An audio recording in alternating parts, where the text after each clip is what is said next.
what is up, everybody? Welcome to the Guilty as Charged podcast, coming to you live on draft day. We have made it. It is the start of the 2025 NFL draft. Well, in about 35 minutes or so, whenever Roger actually gets up there on the podium. But we made it. We already got 100 people in this stream. Really excited to see what the turnout looks like tonight compared to last year and see where the Chargers are going tonight. So we are approximately, like I said, about 35 minutes away from the official start. The Browns apparently are trying to trade out of the second pick, so we'll have a lot of fun leading up to the Chargers pick. Of course, we'll react to the Chargers pick as it happens. And joining me to do that is my good friend Tyler. Tyler, what's up, man? How you doing tonight? I'm doing very well. I can't help but be excited and happy no matter what happened earlier today, which nothing happened, but like nothing could get to me today because it is, other than Christmas and I guess my anniversary, this is my favorite night. And these nights, these days are my favorites of the year. There's nothing more exciting than being here at the draft, especially when you and I do so much work and spend so many hours. You know, we're here on camera 3-4 hours a week, but we're grinding tape 20 to 30 to maybe 40 hours. Spring break, I certainly cranked up those numbers. Man, to be here now, to have a big board right here, the Chargers picking tonight, and they have 10 selections in this draft. I'm excited, man. I think the Chargers will get, at minimum, a good player tonight. I have preferences, but they basically can't do wrong tonight. And then tomorrow there's more draft and then more on Saturday. I'm excited. I am very, very excited. Got some draft day references in here. I love it. and I'm trying tonight this Bleacher Report stream, not because I'm going to listen to it, because I'll be on mute, but it was free. So I'm going with that one. There you go. There you go. So I have the NFL Draft Network going on my iPad over here, and I'm going to repeat this a lot. But please, as picks come in, do not spoil the picks in the chat. I am going to unmute my iPad when the picks come in. So, like, for example, right now, we talk about whatever they're talking about. I don't know. But hopefully you guys can hear that, and we will. That's how we'll react to the picks. That's how we do it every single year. It kind of spoils the fun if you guys are in the chat spoiling the picks. So we're here to have a good time. You are here to have a good time, and that is how we will do that. So again, I will say that later on for those who join later. I know there's a lot of people working. We got some people in the chat from Germany, Mark and Lucian. I'm just going to say that like an American. I apologize. How funny that his name is Favre. Hopefully it's not related to Brett at this current time. My in-law, yeah, hopefully not. My in-laws are actually going to Germany next summer. So wow. If the two of you have any Germany recommendations, feel free and send them my way, and I will send them their way. So we got someone in the Philippines here, 7:30 a.m. in the Philippines. Dedication there. We got Connecticut in the house. I know we're going to have a lot of LA and things like that. Are we at that point? Oh yeah, send us where you guys are from. This is my favorite thing. This is the whole reason I'm here. Actually. I was just gonna say I'm not gonna do the whole thing, but do it. North Korea, sound it off, baby. Let's go. DJ is currently talking about the Chargers. I don't know what he's saying, but I'll put on the caption so that'll help me. Actually. Would love to know why he went with Henderson, although he went with Latham last year. And I believe people are pointing out Daniel Jeremiah potentially intentionally is very bad with his Chargers predictions. Yeah, I can't remember the last time he actually got a Chargers pick correct in his last mock draft. He's had some before. Like he did have the Chargers taking Zion in one draft, but then in his last one he had them taking Trent McDuffie. So he gets it. He does 4. He does 4. I no comment on that one. I should have used a different example, but he does 4, I think, every single cycle. So one pick is likely, correct, but his last one that is like his, most sure predictive mock draft is definitely not a great track record for Daniel Jeremiah. Yeah, but it reminds me of those not those. I have a student like this, but those extremely brilliant students who will get the wrong answers on purpose, and it's so impossible to do that. You must know the answer. Yeah. So I wonder if Daniel Jeremiah just, Like it's not going to be Henderson, is my guess. Yeah, I would be very surprised if it were Henderson. If you want me to do the bit, I can do the bit. The bit, baby. We're 36. We're live streaming for 16 hours this weekend. Garden Grove and Garden Grove, Ava. Where's that? I know Garden Grove. That's not. I don't know what Ava It's supposed to be like Anaheim. No, that's two different cities. Anyways, Sacramento. We got the UK. I was just in the UK last week. CA, Garden Grove, CA. Okay, gotcha. Gotcha. We got Rodolfo in here from Brazil. Hopefully you can get to the Chargers game this year. That'd be really awesome for you. Alberta, Canada. A lot of international people tonight. Love to see it. East Coast, Australia, Washington State, Catalina Island. A Bogmamiga fan from Canada. Fitting. All right. Kaipa, California, Fullerton, California. Nice. Another Brazil one in here says he's getting he's in Brazil on vacation. Okay. He's getting a tattoo in Brazil right now. Nice. If the Chargers pick who you want, will you get a tattoo of them while you're there? I think that'd be really funny. Someone has a Quentin Johnston tattoo. Jerry Tillery. Yeah. Vancouver, Canada, in here again. San Diego, Mordor, very nice. Playing to the audience. Really hot. Very good job by it is What's it very like warm there. Yeah. It's very warm for sure. Iowa, Escondido, Central Texas. Love it. Austin, Texas. Yep. San Diego again. BFE, Wyoming, Orlando, Central Valley. Shout out Central Valley. Hawaii, nice. Must be real nice there right now. Topic. Anyways, Arizona, Las Vegas, Kansas, Chattanooga, Tennessee, Riverside, another Wyoming. I didn't know Dylan was from Wyoming. That's funny. All right. New Jersey, another Australian. Shout out to Australia in the chat. Delaware. Hopefully you Australians in here are listening to the Thunder Down Under podcast. Those guys are awesome. Yes. We were on their show 3 weeks ago, a month ago. A couple weeks ago, yes.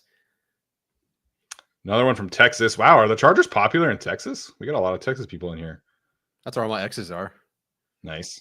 Boise, North Dakota, Denver, Colorado. Ooh, enemy lines, definitely.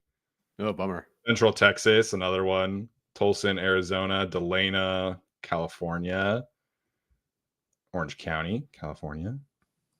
Samesies. Oh, that's not where. Another Australia. Armin Derek. Newy Chargers from Newcastle. Nice. Very good. Australian people, do you guys know the Weekly Planet podcast or Mr. Sunday Movies? No one seems to know them except me, which is so funny because they have like 1.5 million subs. Yeah. I wonder if that's more like Americans or what? I don't know. Because the three guys who we were with, they had no idea who that was. Yeah, they had no idea. So I'll find someone. Cheers from Denmark, Christopher. We're probably related in some capacity. My grandpa's family is all from Denmark. And quick shout out, by the way, to my grandma, my Bama. She turned 90 this week. She's going to be tuning into the draft later tonight. So it's always really funny when I get texts from my grandma about the podcast because she's subscribed on YouTube. She watches every episode, and I'm just like kind of amazed that she knows how to subscribe to YouTube and watch the podcast on YouTube. Yes. So shout out Obama, happy birthday. She's having a party this weekend to celebrate her 90th birthday. So really appreciate and love her and all of her support. So quick happy birthday to Obama Phillips. Columbus in the chat. I'm not putting Alex's up. Come on, Alex. You can be better than that. Should I put it up now? I think you have to. I missed it. Oh, you're from Uranus. Yeah. Nice. Yeah. I get it. What kind of doctor are you? A proctologist?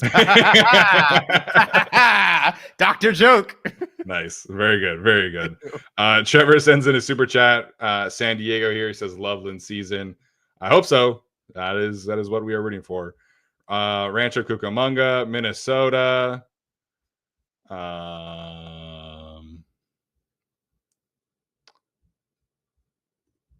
Menifee. Oh yeah. Mm-hmm. Where's that? Somewhere. I just think you said it right. Okay. Connecticut, Seal Beach, California, Nice. El Paso, Texas, another Texas. Wow. Okay. All right. Kentucky, Idaho, Manhattan, Kansas, Austin, Texas, Missouri, Temecula. I'm getting kind of bored of this, but we'll keep going because I'm committed to the bit. North Carolina, Connecticut, Happy to Virginia, jump in whenever. Brooklyn. Yeah, you can take it from here if you want. Sacktown, Delaware, Huntington Beach, Laguna There you go. Beach, Vegas, Utah. There you go. Yes. Rim from Rimfire Commando, East LA, Oxnard, Rancho Cucamonga, Whittier, Southern Oregon. Oh boy, I guess there's a lot of people. Vegas, Santa Cruz, Albuquerque. Yeah, there's Fontana, 430 people in the chat right now. Walnut, Cape Town, British Columbia, Fort Worth, Texas, Edmonton, Alberta, Munich, Wallingford, Ohio. Not a thing. Colorado, Riverside, Missouri. How you doing? San Diego, San Francisco, Tijuana, Clarksville, Tennessee. I don't remember the last time we got someone from Tennessee. Yeah, it's been a minute. Yeah. You a Josh Palmer fan? Or were you a Josh Palmer fan? Chico, Westminster, Rosario Beach, Prescott Valley, Monterey Bay, Echo Park, Salt Lake City, Utah, Seal Beach, Nashville, Florida, Utah, Portland, Newcastle, Orange County, upstate New York, Tucson, Arizona. I'll pick 5 more. All right, Calexico. People are still going, by the way. Whatever, man. Hotchkiss. Wales. Wow. Japan. There we go. Someone knows Weekly Planet. We did it. Thank you, yeah. All right. Toronto. Weekly Planet fans. There we go.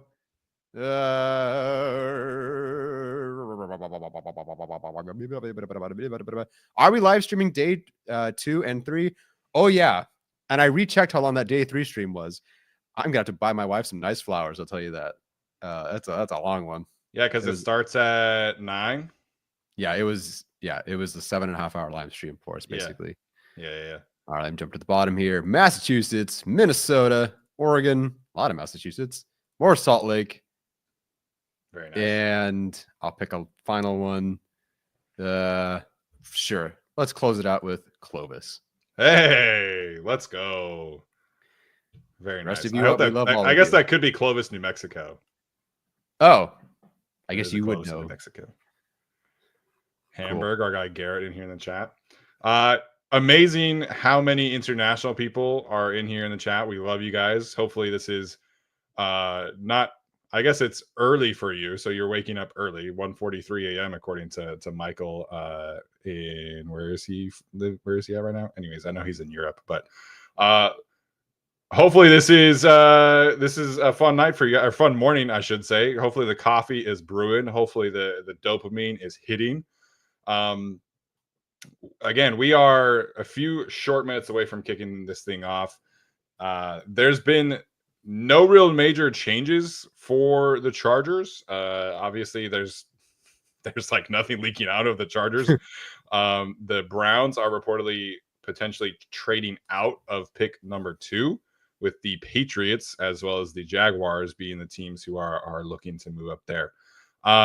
Before we get started, I will say in regards to trades, there's been a lot of buzz about the Seahawks and the Buccaneers being teams to be looking to trade down. If the Chargers wanted to do a simple jump of the Broncos, which is, I think, necessary if they want to get their own guys. Of course, the Broncos are rumored to be trading up as well. So the Chargers, to my knowledge, are not looking to trade up. I will say that I did hear earlier this morning that the Chargers have received calls from at least 2 teams who are looking to trade up. Both of those teams are looking to trade up for a cornerback. One of them is presumably the Buffalo Bills. That's been like their MO, right? And they are looking for a cornerback. They reportedly love Will Johnson. So if Will Johnson starts to fall, I would not be surprised if the Chargers ended up trading down from 22 to pick 30, especially if Colston Loveland is not on the board at that time. So there's been some other news that I shared in the Discord. Most of that is related to like day 2 and day 3. But Tyler, what are your thoughts on the Chargers potentially trading out of the pick 22 and maybe moving down to 30, 32, 27, or whatever the case might be?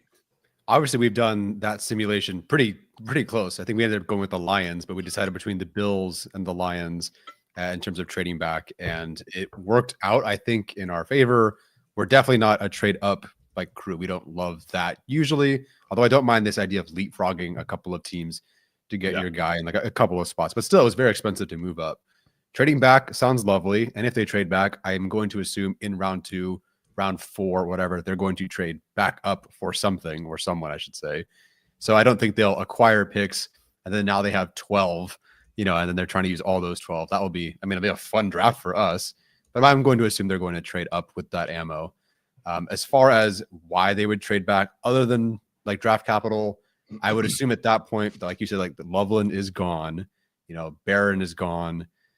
I would even maybe say Kenneth Grant goes, especially like if 1 and 2 right before the Chargers goes like Loveland Grant, then I think you could see that because, I like Igbuka, I like Golden, I like the kind of grouping of receivers that are right there. There's some edge rushers in that kind of like late 20s to early 30s range that I like. And I think that's where you can see them move back. Do you think that Harmon being on the board, I get like what would need to be off the board for them to want to trade back? Or does it not matter because they just want the capital? No, I think it definitely matters. I can't see them trading out of a pick where they would get to take Kenneth Grant.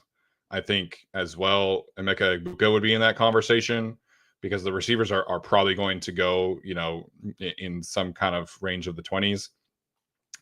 I have not gotten many feelers out there for Derek Harmon. Like I have no idea how they think of him.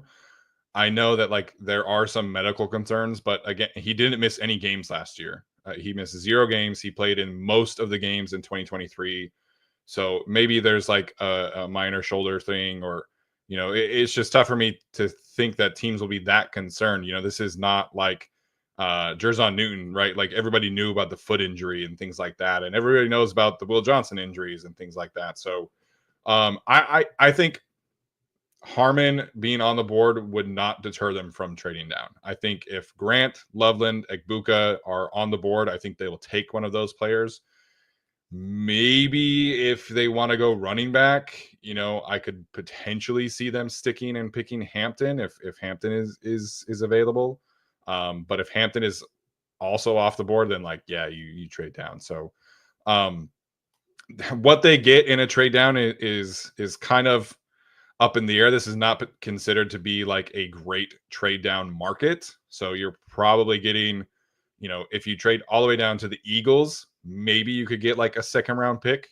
But outside of that, you're looking probably more at like a 3rd round pick or equivalent. So, what we did with the Bills trade down, or what I suggested with the Bills trade down on Twitter, I should say, is you get the Bills 1st and 2nd round pick while you're sending your 1st and your 4th round pick.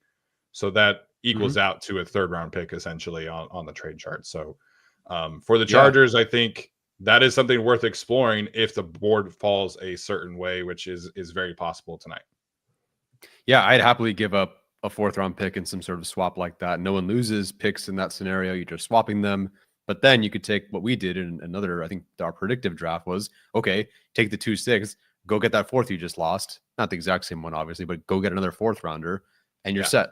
So I all for that if that comes up.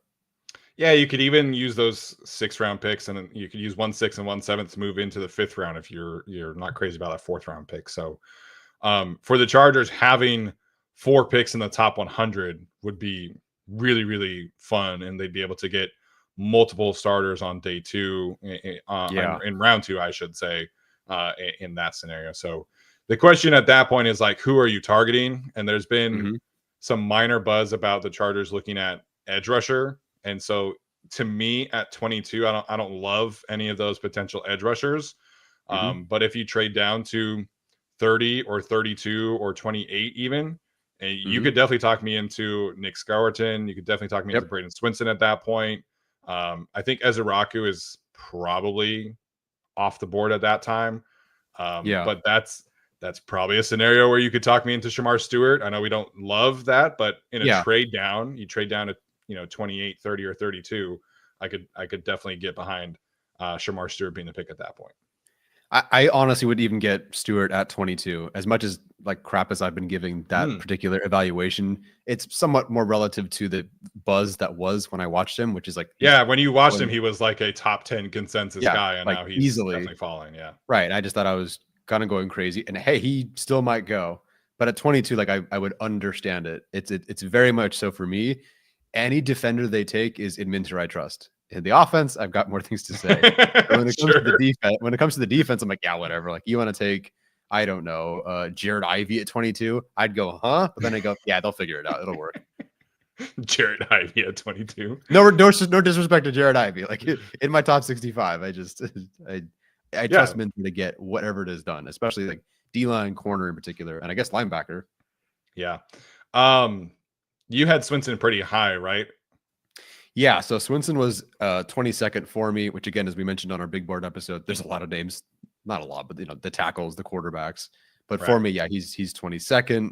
Williams at 25, Izaraku 26, Landon Jackson, Nick scored in like the 30s. So like that would be an appropriate range, in my opinion, for one of those players. Yeah. It sounds like Michael Williams is going to be the second edge taken. According to Dane Brugler and all these guys, it seems like he's viewed as like the safest combination of like traits, and production in that group. So it's gonna be very interesting to see where like Mike Green ends up. There are teams who are reportedly comfortable with the allegations. Alex Katzen and I obviously talked about that particular buzz about Mike Green, and to me it just seems like the Chargers that are not something. Oh, you were in the stream. You made actually a good point in the chat on the stream last night. I did. I don't remember. Yeah, because your comment was that if the Chargers cleared him from a character standpoint, it means the other teams also have, and then that would mean that he goes much earlier. Yes. So, again, even if he has not been cleared, as Aaron points out, the Bengals have a strong history of not really caring about character. The Falcons are so desperate for a pass rusher that I don't think they would care. The Saints, they might be looking to like trade down, but we know how much their defensive coordinator likes Georgia players, and Micah Williams obviously fits a need there as well. So it sounds like the edge rushers are going to go earlier than people are thinking. So, that would lend itself towards, a guy like Braden Swinson potentially being a first round pick, I think would check out there. Real quick, as we are discussing adding picks, trading back, Hector Spank Ya Mama has a question for us. Come on, man. Hey, can you explain the rationale behind adding picks at this stage? Are the Chargers in a position to upgrade draft picks, reduce the number of picks, and add bets? Love the show. Thank you for the love of the show. Your name is funny. I have to give you that. In terms of the rationale of adding picks, I think the Ravens have always been this kind of team where they want flexibility at all moments, right? And so if you trade down, you get that extra pick in the top 100. Let's say like hypothetically you trade with the Eagles, right? 32-22, and the Eagles' second round pick is a little bit of an overpay for the Eagles. But if they were to do their third round pick and maybe like a fifth round pick, then that just gives the Chargers, again, 4 picks in the top 100. It would also give the Chargers 2 fifths, 4th, 6th, 2 7ths, and then they can use those other picks to maybe move up into the third round and you get another top 100 pick. Maybe you move it up to the 4th round and you get, a second, 4th round pick. So I think the Ravens have had a really strong pattern of, let's trade down a couple spots and then let's use those day 3 picks to move up in the 4th round. And they create a lot of value for their team that way by playing the board. So the Chargers have 65 rostered players, with the 10 picks, that's obviously 75 and then undrafted free agents. So they don't need to use all of their picks. They don't need to add more picks or anything like that. I think trading down is really just about playing the board to your advantage and adding flexibility at all parts of the draft. Yeah, I agree. And I think I would love for them to trade up in the second round again. I don't know. I guess it depends on what you're targeting, but I just kind of like some of the guys that are sneaking into that early round too. Yeah, I think this is there are so many guys who are graded equally in like the 15 to 40 range that if you can get 2 extra picks in that range, it just helps you tremendously. So Yeah. The other aspect of that is like, if you're looking specifically for the Chargers to fill a wide receiver need, I'm not crazy about the value of taking one at 22, especially if like Buka goes. But if they're just like we need another playmaker like desperately, they can trade down, and I would feel a little bit better about taking one, in the 28 to 30 range as opposed to pick 22. I know it's not like that big of a difference. Yeah. But it does really change things of how you can potentially justify that pick. Yeah, I mean, if you are trading down, and let's say you get Golden, so let's say you trade down, you get Golden, maybe you've added a second round pick and given up the fourth, like you mentioned, and so in that second round, you can get, let's say it's an Alfred Collins, and you can take a swing now on a Tate Ratledge. That is a 1, 2, 3 is like I'd call it a win. Yeah, I think so. So I'll share some of the news I heard earlier today as well. I've been adding kind of a running list in the Discord about players that the Chargers like on day 2. We talked about the defensive tackles like Alfred Collins on our mock draft show and things like that. I added a couple names today, and I'll continue to add some as I get the information. But Colorado State wide receiver Torrey Horton was one I heard that the Chargers are quite high on.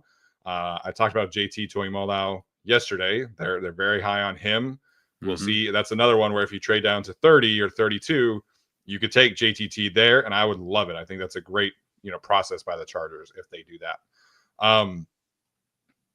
The other player to definitely keep an eye on day 3 is Mr. Riley Mills from Notre Dame. Obviously, Mike Elston was at Notre Dame and recruited Riley Mills, and the Chargers are not afraid, and the Ravens have not been afraid of taking a player with injury history to kind of redshirt essentially. And I think in particular, if they take Kenneth Grant, you could potentially have Kenneth Grant and Riley Mills, the pass rusher, who if he were healthy, to me is like a no-brainer 3rd round pick. And if you can get him in the 5th round, 6th round, you redshirt him this year, and then next year you're essentially getting like an extra pick, if you want to look at it that way. And for hopefully the next 6, 7, 8 years, you would have your long-term nose tackle, you would have your pass rushing defensive tackle in Riley Mills, and I just think there's tremendous upside there, and the Chargers have done a lot of homework on him, and obviously they have a lot of familiarity with him. So Riley Mills, Torrey Horton, JT Tuimoloau are 3 guys I heard in the last 30 hours or so that the Chargers are pretty high on.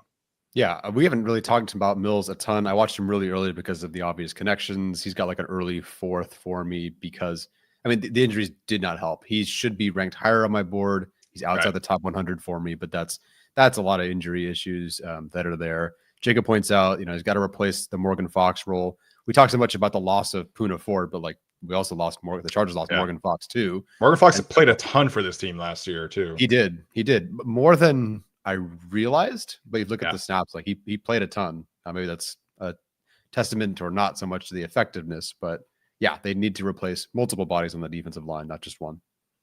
Yeah, as Aaron points out, double dipping at defensive line, I think is tremendous value in this class.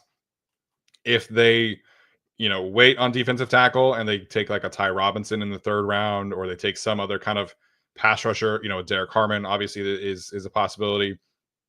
I love the idea of getting like a more stereotypical nose tackle on day 3. We've done the Joe Toia several times.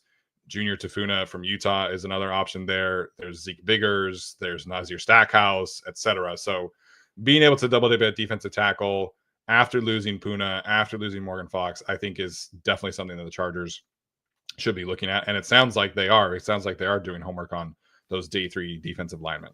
Yeah. All right, let's get to some of these super chats real quick. As always, super chats are greatly appreciated, and they will be featured on the show throughout the show. We have a huge one from some guy who does this periodically. We are super grateful every time he jumps in seriously.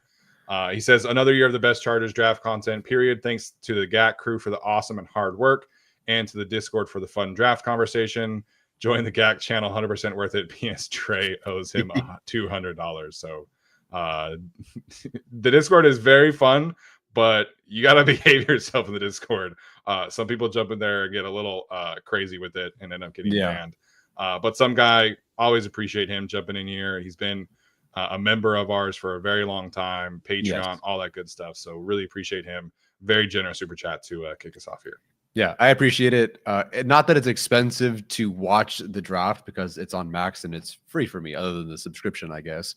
But got to eat some snacks while you're here. So I appreciate some guy kicking us off with that one. So maybe I can like upgrade a couple toppings on the pizza tomorrow or something. So there you go. I appreciate that. There you go.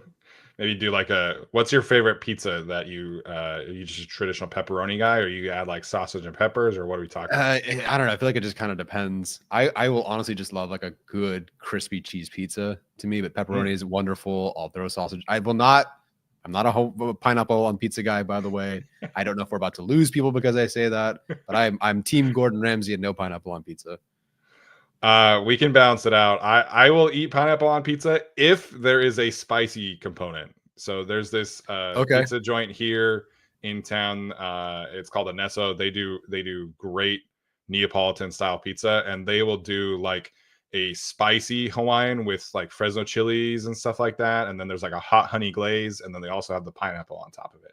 So because there's the spicy, I will eat the pineapple. But like straight up like pineapple ham pizza, I hate. I will never eat that kind of pizza. Yeah. No, thank you. Man, I can't believe we are here. It says Titans on the clock for me, but I know it's like not really. Like we're still waiting for the whole thing to start.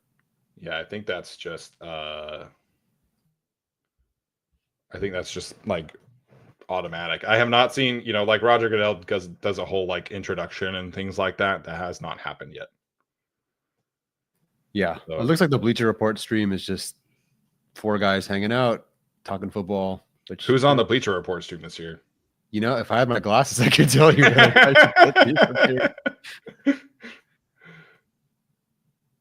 Yeah, so they're just talking right now. I think Roger will get on here in like the next little bit here and do his little spiel and then say the Titans are on the clock in the next couple of minutes. They're showing Will Johnson highlights, and it's him clamping Quentin Johnson. Yes. Quentin also had a very good game, but he did. Dre in here earlier with a super chat says Loveland gas mask bong video incoming. The stock is really interesting because it's been very like up and down for Colston Loveland. Obviously it feels like 22 is the floor, as Jordan Schultz has pointed out. But there was like a little bit there where it did seem like, like the Chargers would have a good chance of landing him at pick 22. But then there's been a lot of like, well, several teams have him as tight end 1. Oh, nice. Rodgers coming out on a bike like the Packers do for practice. That's a good touch. Oh, that's a good sure. I hope he's but then there's like the shoulder injury and stuff like that. So there's a chance the Chargers are able to get him at 22. I would be stunned if he makes it past the Broncos, wherever they pick, whether that's moving up to in the draft or whatever. That's just my opinion. I think he should go in this particular draft like much higher than 22. But if he makes it to 22, I will be thrilled. I will be very happy. I will do kickstands here in the chat. So that is to me the best case scenario. And you still believe they'd take him over Grant? I do, yes. Okay. I know Casson said that he still believes that Grant is the pick, but did he reference if it were? That's mostly just like we talked about Loveland likely being long gone. Right. So we'll see. Like the Tyler Warren situation definitely is worth monitoring. It sounded like for a little bit there that he was going to be the Jets pick. Maybe not. Maybe he's where the Bears are picking if Ashton Jeanty is gone. And then you have the Broncos, and then you have the Colts. Those two teams in front of the Chargers are the two that have most been linked towards taking a tight end. They've done the most homework. The Colts hosted both of those two on visits. And then you also have a team like the Seahawks could take a tight end. They also have Michigan men on their staff. So I don't know. I still would be surprised if the Chargers if he makes it to 22. But if he is on the board, I think he is the pick. I think Daniel Jeremiah was on the Pardon My Take podcast and said that he thinks Jim Harbaugh has dreams of Colston Loveland being a Charger. Like he thinks that Colston is Jim's favorite player of all time. Wow, that would say a lot. Although I feel like many players are Harbaugh's favorite player of all time. Yeah, but Alex pointed out that Colston is like one of very few players that Jim has gone out himself in person to visit during the recruiting trail. Gotcha. And like the other players on that list are like Najee Harris. Yeah. And I think like Dexter Lawrence was one of those guys. Like it's not very common. It was not very common anyways for Jim to go out in person and visit with prospects as they got like busier and better. But he went out a couple of times to Idaho to visit Colston Loveland. Oh, well, there you go. I don't think we had a single fan from Idaho in here. There was a couple Boise fans in there. There was a couple. Oh, yeah. You're right. So Roger is speaking. Let's see what Roger has to say.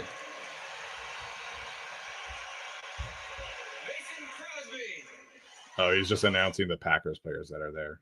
Okay. How's everyone feeling about Melvin Gordon announcing the picks tomorrow? I saw that the league was trying to do like the whole like Wisconsin thing and like really hammer home all that stuff. So I think there's just like a bunch of Wisconsin alumni who are announcing picks. Oh, Lil Wayne is on the stage. That's funny. Here's Clay Matthews. What's Clay Matthews saying? He asked me to pass a message along to all 32 NFL franchises. So let me tell you what it reads here, all right? It says, my fellow Americans, the Bears still suck.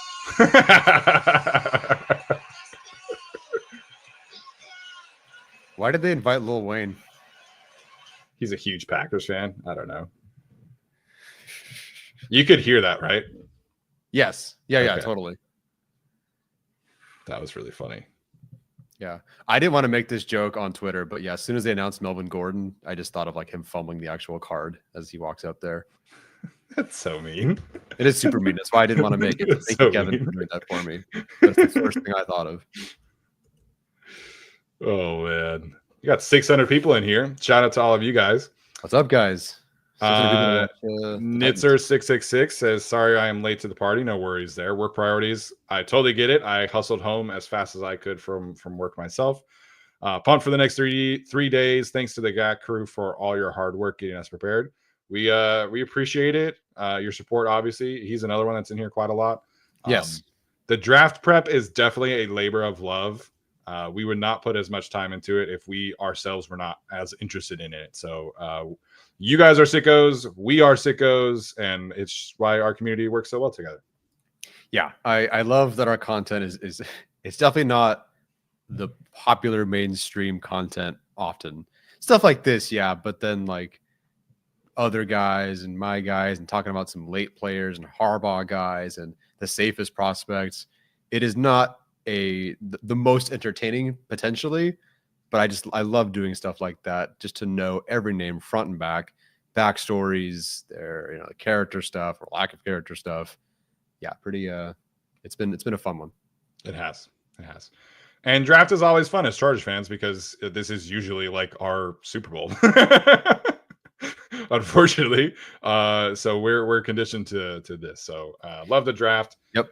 The Tennessee Titans are officially on the clock. They are showing Cam Ward, who obviously everybody expects to be the number one pick. The league always tells the teams to take their time, right? As Ving points out in the chat.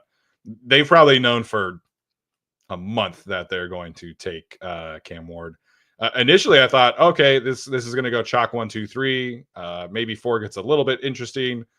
But now it kind of sounds like the Browns are maybe potentially throwing a chaos grenade in here. So we'll see what happens there. But obviously, this is going to be Cam Ward here first overall. Yep. From Ricardo, Super Chat says, draft day, we made it, boys. Yes, we did. It took forever and no time at all the same. Yes. What is that profile picture? I don't recognize that. Yeah, I just did the same thing. I thought it was like Gundam or something at first, but it's not. I don't know what it is. Yeah. Kareem says, first time in a while as a Chargers fan, and I genuinely don't know who or what position we're going to pick. I think we know who the favorites are. I think Colston Loveland and Kenneth Grant should be considered the favorites if they are on the board. But yeah, like they could take almost 10 players and I would understand it and I would get how they came to that decision. So yep, this is definitely the most open that we have had for quite a while. Like we had somebody, asked me the other day, like, oh, does this Kenneth Grant just feel like super chalky for the Chargers? And I'm like, well, last year felt super chalky to me. Like, I kind of knew since the combine they were going to take Joe Alt. So this year is not quite as chalky as that. Other years for the Chargers, obviously we knew like whatever tackle made it to them in 2021. Right. They were going to take whatever quarterback was there in 2020. Like things like that were very obvious with Tom Telesco. So this year there is a lot more flexibility, but I think there are two very clear favorites if they're on the board. Yes, I would definitely agree. But I was going to tweet it, and then it's like, whatever, what's the point? But they need a pass rushing defensive tackle. They need any kind of defensive tackle. They need a receiver. They need a receiving tight end. They could use a running back. They need an interior offensive lineman, potential swing tackle. They need a corner. So yeah, as long as they do one of those things at 22, I'm cool with it. I don't think you can sit here and say like, oh, they have to take receiver. No, they don't have to take corner. They don't have to take D tackle. Just find the best player of that group. Yeah. I tweeted out my preferences. Do you have a list of your top preferences? I did put it on Patreon. So I guess it slightly depends on who's there. Barron was one because I'm going to consider him potentially there because Daniel Jeremiah had him going to 29. Yeah. I don't think he's going to be there, but it is what it is. Barron, then for me, it's Grant, Loveland, Egbuka, Harmon with the shoulder, which I'm still not so sure about. Hampton, Will Johnson, Trey Amos, Matthew Golden, and then Tyler Booker. All right.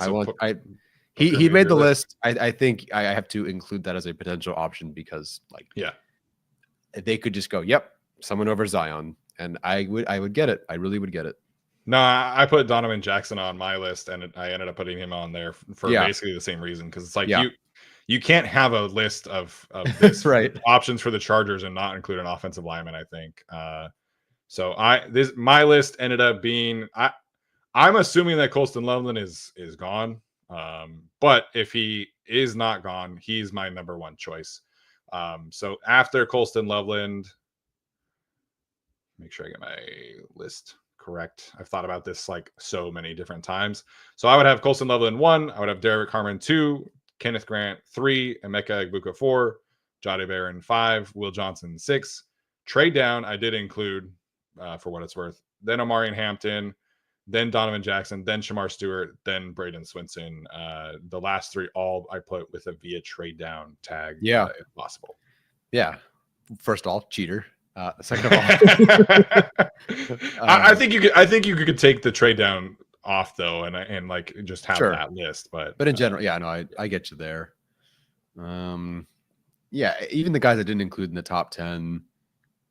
Like, can you tell me that Henderson would be a bad player on this offense and that he'd be terrible with Najee Harris in this group? Like, no, like even if that's the direction they went, it'd be fun. Like, he'd be a good player. Yeah, he's just lower on the list of the routes I would go, and especially at 22. But I mean, they take Revel, they take Benjamin Morrison. Like, I would get these things. The list could be like 15, 16 names long, honestly, at this point. Henderson in the first round is a little rich for me, but on this specific team, I think you could really maximize his value as a home run hitter, as a pass protector. I think if you're a team taking him, so like the Broncos are linked to him, right? They don't really have any other viable running backs. Like that to me would be a concern. Whereas the Chargers do have Najee Harris, like they have a guy who can carry the load, and then Trayvon Henderson is your complementary weapon. So that's my concern with Henderson. The pick for the Tennessee Titans is in. You can all put Cam Ward in the chat. I don't really care. Again, for future reference, for future picks, I will play the audio on my iPad here. Please do not spoil the news in the chat.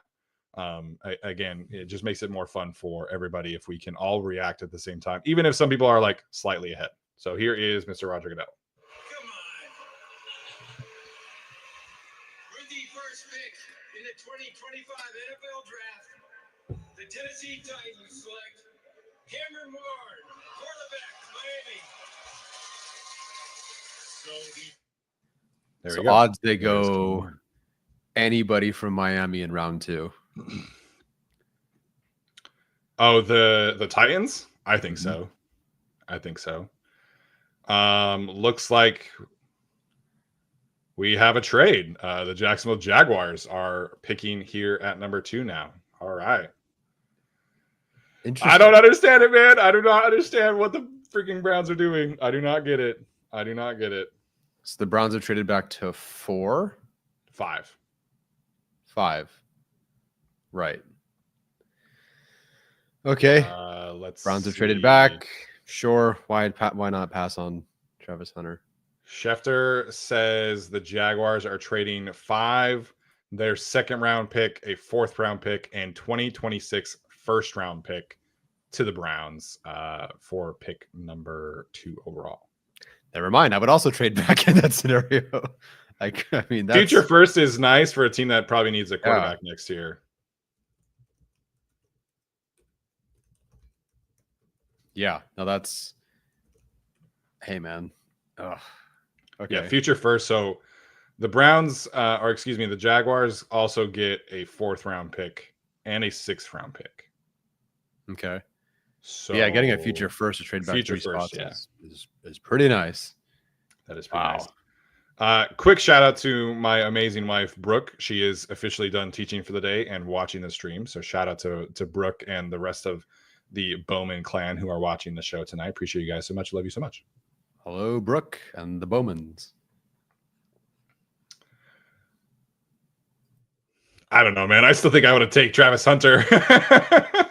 I guess. I mean, if your goal is ultimately this Browns team is what do we do when we finally can shed this Deshaun Watson crap? Right. And if that's not Ward who's gone and they don't feel about that way about any other quarterback, yeah. Was Barry wasn't the GM when they traded for Watson, was he? Yeah, he was. He was, but it was ownership. He did not want to do it. Right. Ownership was like, we're doing this. Jeez. Man.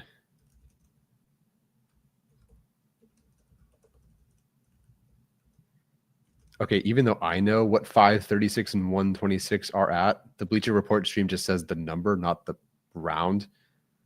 Which, like, I know where 36 is, but if he's only 148. Are you talking about the draft picks? Yeah, so Bleacher Report's showing the haul, and I just wish it showed like, round 2 blank, round 4 blank, whatever. Yeah, trading up. Maybe they'll take now they're showing Lil Wayne with Travis Hunter. Interesting. They must be friends. Interesting. Yeah, as Frank says, are the Jaguars really a player away? No, but they have a need at receiver and corner. Yeah, technically they could be 2 players away. So I think, for the Jaguars, I don't know, man. I have such a real doubt that a player can actually play both sides in the NFL.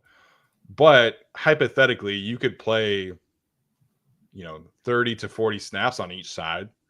And as long as on offense, you are making sure that those 30 to 40 snaps are like hyper efficient. Mm-hmm.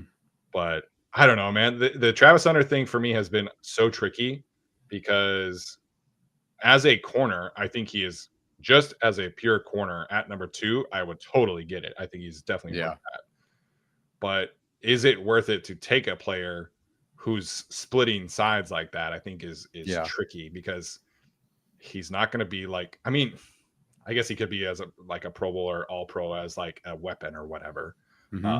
But still, it creates a level of trickiness that I think in the first round you're probably not trying to not deal with, because if his upside as a receiver playing 30 to 40 snaps is 750, 800 yards, mm-hmm. is that really worth it? Right. And can you be good at both and handle the meetings and yada? I mean, this discussion has been talked over to death, but the meetings are crazy. Yeah. In the NFL with his college offense where they run like 4 plays, it's very easy to be able to run an offense. Hey, Travis, run a dig. Hey, Travis, run a screen. Like, it's super easy. Yeah. That offense was a horrific watch. Yeah, interesting point from Jacob. If you get injured, you have 2 spots you need to fill. Yeah, exactly. Yeah. Exactly. And he has been injured. He's dealt with a few injuries because he is very skinny. Yeah. I agree with Aaron. I think this trade is crazy. I don't know that a team like the Jaguars. Now, granted, if it is for Hunter and he plays offense, Liam Cohen's going to do some fun stuff with that Yeah, group. he is. Like that is like that's going to work. Yeah.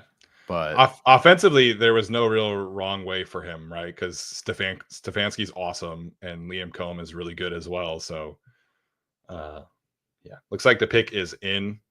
Like I said, I do expect this to be Travis Hunter. That'd be really. I mean, I guess they could trade up for Abdul Carter, but they're yeah, I kind of mean, set at edge rusher though. Yeah, I don't know. So, is the green room like in the stadium? It looked like it was indoors, but I could be wrong. Right. I like. Did they build like a thing inside the stadium? I have no idea. The stage is outside, which good thing it's like good weather there. Imagine if it were like snowing or something.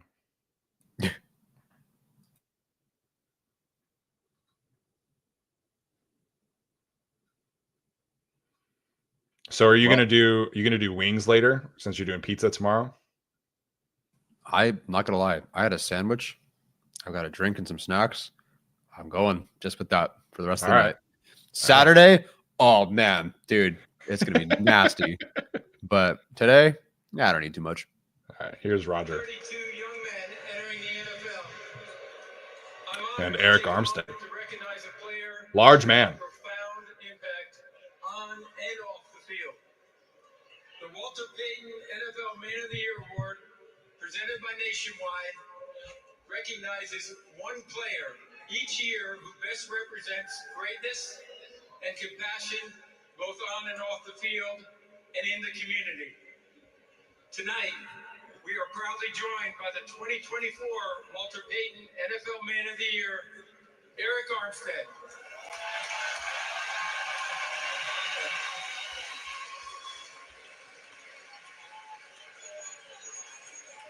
First off, Duval.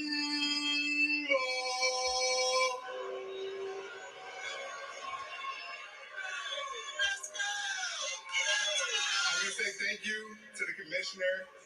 Thank you to the Payton family and the NFL and Nationwide. Why are you sitting like that? That was off screen. I didn't realize you were sitting like that. Cause man, I want to get to 22, man. Use your platform to make your community, the league, and this world a better place. I thought they usually did this for day 2. Like, let's go. Walter Payton, strive to leave a positive legacy of your own. Thank you. Oh, he doesn't even get to announce the pick? Oh, wait. Yes, he does. Okay. I was going to say. He's smiling. We have a trade. The Cleveland Browns have traded the second pick to the Jacksonville Jaguars. Everybody look at Tyler for a second. I'm cracking up. And with the second pick in the 2025 NFL Draft, the Jacksonville Jaguars select Travis Hunter, wide receiver, defensive back from Colorado. So the Jags. Okay, so he is officially announced as both. All right, Tyler, we're back. So Jordan Schultz pointing out that the trades are just starting for tonight. So it should be a fun night. Can't wait to see what happens if the Chargers are involved. Corey Kanan, friend of the show, says that he expects the Browns to take Mason Graham with the 5th overall pick. That's pretty damn sick. I'm not going to lie. I know. I'm looking at their depth chart. Like, they just love D lineman over there, man. I guess there are some like health concerns around Mike Hall, which kind of sucks because he was awesome. Yeah. Well, way to do that to me. So yeah, Myles Garrett, Malik Collins, Juwan Briggs, Okoronkwo. Oh, Juwan Briggs is listed here twice. Shelby Harris. Yeah, if they go. Yeah, that'd be fun. I guess Mason Graham. Mason Graham rules. I don't care what anybody says. I went back and watched like another game just because I was like, I need to like understand why he's falling. Yeah. I don't get it, man. Like, I don't really care that he's like a little shorter. I think he's just an awesome football player. Yeah. Super strong, like I said, quick off the ball, like I super technically refined. I don't understand. Like, people are freaking out about the lack of testing. I think he is a good athlete. I don't think we need testing to verify that he's a good athlete. So No. if your one concern is that he's a little undersized, I don't really care. No. He was one of the only players. It was him and like a day 3 pick where I only had to watch 2 games because I spent probably 20 hours watching him in passing just kill everybody. You know, him, Abdul Carter. It's like I didn't 11:55. You know, these are guys you didn't even have to watch intentionally. One, because Chargers picking at 22, but 2, because they just were killing everybody. Antonio Cromartie started a game at receiver for the Jets. I did not know that. I did not know that. I'm not even sure how I didn't know that. I can tell you John Charles Edmonds sort of played corner once or safety once, but that's it. Huh. Yeah, I never knew that. Interesting. All right, so the Giants are on the clock. Expected to go Abdul Carter here, but we'll see. Maybe an owner gets in there and says, "Hey, take a quarterback." But I expect to see Abdul Carter. Kind of feel bad for them, for Dable in particular. Just they could never find a quarterback in his tenure, and he'll probably be gone. And then, well, we'll see. I don't know. Maybe Dart later on. Yeah, Jackson Dart has much higher odds right now to go over Shedeur Sanders than I think anybody would have thought earlier. So, yeah, you know, I was laughing the other day. I was listening to a podcast, and they were saying like, "Oh, if you look at who Brian Dable has usually coached, it's like Josh Allen and Jalen Hurts," and I'm like, well, yeah, Jackson Dart is not that. Josh Allen's an alien, and Jalen Hurts is one of the best rushing quarterbacks in college football history. Yeah. Pick is in for the New York Giants. I appreciate them going faster. Yeah, they're showing some of Travis Hunter's cornerback tape, and like, dude, I think he is one of the best corner prospects I've ever studied. I just realized I didn't pay attention. Did they list him as a receiver or a corner? They announced him as both. They announced him as corner and wide receiver. That's respectful, at least. We'll see if it holds. But he was pretty adamant that he was going, like, he's been adamant the entire time he is doing both. Like, he tested with both groups, or like ran routes with both groups. At his pro day, he did both. You know, he's been adamant that he is going to do both in some capacity. So, what if there ends up being just a middle ground of return kicks and punts and corner sort of thing? Yeah. Who's the Jaguars defensive coordinator? I don't know.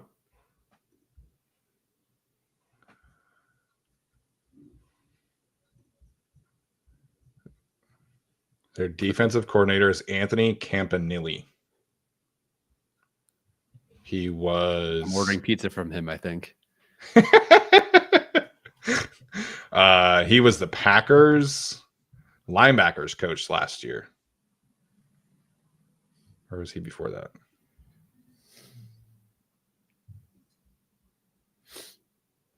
Oh, he was with the Dolphins before that. Okay, so he's kind of like a Vic Fangio type of system. Okay, Bleacher Report's way ahead because they've had the pickup for like 2 minutes. Oh, he was on the Michigan staff. That's funny. Huh. 2019 linebackers coach at Michigan. Huh. Interesting.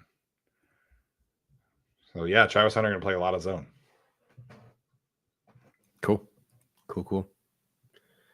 It's crazy that they're showing Abdul Carter hugging everybody. So yeah, he's the pick. Huh. Wow, that is quite a chain that he is wearing. I love watching that behind the scenes video today or yesterday of him and Rosenhaus and the agency and all that, and pitching why he'd want to go to each team. And then for Tennessee, he was like, "There's no taxes. No taxes there." Like Yeah. that's bad. Yeah. I mean, they had to have known like for quite a while that he was not going there.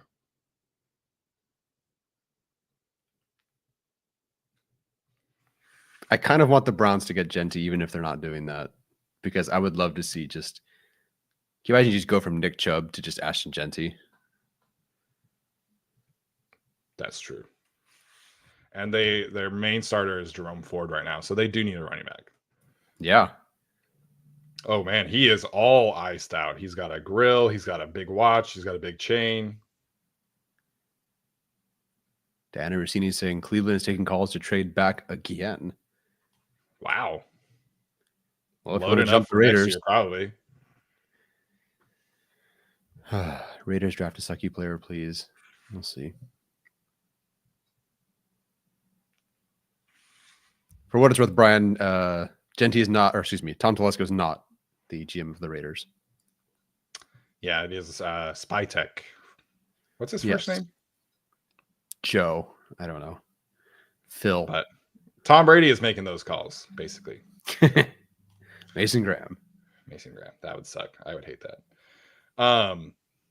Pete Carroll was like tweeting out gifs. John Spytech. Thank you, Dunkel. Pete Carroll was like tweeting out gifs of like clues who they were going to take. Did you see those? No, but like, how can you be so you should sure? go look because it's super funny. Like apparently he does this every year, which I did not know. But yeah, apparently he tweets out clues of who they're going to take every single year. And it's like really throwing people off because the first one he tweeted out was like a Will Smith Fresh Prince gif. And people are saying that like, well, he was staying with the Banks, so they're going to take Kelvin Banks. But then the definition of Genty, it's the definition of Genty is like a prince. Mm-hmm. Oh. So yeah. Does he do that when they pick at like 32? Yes, he's done it every year. Does he do that like before the draft starts? The day of is what I have found out. I did not find any for like day 2 or day 3, but for the first round, he does it every single year. Jeez. Huh. Never mind. I'm not going to say it. What did you say? I was going to say what should Tom Telesco have tweeted before every third round pick, but I'm not even going to get into that. That one he could definitely spoil because there was no way the Chargers were going to. They were the only team interested in those players. Yeah, exactly. Yeah. It's like why is there? What's a Sioux Fall? Yeah. What is that? We're like trying to figure it out. We're like, what the shit is this? Oh, it's a draft faller. No, dude, it's actually a player from Sioux Falls. What? Yeah. Respect Trey Pipkins. Respect Trey. Trey Pipkins has had a solid NFL career, dude. There's a legitimate argument that he is the best third round pick of Tom Telesco's tenure. Are you high? Oh wait, he took Keenan. Never mind. I forgot. I forgot for a second. You can argue with yourself. No. I thought that was pre Tom Telesco. Okay. I love how we started argument that he's second best. Second. Yeah. We'll see what happens with Henley. Yeah, Deion's probably going to take that, but yeah, I can't believe that he solved linebacker and third round on his last year. How did he do that? Granted, that's probably Jesse Minter, Bowman, correct, etc. Correct. Yeah, I don't think Deion becomes really anything if Staley and Telesco are still around. No, like wow, what a special teams linebacker. Yeah. Which is like the first thing they talked about the day after. I'm like, guys, this is a third round. That's right. We really just took it special teams. Yeah. Day 3, not round 3, Tom. Day 3. Yeah. The pick is in for the New England Patriots. So far they have not taken any like real commercials. They're just, or at least on NFL Network. I'm on saving it, man. They will save it for the Chargers. There will be a commercial break before the Chargers pick. Yes. I love the comments when I ask, like, are they going to break before the Chargers pick? And everyone's just like, it's a draft tradition, man. I love how we all know that's going to happen. Yes. They picked at 5 last year, and okay, now they're doing an actual commercial break. Okay. Okay. But they picked at 5 last year, and they still took a commercial break before that.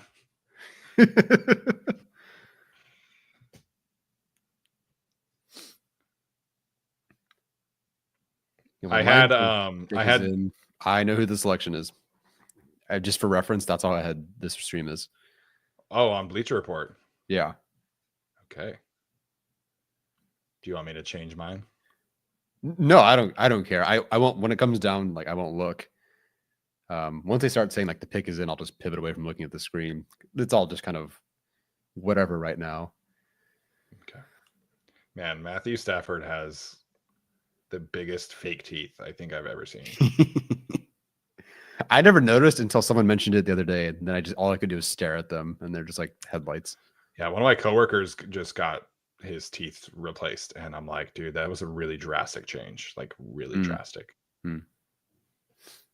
Yeah, because it's not even like subtle. It's just there it is. Apparently, Pete Carroll tweeted out a dartboard.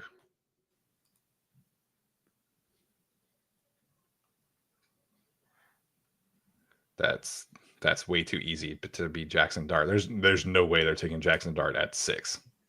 Where did the game of darts originate? That's a good idea. England? Nope, I was looking for France. Is there any prospect who is left who's connected to France? Genty, isn't it French?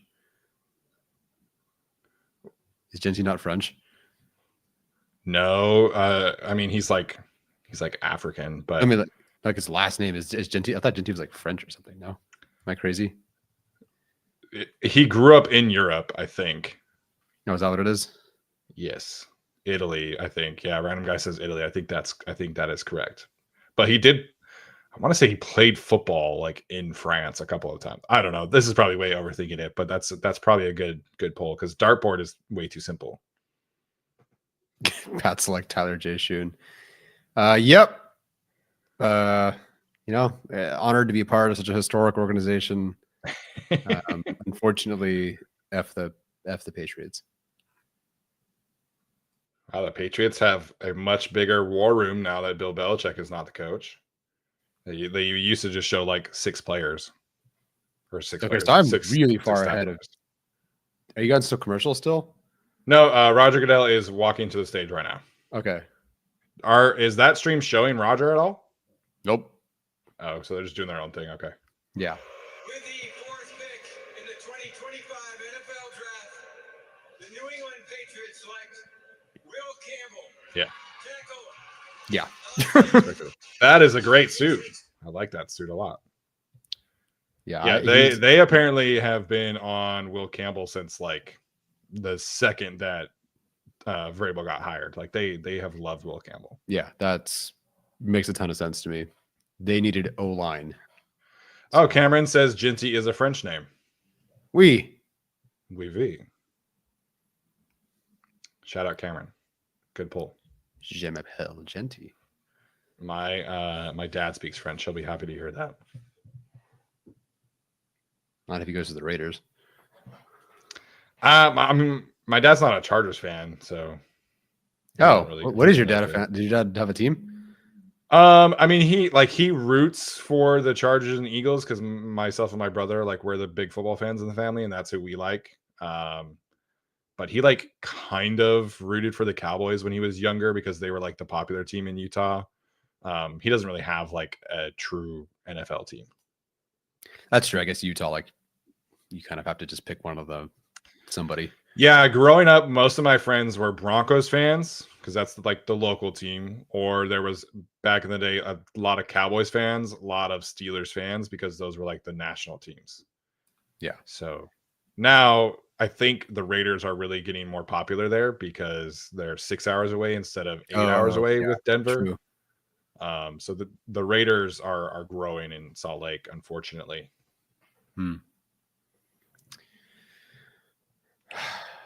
Okay.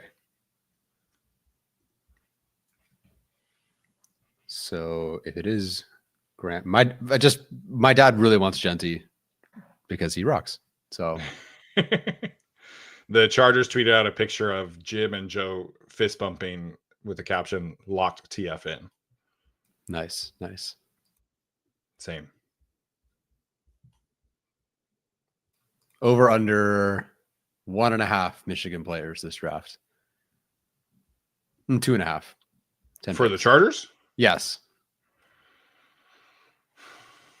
Are there any late round picks from Michigan? I don't even know. We'll find out. Just gotta text Jim Harbaugh apparently. Daniel Bridges, Mormon Raiders fans. I'd go to a game then.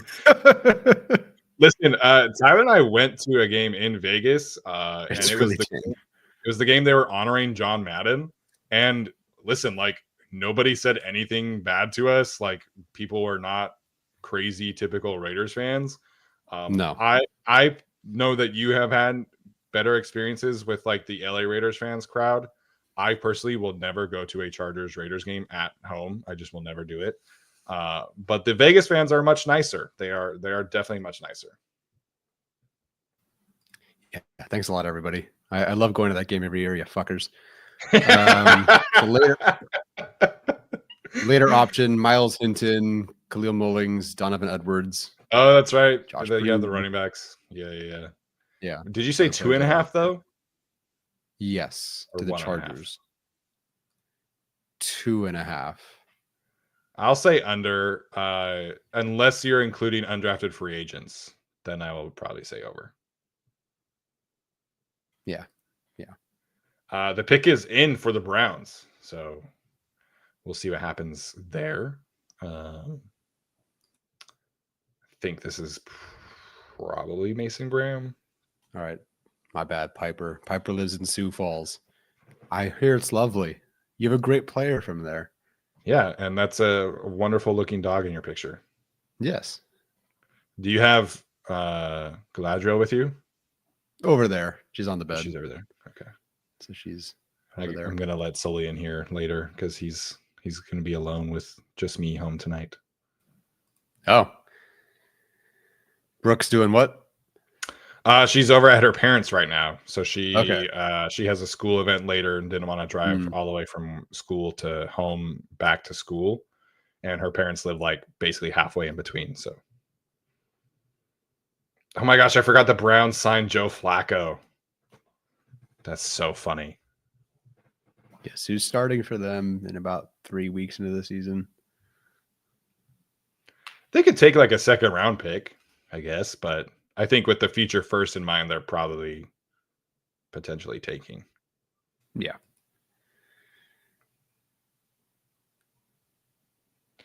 Again, please do not spoil picks in the chat.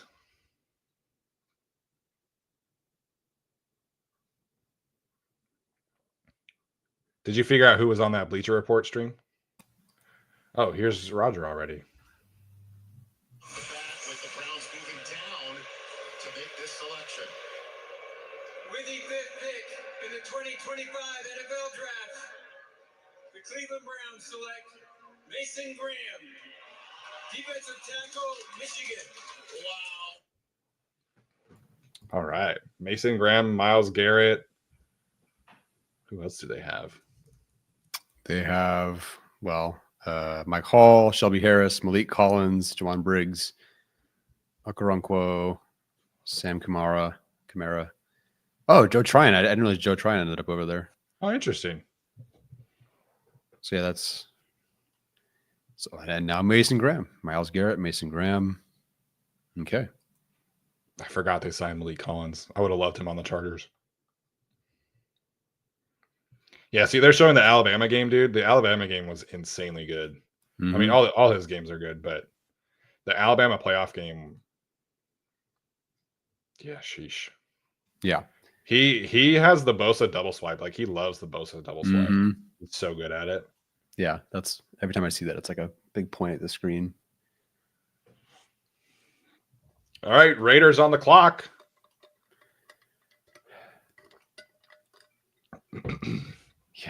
Yeah. People in the chat, if you guys if you still have notifications on for all the reporters, I would turn them off, honestly. Because the reporters spoil the picks. Listen, in my experience, it's just better to be able to like watch it and react. But yeah, just me. Yeah. Yeah, I have a lot of coworkers. The Raiders are super popular here in the Central Valley, like super popular even still. And one of my coworkers was like, I want them to take that linebacker from Georgia. And I was like, yes, please go take the linebacker from Georgia. So good. He was like, you don't like them? And I was like, no. Yeah, he's the only player I've not watched that I guess the Chargers could take in some random fashion if he fell. At 22, I would get it. But at 6 or 8 or wherever the Panthers are potentially taking him, like, no, thank you. You imagine the Raiders take Tyler Warren.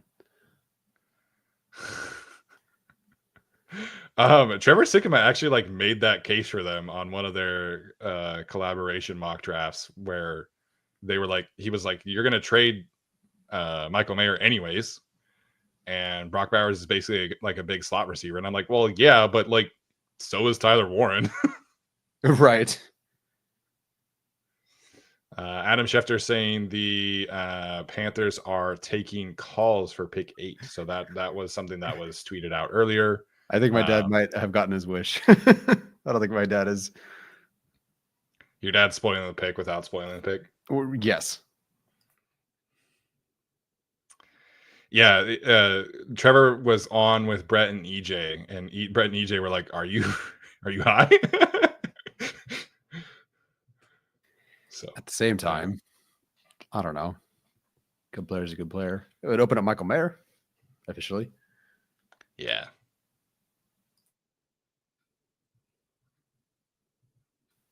Jordan says one-dimensional with no. Yeah. Jordan says Genty this early is wild. I don't think it is. Not in this class. Like, I think in last year's class, Ashton Genty is probably like a pick 25. But in this year's class, with the lack of high-end talent, like Genty this high, to me, makes a ton of sense. Tyler Warren's going to go much earlier than in like a normal draft. Same thing with Colston Loveland. So this draft just doesn't have a ton of high-end blue chip talent. And it's like, it's better to take a blue chip running back than a non-blue chip other player, in my opinion. Yeah. That's just me. Raiders pick is officially in. I should point out tonight, Alex Insdorf is going to be joining us after the Chargers make their selection and after they have their press conferences. He will be joining us, and which means he will be on with us when the Eagles are picking. As you guys know, he is a Eagles and a Chargers fan, so he's going to be fun. Yeah.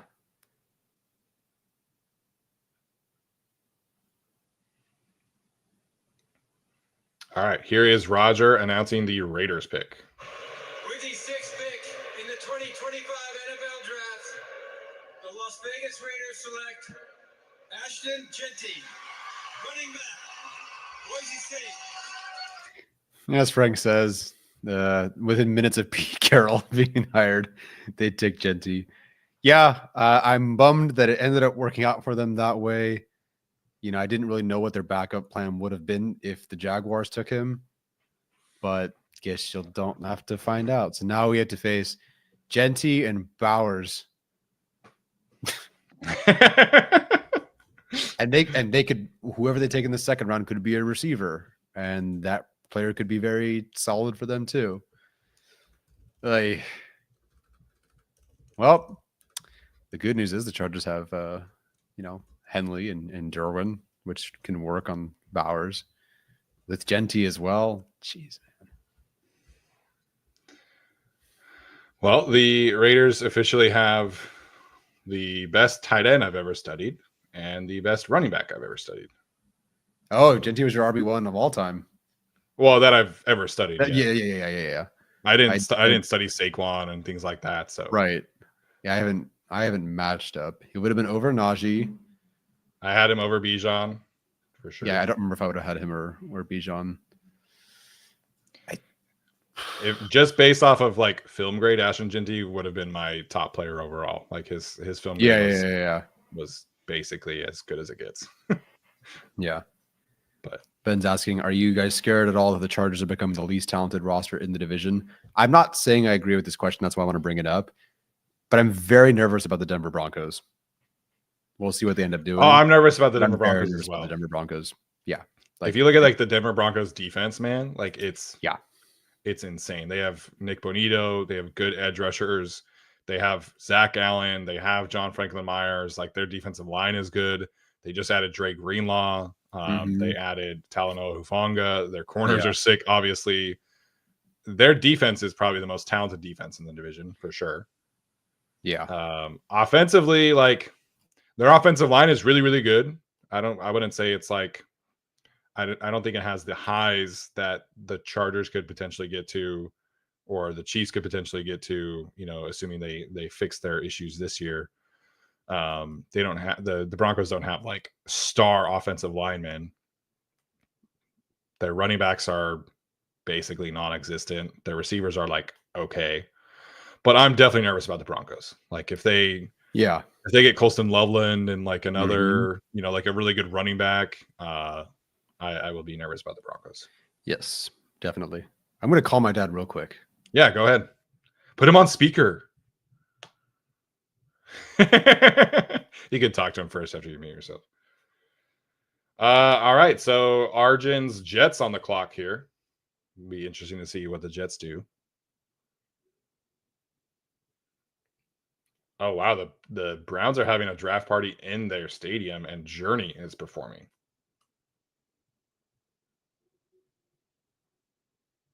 Interessante. The pick is in for the Jets already. We're cruising now.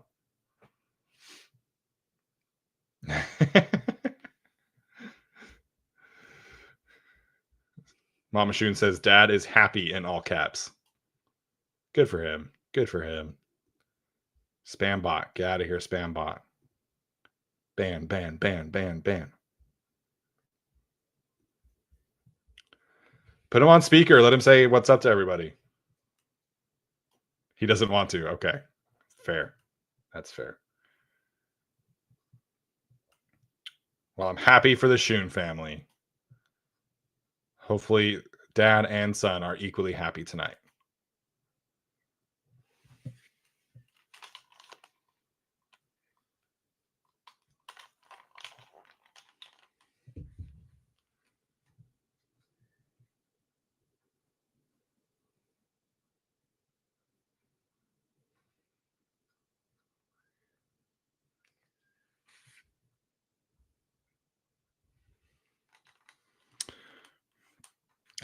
Anthony says Daniel Jeremiah's mock draft has busted. I think he was maybe putting a little chaos into the world with the recent one. That's just me.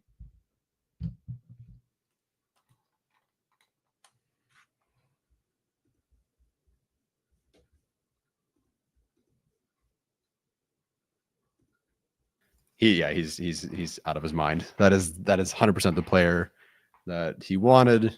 Great player. It kills me, but yeah, happy for my dad. Jumping up and down, apparently, just over the moon. I mean, I get it. I get it. Yeah, I think there's a real chance that this is the guy who people had as, you know, the third best prospect in the class by like quite a margin. Yeah, he was number 2 for me with just some indecisiveness with Hunter. Like, I don't know what the hell he's playing, but yeah, he's pretty good. My poor mother has been, I guess, enduring talks of Ashton Genty for weeks. Yeah, I get it. Yeah. Alex asking if we would have preferred the Chargers to trade up to get him. I mean, no, because they would have had to trade up to like 5, if not more. So, you know, at that point, you're picking at 22 to get Ashton Genty. You got to give up a future first round pick, probably. Giving up a future first for a running back is not great. As much as I like Ashton Genty. Yeah, no, I don't even know what that would have looked like. I mean, I don't remember the last time someone's traded. That's a big jump. So 22 to. So that is, I mean, that's almost 1,000 points. Yeah, that's. You'd have to give up your next year's first, like to do that. Yeah, no, thank you.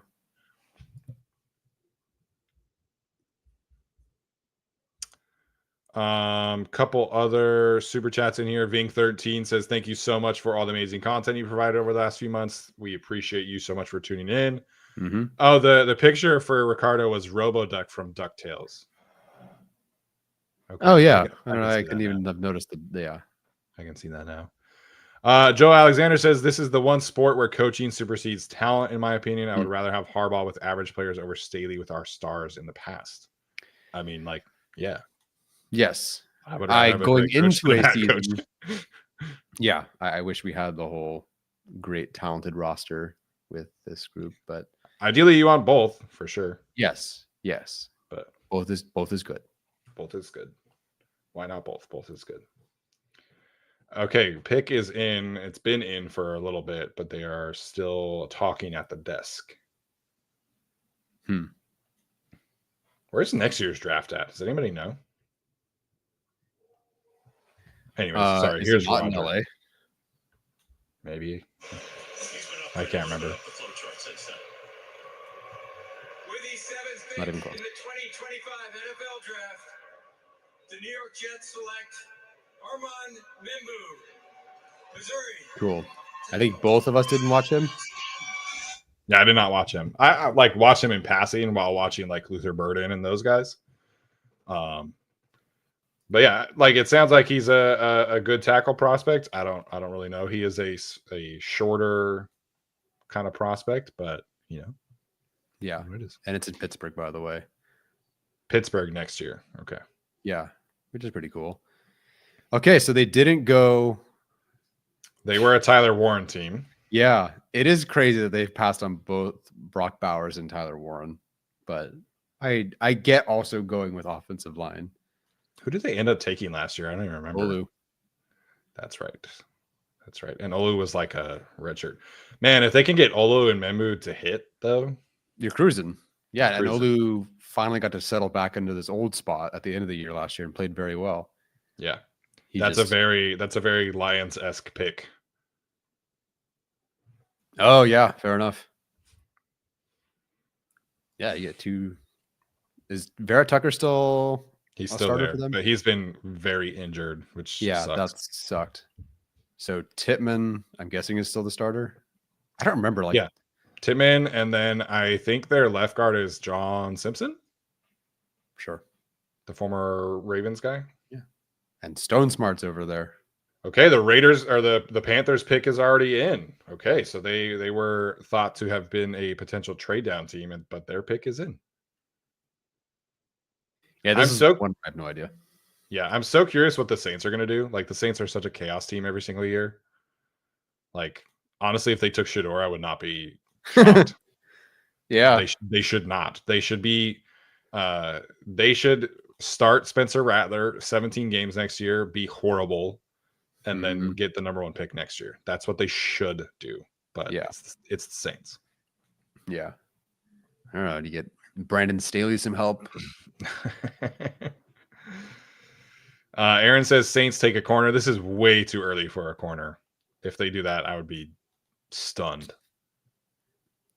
Yeah. This to me, the Saints' logical choice, logic for the Saints, I know, would be to take whichever Georgia edge rusher the Panthers don't take. Yeah. Oh, is that that's true? Panthers defense, yeah. Yeah. The Panthers have done a ton of work on both Georgia edge rushers. So they hosted both on visits. They went to the pro day. Like they've done everything for both of those guys. Saints, same thing, by the way. Dylan says, Warren "Can see really going to be a Bear." Sorry, is Warren really going to be a Bear? I could see it. They need offensive line help, like low key, but yeah, I mean, this is the coach that loves Sam Laporta, so I could see it. I could see Loveland there, honestly. Yeah, Loveland is more Laporta than Warren is. True. I don't think they even would trade Cole Kmet at that point. I think they would keep them both. Cole Kmet's an awesome blocker, you know, gives you some flexibility. It'd be very similar to like the Kincaid, Dawson Knox kind of situation that the Bills have. Okay, well, that's my fault. I looked over for 1 second and I got the pick spoiled. Classic. It's what I would have put money on. For sure. there's a lot more commercials in the top of this first round than I think there usually are. At this time last year, we already knew who the Chargers were picking. And the Chargers, half of the Chargers fans hated it. Yeah. Yeah. I'd say a third of them hated it. A third of them were completely surprised. And the other third were cool with it. Yeah. I would think we were pretty cool with it. But we also I don't really gamble a whole lot. But we put a collective guilty as charged bet on them taking alt. So yes, that definitely like helped us, be more into it than I think we were. Yeah. How could any Charger fan have been surprised? Trust me, man. Yeah, dude. It's a lot of our job is just like, hey guys, it's it's okay. And that was a rough while there. The good news is everybody wanted a wide receiver, and I'm like, I get it, but like this offensive line group is also really freaking good. Yeah. No, the Ooh. preferred neighbors completely fine with alt. Gave the pick an A, and it worked out just fine. It worked out much better than I would have thought. Canales has a super clean fade right now. That is a great haircut. Nice.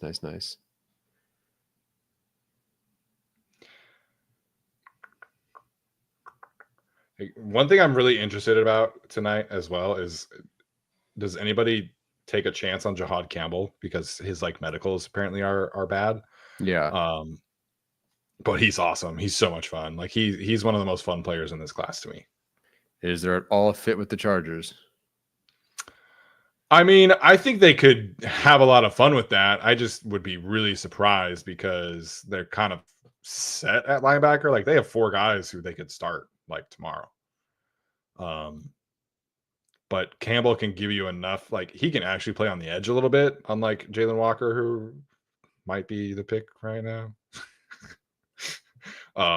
So Jahad Campbell's a ton of fun.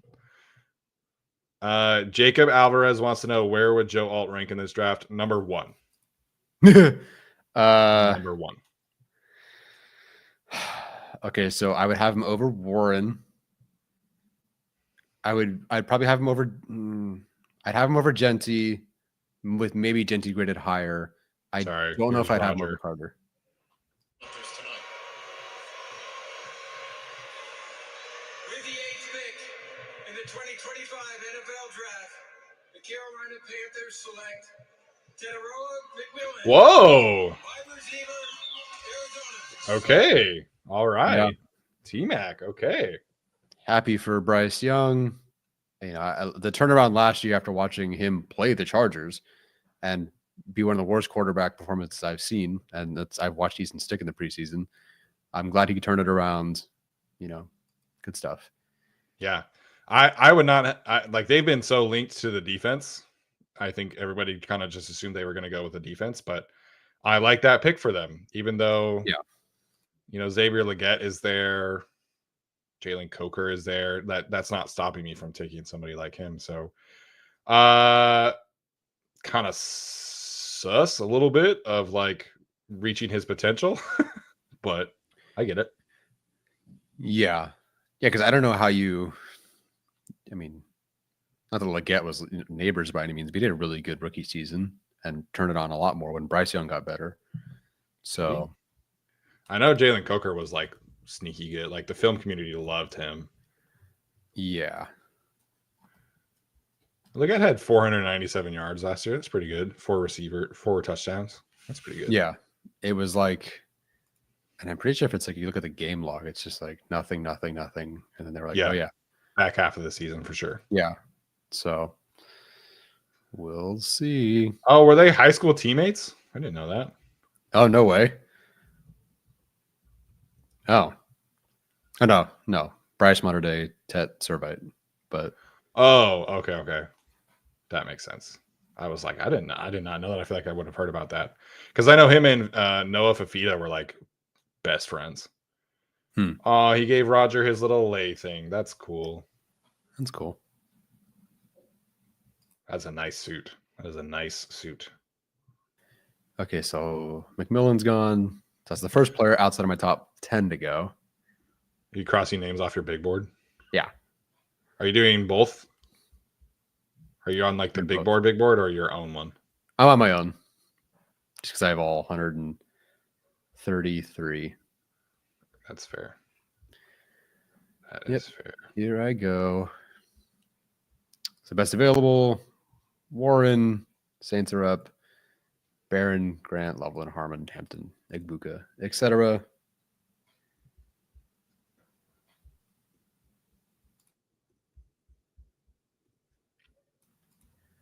Panthers taking McMillan as Mason Graham and Ted were teammates. Interesting. Anthony asking him, Saints need offensive line. They need a lot. They need a lot. They need money. They need money. They need more picks. They did not pick up the 5th-year option on Trevor Penning, which, like, shocker. So they have Talise Fuanga from last year, who they made play left tackle, which I don't understand why that happened. Yeah. They're good at center with Eric McCoy.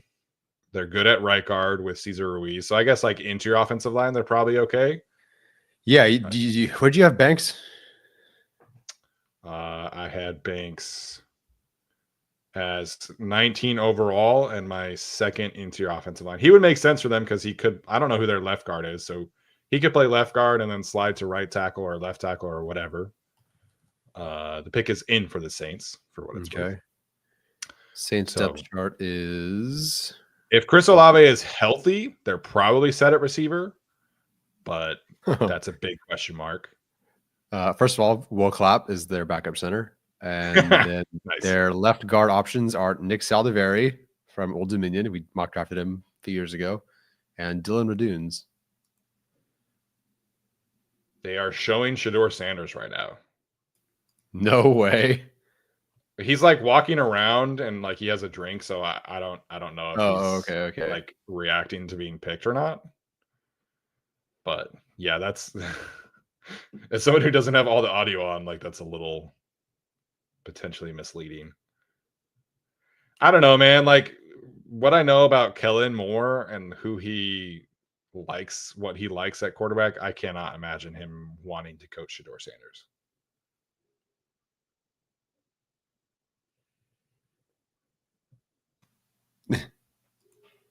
They're clickbaiting you.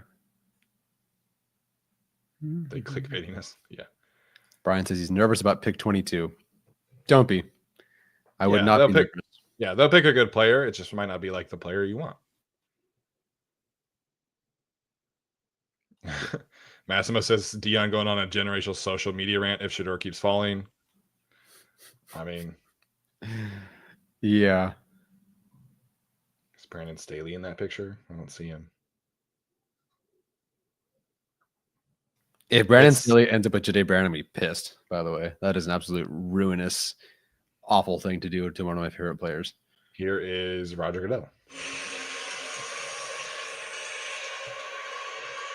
the 9th pick in the 2025 NFL Draft, the New Orleans Saints select Kelvin Banks Jr. Tackle, Texas. Okay. Cool. Didn't watch him. Glad I asked, but yeah. All right. There was a ton of smoke this week that he was going to go a lot earlier than people thought. Yeah, it seems like it was him or Membu, like in that Jets range. So yeah, there was a lot of buzz connecting him to the Raiders at 6. So, yeah. Yeah, like I said on the show earlier this week, I think he can play tackle for them if you want him to play guard this year and then play tackle next year. I think that's fine. Get the best 5 out there. And Kellen outside of the Chargers year has always had a good high-end offensive line. So yeah, it makes sense. As Jacob points out, tackles are flying off the board like last year. Good for us, hopefully. Yeah, and I'm glad the Chargers have their tackles because if you're at 22, yep, or the Chiefs in the back half or the second round or the first round, yeah, that's a double-edged sword for me because like there are other good players that the Chiefs could take that I would be pissed about. Like if they end up getting Derek Harmon, I'm going to be so mad. Like if Derek Harmon falls because of the shoulder and then he just ends up going to the Chiefs, I'm going to be pissed. Yeah. Or if they move up a little bit and somehow get Grant or whatever and just, yeah. Yeah. Plenty of players. Yeah. Kevin Koenig pointing out that Ryan Ramczyk did just retire. So, although he didn't play last year, like he was already basically retired. Yeah. Again, please do not spoil picks in the chat. Like, I don't know how many more times I have to say it. Please do not spoil picks in the chat. You all suck. Yeah. Pick is already in for the Bears. Do not spoil picks in the chat.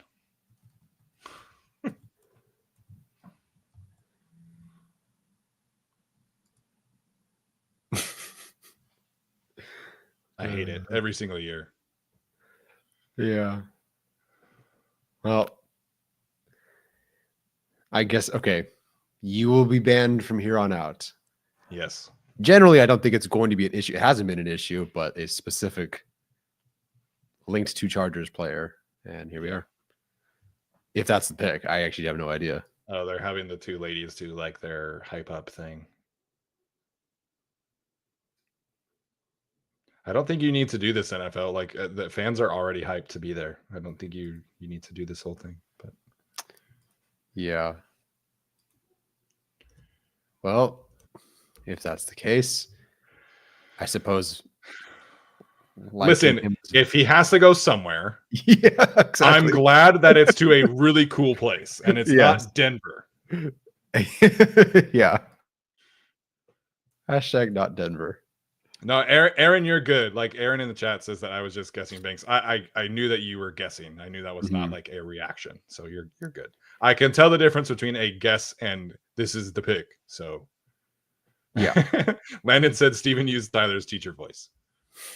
I was also a teacher at one point. So there you go. Yeah, Steven used Steven's teacher voice. Yeah. My education runs in my family. Like there are so many of my family members who are teachers. My mom was a teacher for 30 years. My grandma was a teacher, the one I shouted out earlier. Actually, both of my grandmas were teachers. I have like several uncles who are teachers. Like teaching runs in my family. I'm actually like the only one who works in education who is not a teacher. So a teaching voice is like a Haglund trait. Like we all have one. And my wife is a teacher. So there you go. Yeah. That's what drew you to her. How do I edit? There we go. Please don't spoil the picks in the chat. And I was a coach, so Frank points out. Oh, yeah, there you go. Aaron says, so you're the black sheep, eh? You know, is what it is. There we go. The NFL is going to release the schedule on May 14th. That's cool. What do you think the Chargers will do this year?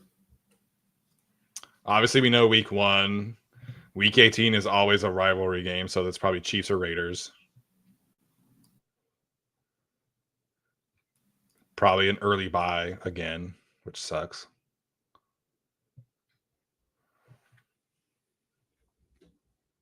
Yeah, Hall of Fame game, Brazil game.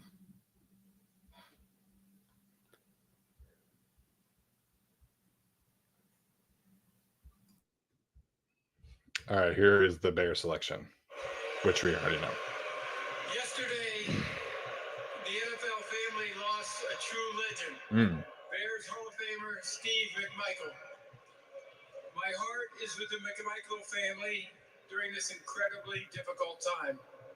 Missy, please know that you are in our thoughts and prayers. Thoughts? Mongo's remarkable contributions to the game my and the thoughts. community will never be forgotten. His legacy will continue to inspire generations to come. 50 years ago, with the 4th pick in the 1975 NFL Draft, the Chicago Bears selected one of Steve McMichael's teammates and closest friends, Walter Payton, running back, Jackson State.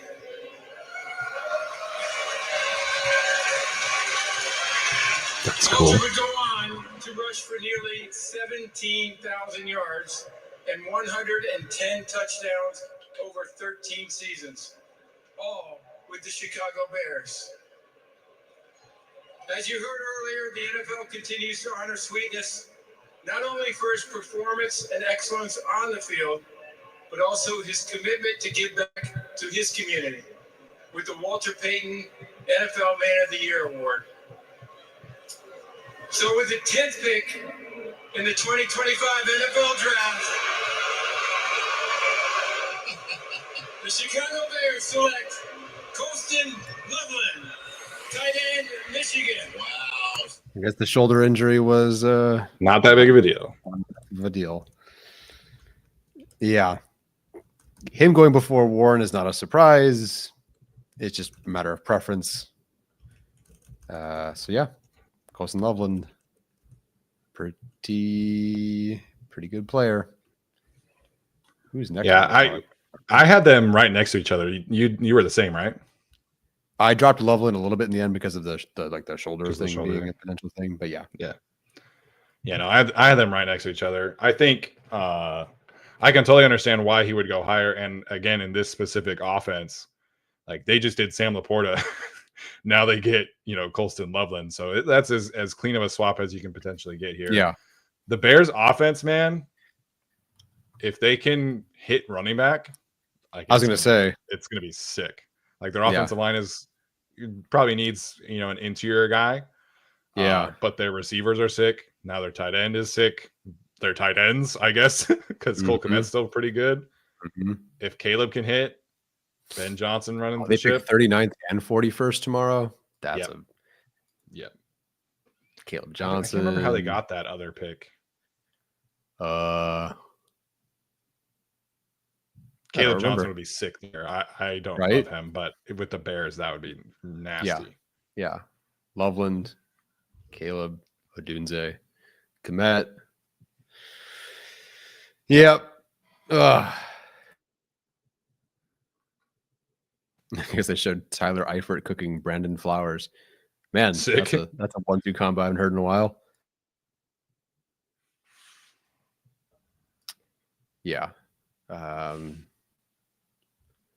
Jorge says, are we bummed? Honestly, at this point, with all the chatter, I just thought he was going to Indianapolis and was not going to be available. I thought he was going to go to Indy or to Denver. Yeah. So, sure, bummed, but we'll see. Very curious what the Niners do here. So it's Niners, Cowboys, Dolphins. The Niners have been really linked to Walter Nolan. I've seen that. He is like very much their type at 3 tech. Yeah. Wow. Okay. Colston Loveland definitely lives in Idaho. Why is that? They just showed his house and they have 2 massive deer in the back. There you go. They mounted it. Yeah. Yeah. That is definitely Idaho. Oh man. Okay. Pick is in for the Niners. So, I know that they like Walter Nolan.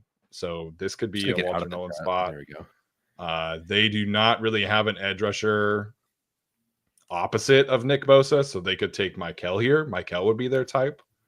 Yeah, because they pursued Joey pretty hard, right? Yeah.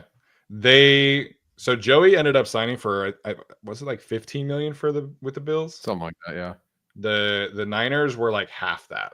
So it was like a good deal. It was not like a high-end deal, but he got to potentially go get to play with his brother. So yeah.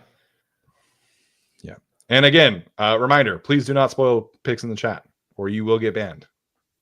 Yes. Chalk. There. I said it. What's wrong with the word chalk? I don't know. I once won chalk because I found the silver Easter egg as a kid, and I got chalk as a prize. Back when kids went outside and did things like chalk and stuff. Back when kids went outside. When the youth went outside and touched grass. Yeah. When they touched grass. All right. I am going to order some food right now. I respect it. We're an hour 50 and almost 2 hours in. Yeah, we're almost 2 hours in. Yeah. I had a coworker. I was like telling a coworker that I was doing this and like, oh, like how long is the stream going to last? And I was like, honestly, probably like 5 hours. And they were like, why? And I'm like, you don't understand. Commercials. Yeah. Each pick is Yeah, they get 10 minutes. Each team generally takes about 8 to like actually announce it and stuff like that. So Okay, so we're at 11. So we're about halfway. we're halfway. Yep. So assuming DoorDash is correct, I'll be eating at like pick 15. What are you going with wings? I went pizza tonight. Fair. Yeah, fair. pizza tonight. Yeah. Riley says McAfee stream is trash. This one actually works. Thank you. It's all our high budget production, just like they have. Yeah, is anybody listening? Anybody in here listening to the Athletic Football Show? I wonder how Robert Mays is doing because he's like been trying so hard to like not be optimistic about the Bears, because he's just been like a tortured Bears fan for his whole life, obviously. But Yeah. they've done really well this offseason. Yeah. Like they've done about as you possibly could do in the offseason. Yeah. The Bears are in a really good spot as long as the quarterback works out. But I mean, they have the coach, I think. Yeah, we loved Ben Johnson, and I think we would have been very thrilled to have him. Obviously, we're happy with Jim Harbaugh, but Ben Johnson was right up there for us. Matthew Golden with quite a gold suit, very on brand. Yeah. You guys in the chat, let us know what you're eating tonight. Remington's his first time joining live, but you do a great job. Thanks. Can't wait for this season. Thank you for joining us live. It's a big one to join us live on. Yeah, thank you. Make sure you tune in tomorrow and on Saturday. Saturdays, that's I'm gonna start like that's... shedding layers of clothing. I'm gonna be like a t-shirt and shorts. You're gonna do what Roger did. Remember when the draft was virtual, and then Roger like was just in his basement and just got drunker and drunker. At one point, he was like, "What you were doing earlier, is just slapped in his chair." Yeah, 6-round pick. yeah. Oh man, is he coming out right now for the Niners pick? They're showing the stage. No, okay. As Atticus asks about the booty shorts, I have them. They're a work of art. I actually got them for free when I went to a 5K, and so I've just got them. Oh, they're announcing the pick in Tokyo.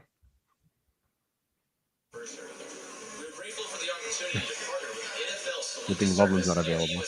No, I'm not making that joke. George Kittle and Colson Loveland, dude. That'd be so sick. Oh, I was just gonna make a can't say your L's joke, but oh, I'm sorry. Who was announcing it in Japan?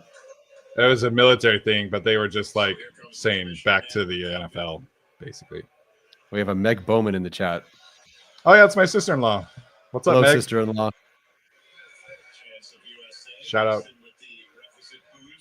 What's her opinion on like Family Guy? Your sacrifices to defend our country's freedom.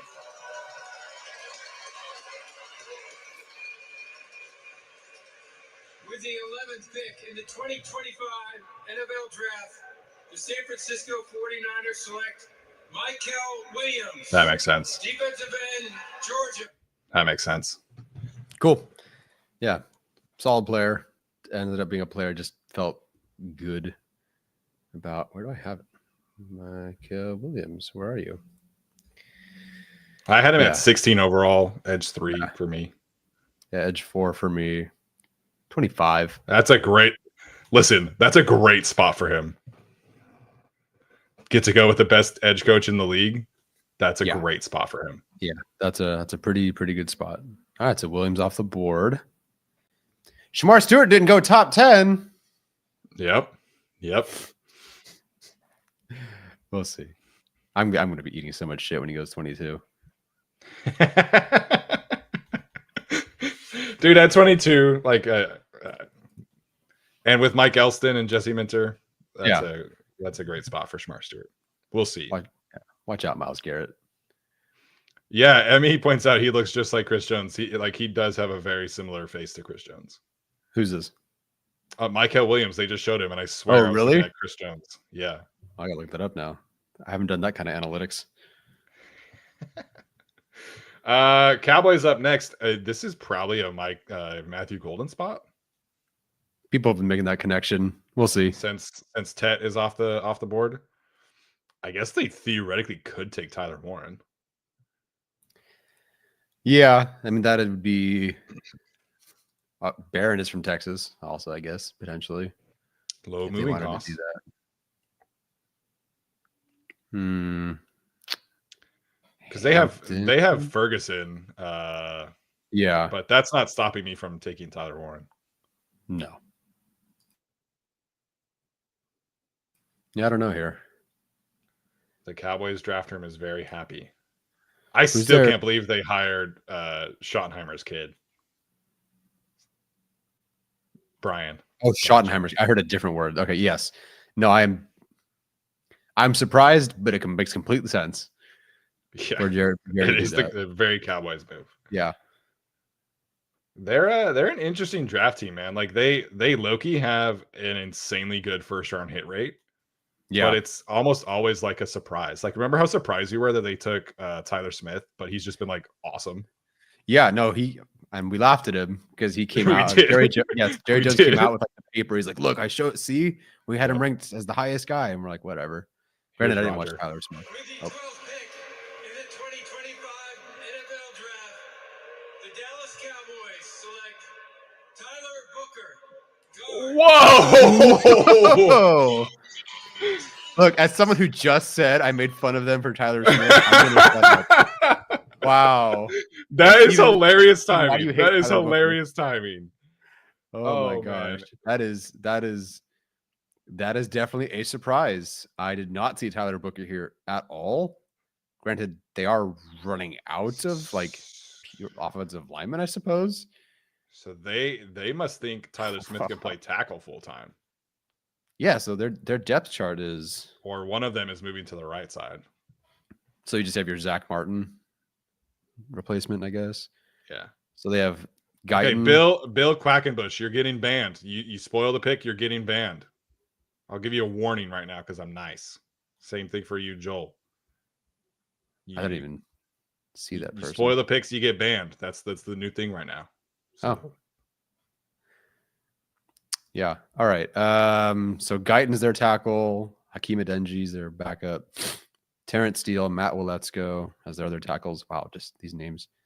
Wow, they have so many like guys I remember as backups.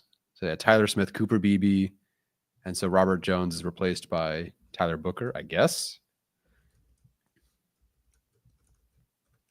I really liked Cooper Beebe last year. Oh well. I'm glad you saw them spoiling it. I didn't even see it. Well, I only saw it because Bolt Casa pointed out. Gotcha. So shout out Bolt Casa. Yes, that was Coach Steven voice there. He's listen. You got put in timeout, so they will be back. But next time it's a ban. Yeah. Listen, man. That's right. They have 3 Tylers on the offensive line. Tyler, yeah. Yep. Call me up, baby. Cooper Beebe, you just got to change your name now. You're Tyler. You're Tyler Beebe now. Yeah. Tyler Booker at 12 to me is crazy, but if he's gonna be successful anywhere, it probably is Dallas. Like they are an offensive factory. Yeah. I'll give him credit there for sure. Ooh, are the booty shorts coming out if we get Tyler Warren? I think that's justified for sure. I guess for my 4th overall player, I suppose I have to do that. Yeah, that is justified for sure. Oh man, I'll be sweating it out now at 19. Sean says we need more Coach Steven. I will gladly bring out Coach Steven when you guys want it. Yeah, if the Chargers get Tyler Warren, man, I would be stoked. Would you trade up for Tyler Warren? I mean, if you're getting to a point, when I trade it for Tyler Warren, I would jump the Broncos for Tyler Warren, I guess. Yeah. Like we talked about earlier, I would trade up to like 19 for him, but he's gotta keep falling. Man, what an offensive line history they have. I mean, TBD on Tyler Guyton, obviously, but Tyler Smith, Zach Martin, Frederick, and Tyron Smith in the last 12 years. That's insanely good. That is insanely good. Yeah. Yep. All right, Dolphins up next here. They're another team that probably should take an offensive lineman. So there's no way Donovan Jackson can go up this high as much as I like him. I did the smart thing to include him at 20, not Jackson, but Booker at top 10. But I'm glad it's not him. Yeah, I ended up with Booker at 24, but overall, I should say on my board. That's right. Were we the same? Oh no, never mind. I had Booker at 30. That's right. You ended up liking Booker more than in the end. Yeah. Ooh, Broncos getting Tyler Warren. Yeah. No, listen, no matter who the Broncos take, we are probably not going to be happy. Like, they have been linked to Loveland, to Warren, to Egbuka, to Hampton. Mm-hmm. Like, whoever they take, we are not going to be happy. That's just what it is right now. Yeah. Oh, Colts taking Warren? Yeah, probably.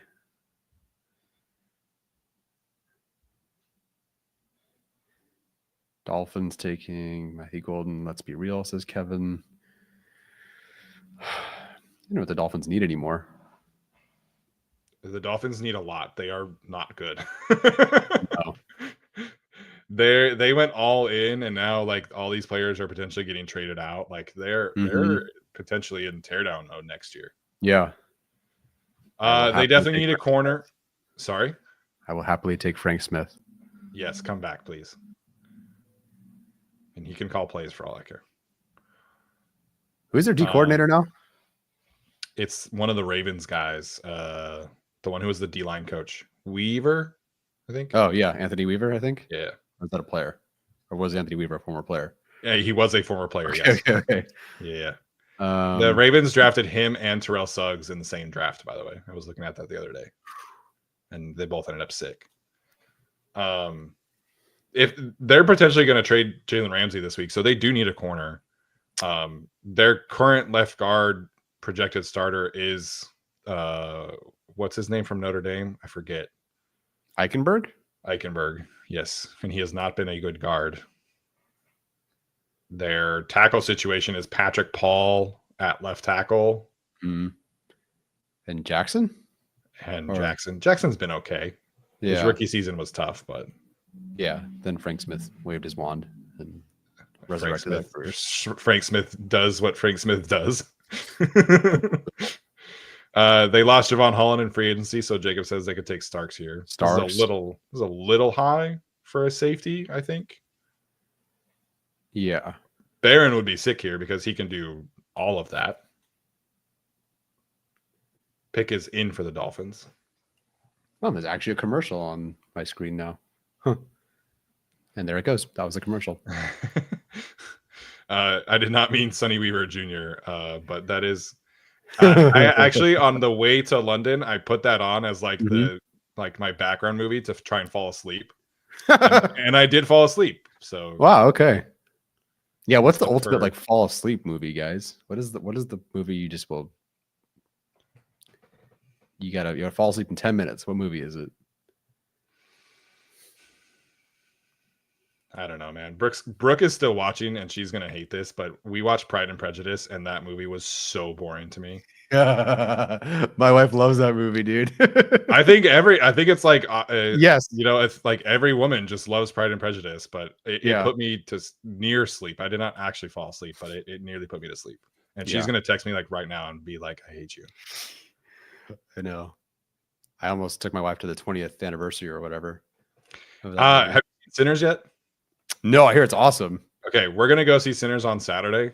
Yeah, that's like we're gonna go out on a date and go see a good movie. So picking it up for draft weekend, but I can't wait. Everybody that I have seen that has gone and seen Sinners has said it's like amazing. So we're really excited for that.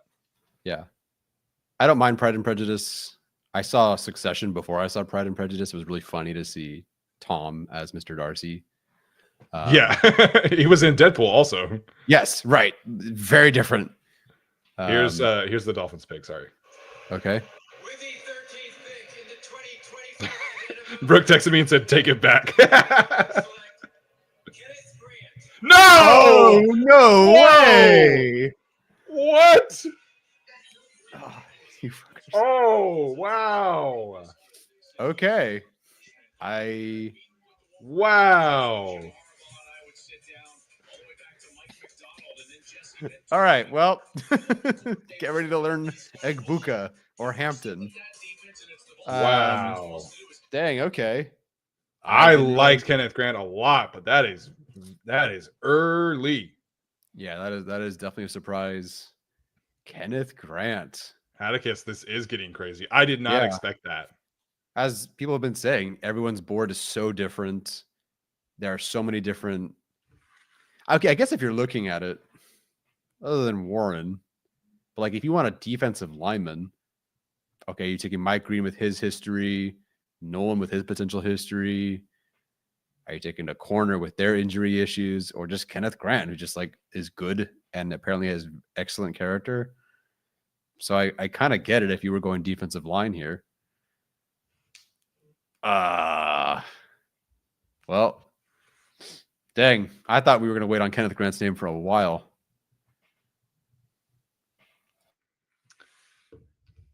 Man, 13. Never mind. I'm going to order some food and emotionally eat. I don't know what yet. Brett Coleman did have Kenneth Grant going to the 49ers at 11 in his mock, so credit to him. The pick is in for the Indianapolis Colts. That was quick, unfortunately. Again, you guys in the chat, do not spoil the pick or you will get banned.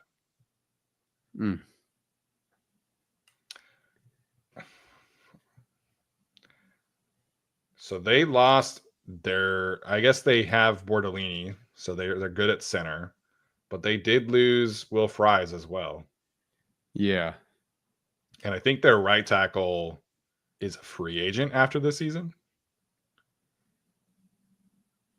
I feel like at edge, the Colts are probably good. Defensive tackle, they're probably good. So they could take a corner. They could take Barron. They do need a freaking corner. Surprised. Where did Brock Bowers get picked last year? 12? 13. But that class was so much better. Like in this year's class, Bowers is probably fourth. Yeah. So maybe even higher. Cross Grant off my board. All right. Here's Roger already with the Colts pick. It has to be Warren. Was that audible or was that face? With the 14th pick in the 2025 NFL Draft, the Indianapolis Colts select Tyler Warren, tight end, Penn State. Yeah. Yeah, I mean, I get it. All right. So I'm down to Barron and Harmon as my two remaining players in my top 10. In the order Barron, Harmon, Hampton, Egbuka, then Mike Green, Will Johnson, Walter Nolan. That's so boring to me. I know. Like I don't know, man. Like, I guess Shane Steichen is creative enough to get that, but like, they already had an issue getting the most out of their receiver room. Like, they had too many pass catchers. And now they're adding another one. Unless they're trading one of them. That's true. Wow. They have A.D. Mitchell. They have Michael Pittman. They have Alec Pierce. They have Josh Downs. Yeah. I don't know, man. Did they really need another pass catcher? Well, I like Bleacher Report's comps for people. They're all so different. Tyler Warren's comp was Jeremy Shockey. Warren mentioned at the combine that was who he watched most growing up. That's rad. Yeah, that is sick. That's a good one. Robert asks if we think is Revel better than Barron. It just depends on what you're asking for. You want a corner on the outside? I would not take Barron. Yeah. But I like Barron as a defensive back overall, and he does not have an ACL tear. Yeah, I mean, if Savon Revel were healthy, he would be a no-brainer, like top 15 pick for me. But we just don't know how he's doing. I think eventually he will be fine, right? Like, ACL tears are not what they used to be. But Barron, to me, for the Chargers specifically, like, dude, like, it just checks so many boxes for what they like at defensive back, because he can play slot, he can play outside, he can play safety, he can blitz, he can defend the run. Like, he's so much fun. And if we get to the point where that's the pick, I know Chargers fans are probably not going to be super excited, but it's a great pick. And then the other thing it does is it gives you future Derwin replacement for this defense. Yeah. Yeah. Like, what if I added athletic Brian Branch to this defense with Jesse Minter? Okay. Yeah. Fine by me. And that dude, with Jesse Minter coaching him, he's a star right away. Right away. Oh, yeah.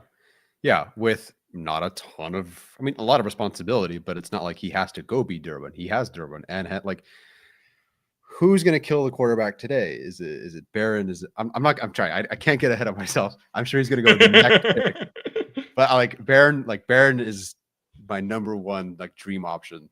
So I will hang in there. But we'll see. They could trade back. I almost like trade back more than Barron.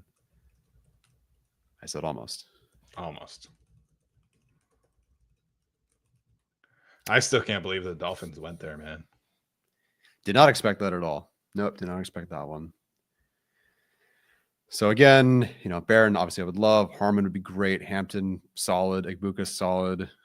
I mean, at that point, in terms of on-field play, Mike Green, but I don't think so. Will Johnson, I'd get. Golden, I'd get. That's yeah.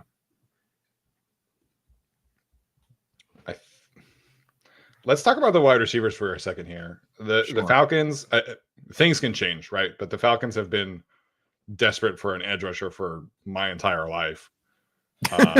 Cardinals, I'd be kind of surprised if they went receiver again, back-to-back years. Yeah. The Bengals, again, nothing would shock me about them. They Nope. probably should not take a receiver. The Seahawks could, I guess, but yeah, they paid Cooper Kupp like a lot, like a good amount of money. That's right. I forgot about that. The Buccaneers feel pretty set at receiver. Yes. The Broncos could certainly take a receiver. They definitely need help. Yeah. Steelers too. Steelers probably need somebody who can play the slot, but they also need a quarterback. So there's a chance that Emeka Egbuka is on the board for the Chargers. Like a pretty good chance. I get it, man. I'd get it.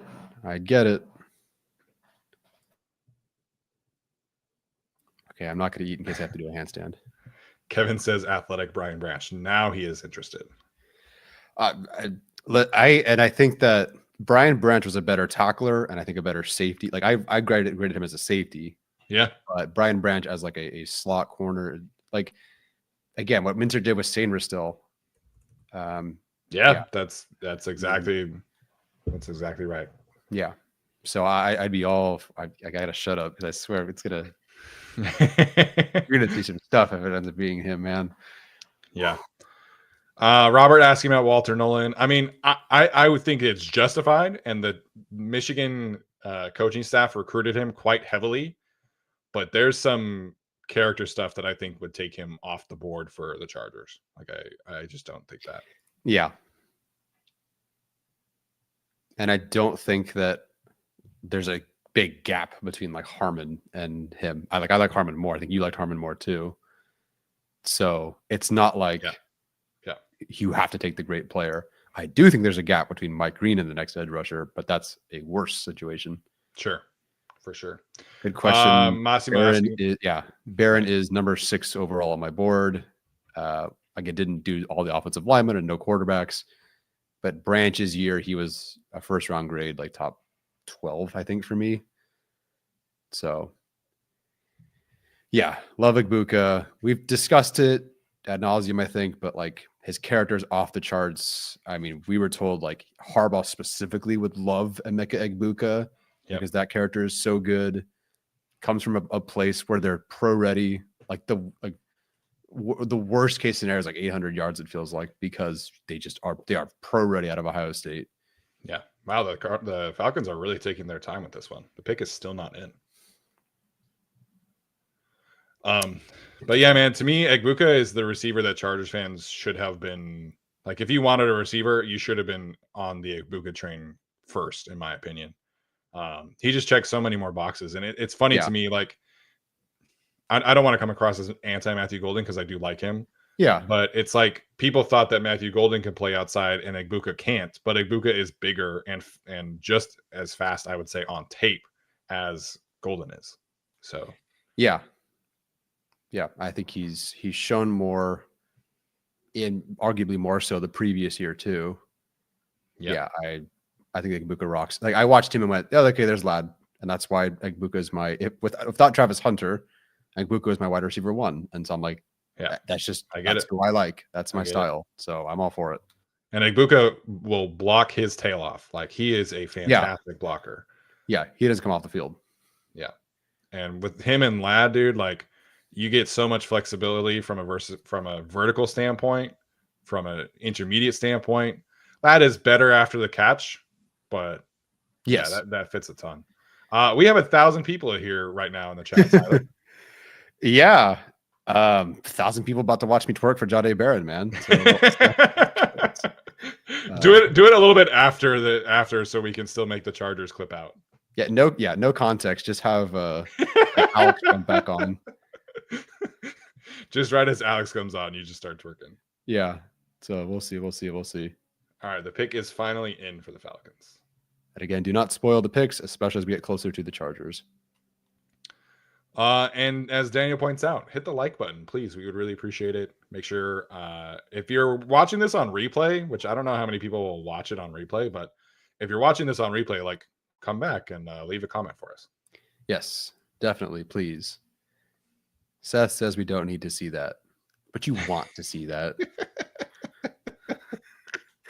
I'm not going to do it on this live stream. I feel like I'll get demonetized and banned or something. Yeah, we need the money from this stream. You can save that for day 3. Exactly. Yeah. Day 3, dude. Yeah.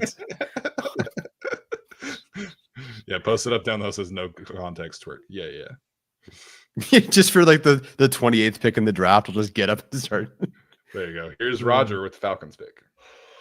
With the 15th pick in the 2025 NFL Draft, the Atlanta Falcons select Jalen Walker, defensive end, Georgia. Yeah. All right. So Carter goes, Williams goes, Walker goes. So we are still waiting on Mike Green, who I think his range is huge. Yep. Stewart's still not off the board yet. But, my food is here, so I'm gonna go grab my food and let my dog out real quick, and I'll be back in a couple minutes. All right. I'm here to entertain all of you until Steven comes back. I've been ditched. I promise he will come back. I don't remember if we got Anthony love y'all super chat in here, but hello, thank you. Official tuba player of GAC. Green's range is the Bengals. I definitely agree with you, Aaron Smith, that would be the range for him. At some point, they just need anything. Ooh, Sean asks, do you guys go back and check new comments on old vids? I do. If you respond to my personal account, yeah, because it just pops up as a notification.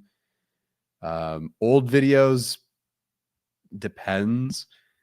I went back today and looked at some old draft stuff just to see the reactions to last year's draft, and there are some fun ones in there.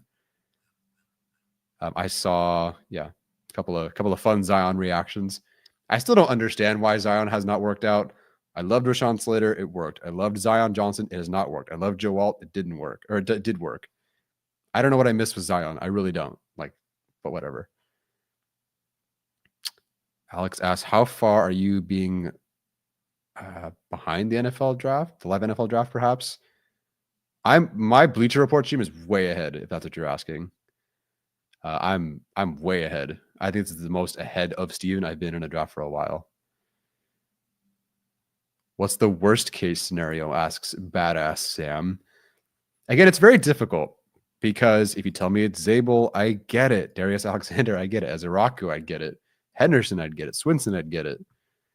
There's a lot of players I would get. The only one that would be not worst case, but the one that would surprise me would be Luther Burden, because of some reported character issues that got brought to our attention, and just the more pure slot nature of how he plays.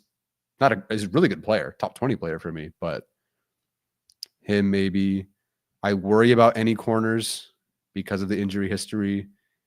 I mean, you get to pick Revel with an ACL tear or Johnson with a couple of issues and potential issues just with the 40 time in general, and that showed up on tape. So we'll see there. I don't want to see Higgins go at 22.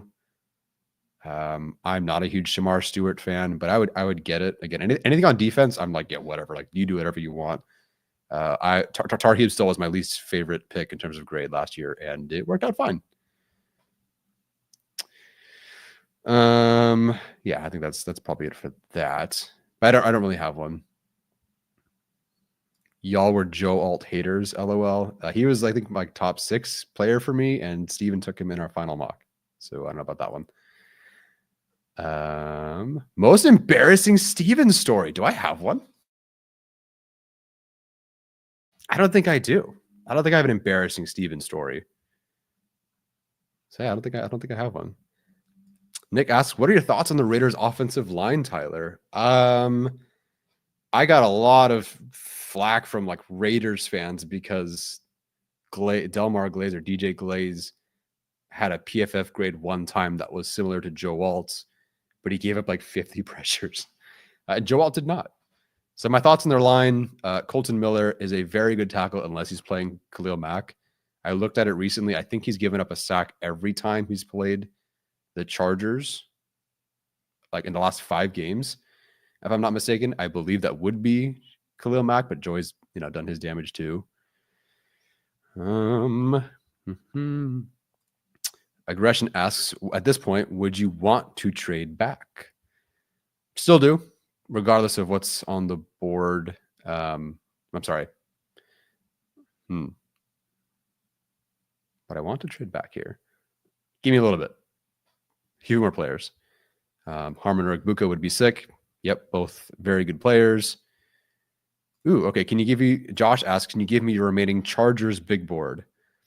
Okay, so slightly personal here too, but Barron for me, then Harmon, I think still makes sense. I think I would actually go Igbuka for them, then Hampton. Then I'm going to guess Will Johnson. I could actually be wrong about Will Johnson because they know him better than the rest of these guys. So I think Barron. Yeah, but for me, Barron, Harmon, for me personally, for their board, yeah, Barron, Harmon, Igbuka, Hampton, Will Johnson. But if they know more about Johnson's injury and feel better about that, then I could see him being higher. Nick, okay, so my dad answers the question. Our offensive line sucks. For those who don't know, my dad is a Raiders fan. He says our offensive line sucks. Nick says 5 out of 6. I don't know how long, but many years in a row watching draft with you guys. Much love and positive vibes for our pick this year. Yes, nothing but positive vibes for any selection the Chargers make. Right, wrong, whatever. Yeah, I hope they do well. No matter who they are, I hope they do well. Oh, someone says stop spoiling picks and to ban Jasmit. Okay, then I'm going to ban Jasmit. You are in a timeout. Do not ban the picks, guys. It is that thing scrolling at the bottom of the screen.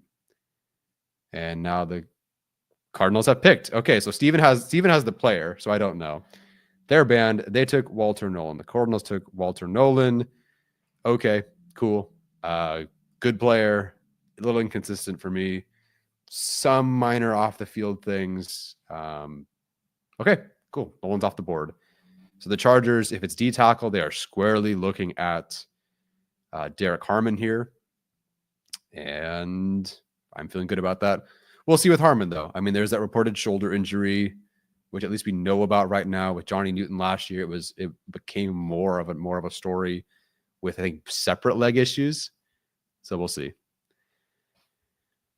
Can we say that's a surprise pick? I don't know. I don't really know what the Cardinals need. I frankly don't know the Cardinals needs. Although I will say I spent an entire week saying their defensive line stunk right before they dominated the Chargers offensive line. So I suppose they really do need some help. But yeah, we'll see. Steven's back.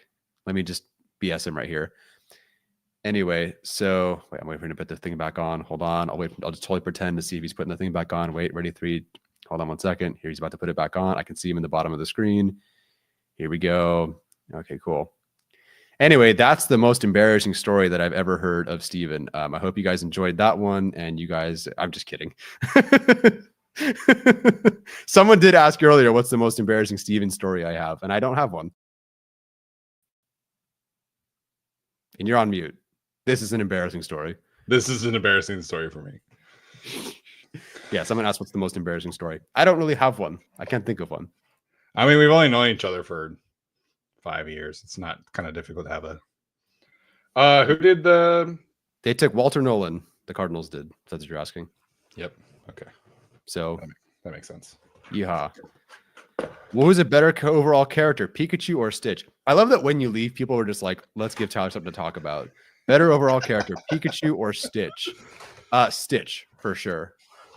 Steven has a Stitch voice. Yeah. It's good. I went with Marcos. I don't know if that's a thing down there. I just went with like the quick one that's like kind of good. Sure. Sully, come up here.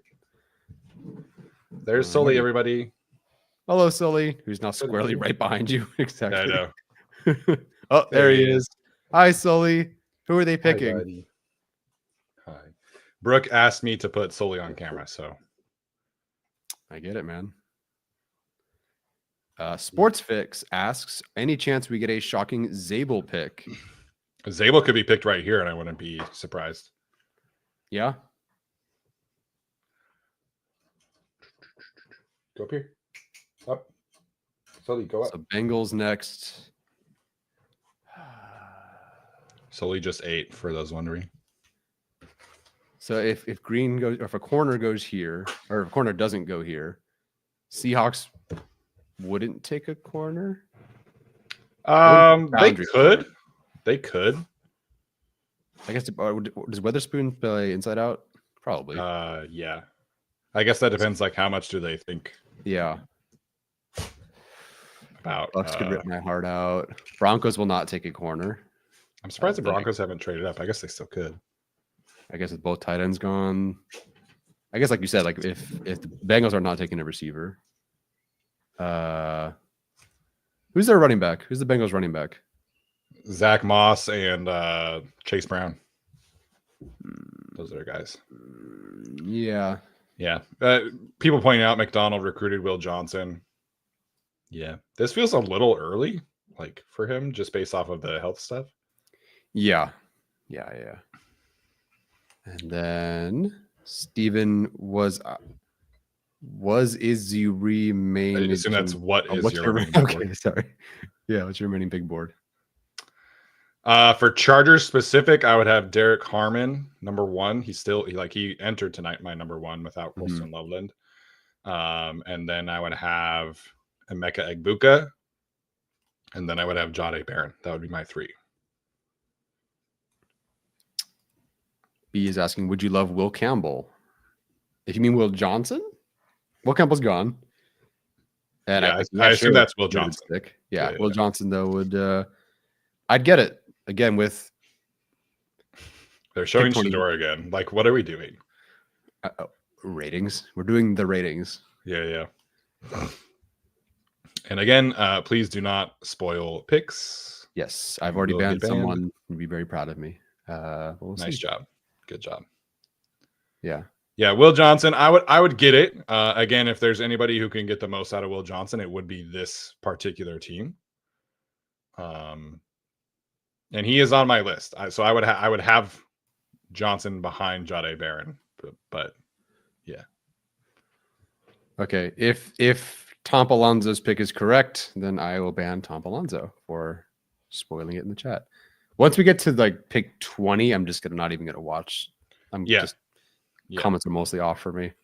Tom Alonzo, I think is correct in spoiling that pick. So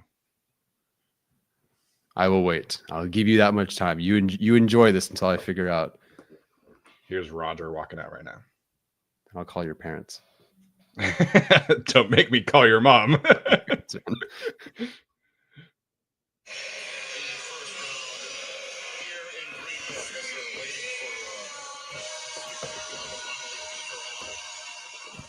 Is there a band there?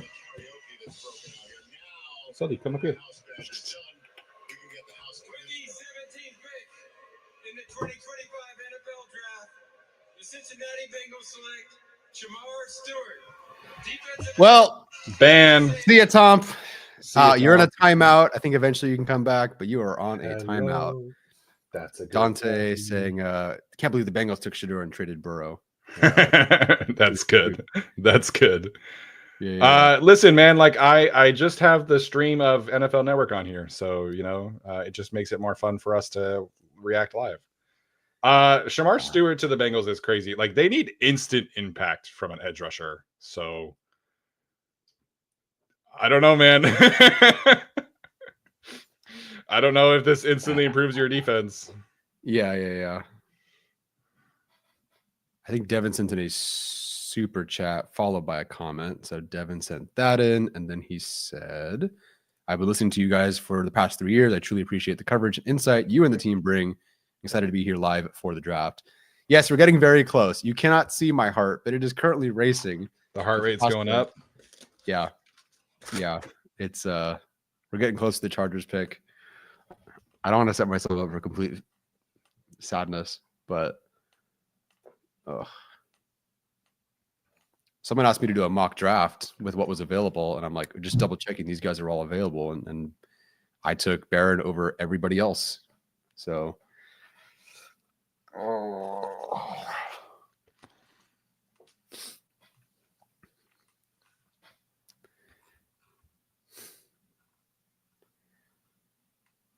yes, Super Saiyan Macho says still great picks available. Yes, I can.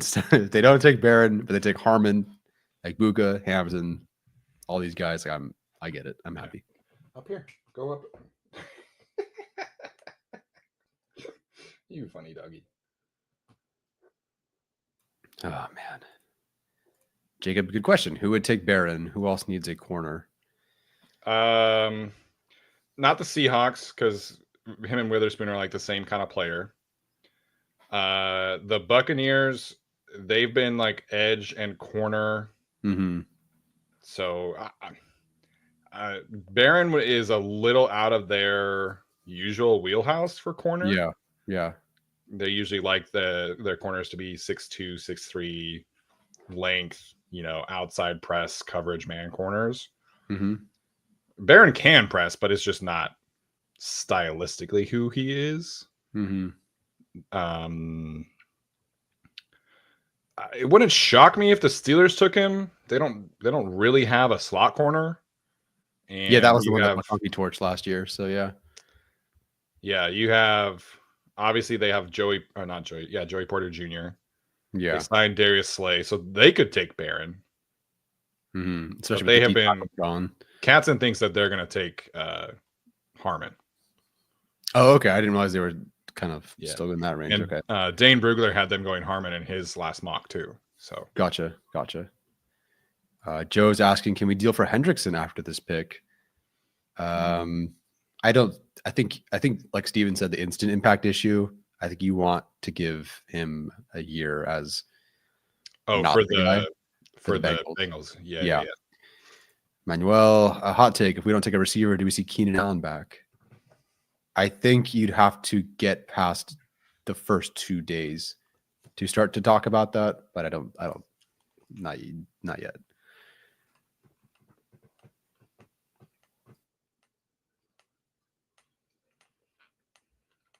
Tyler can be invincible for Halloween. He is voice acted by a Nation guy, I think.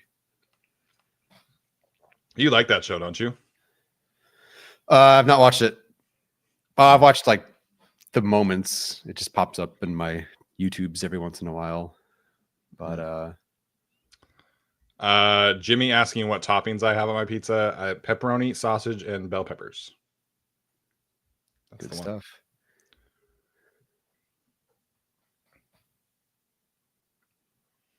Pick is in for the Seahawks.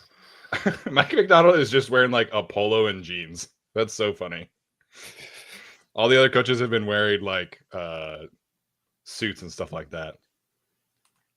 I'm supposed to ban someone named Goon. I don't know if that's actually the pick. I'm behind. I'm going to trust the chat on this one and put this guy in timeout. Here is Roger.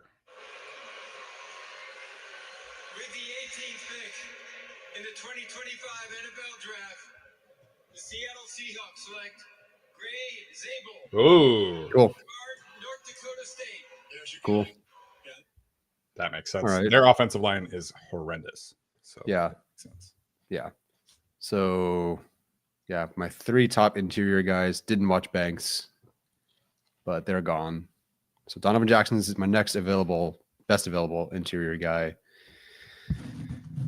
Okay. Oh, Sorry, I just hit my microphone with that. no, you're totally fine. Do what you got to do.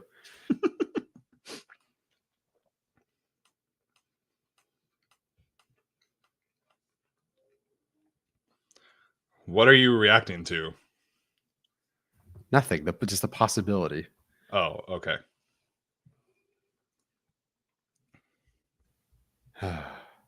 So 19 is on the board.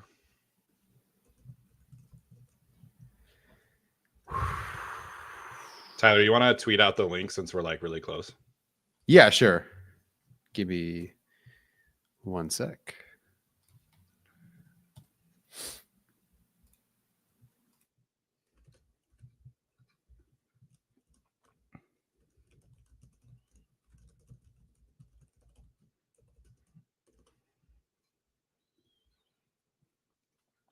All right, Bucks. This is probably Mike Green, although Trevor Sikkema thinks they really like Ezeraku.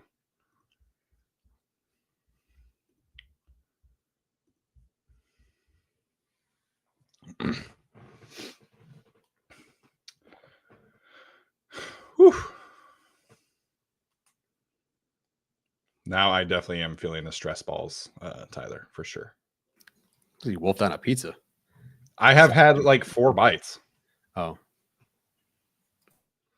I'm like, Ah, the pizza. I should have eaten earlier because now I'm like anxious.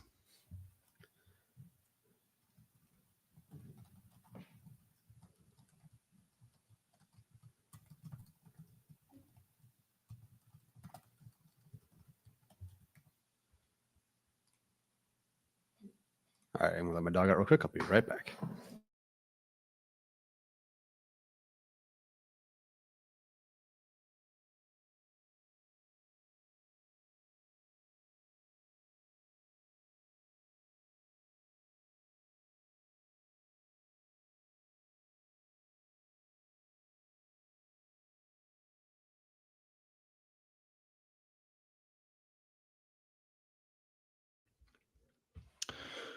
All right. Tampa Bay Buccaneers are still on the clock, everybody.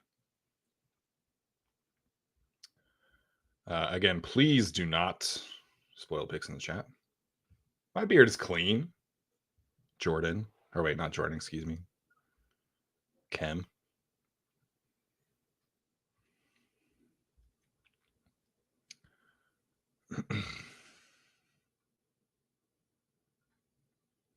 RR asking, would they take Barron over Johnson? I think they would. I think they would take Barron over Johnson. Do you think Campbell goes to the Chargers? I wouldn't be stunned, but I think it's probably elsewhere. So there's been like health reports and things like that. So I think this is probably not where they go. I think the Buccaneers could take Campbell right now, but we'll see there. Yeah. Tracers thinks Henderson and Hampton are about to come off the board. Would not surprise me at all. Yeah.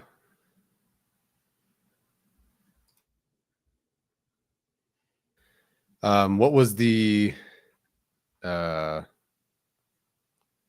for you that the Chargers would take whatever over Barron? Barron over It Johnson. was Barron over Johnson. Yeah. Would they take Barron over Johnson? Yeah, it depends. I think so. Yeah. Will they? I don't know. I think they would. Yeah. I mean, again, the Buccaneers could take Mike Green here, but if he's on the board, we'll see. That'll be very interesting. Yeah, Harmon would rock if he's available. That would be awesome. Harmon would be sick. Ibuka would be sick. I'd be happy with Omarion Hampton. Yeah. Barron would be sick. Yeah. Baron. Oh. Jason Greer with the $2 super chat. I don't know if there is a question to follow, but feel free to send one in.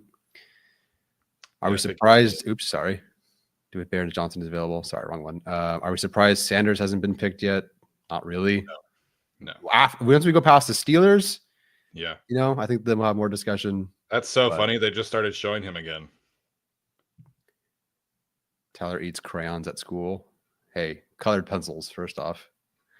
What does that even mean? I don't know. Ooh, Deion Sanders tweeted that the rejected will get respected. Sure. Yeah, that's fine. Yeah, see, the thing with the Steelers is, like, I don't know if they have to take Shedeur Sanders. Like, I know they don't currently have a quarterback, but they just kind of did the whole we have to take this guy with Kenny Pickett, and it did not go well. So, Well, I guess I'm banning Binky Marsden. Don't look. I didn't see it. So, yeah. Just ban everyone. Yeah. All right. See you guys. we just want like nobody here. Like we just want we're talking. No, I'm kidding. Oh, Elizabeth says Sanders Jr. tweeted that. Oh, Sanders Jr. tweeted it. Oh, I forgot that there is a Deion Sanders Jr. I forgot. Yeah. Who's this guy with the big hat that he's talking to? I have no idea.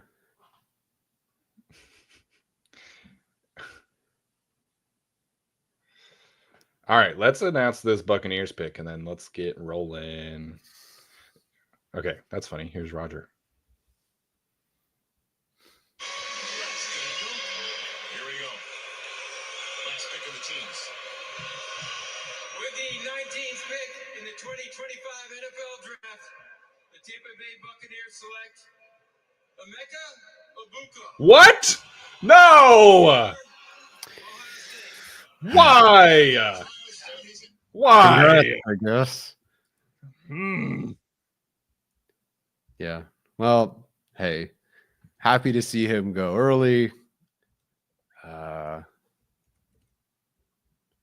right, dude. They just gave Chris Godwin a huge contract. They drafted that kid from Arizona last year, and he was good. They have Mike Evans. Like, what are you doing? Yeah, the guy from Washington last year too, right? Yeah, that's who I meant. Yeah. I forget his name. McMillan? Yes. Interesting. Yeah, that's kind of a buried on the chart for a little bit there. I mean, I guess Mike Evans is a free agent after the season, but yeah. Okay. If I pick Barrett, I'm gonna effing walk out. Like that's gonna make me so unhappy.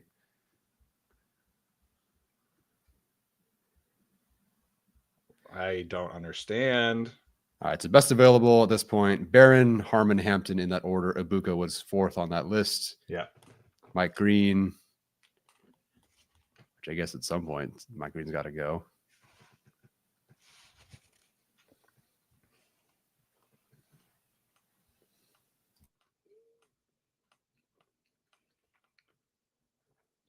All right, so Broncos have been linked to an offensive guy forever because because Sean Payton made that comment about the Joker position.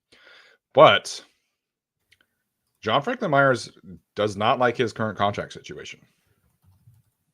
Oh, interesting. And Zach Allen is a free agent after the season. So you're just setting us up to get our hearts ripped out? Is that what you're saying? This could be. I'm just saying this could be Harbin. Like everybody has been mentioning offense for them, but this could be Harmon. Yeah. Because if you're that, like running back Jaleel McLaughlin. That's true. But he's not bad. Like he worked out pretty well with them. Yeah. What's wrong with Barron? I can tell you it's not character. Apparently he's A+. I think the NFL Brian Branch thing again. Yeah, they do not value slot corner like this, which I think is. I don't get it, man. Like a slot corner in the NFL nowadays is a starter. Like, Jahdae Barron's going to come in and play 70 snaps a game.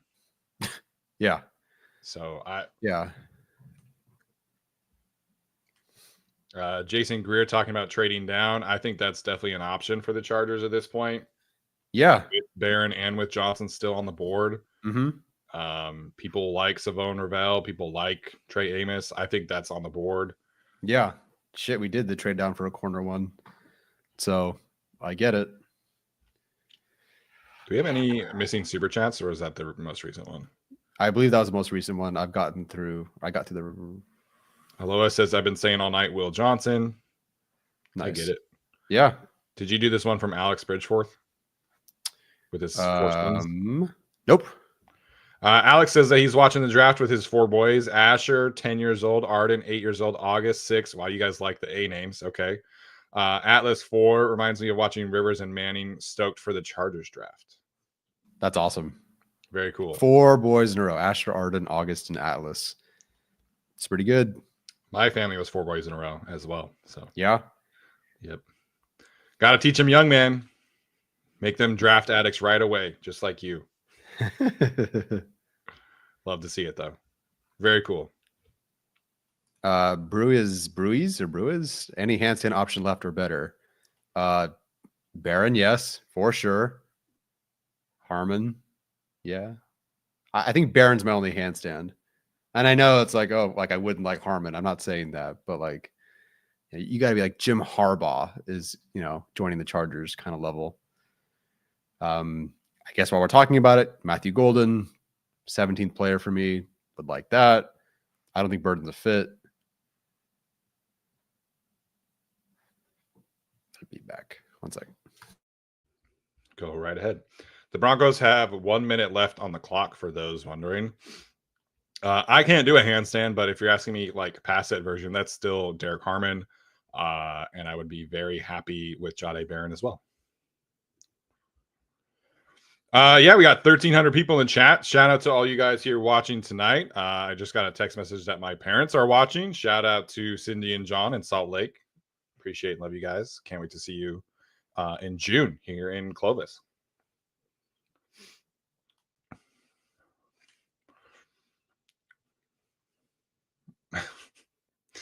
Marty says put Joe Alt at fullback and run power 70 times a game. I think Joe Alt's pretty good at left tackle or right tackle, excuse me. Sure.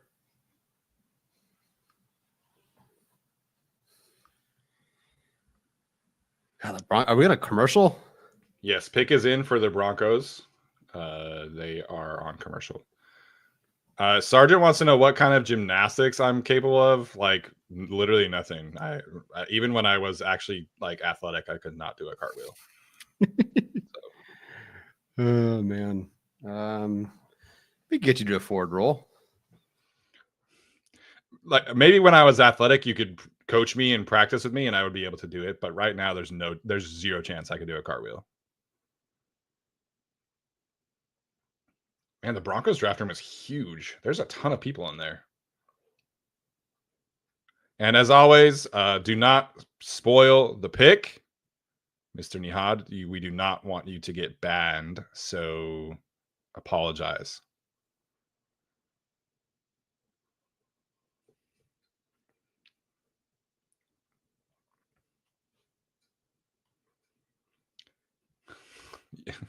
I don't know how many times I can say it, you guys. It's literally on the video. If you spoil the picks, you will get banned.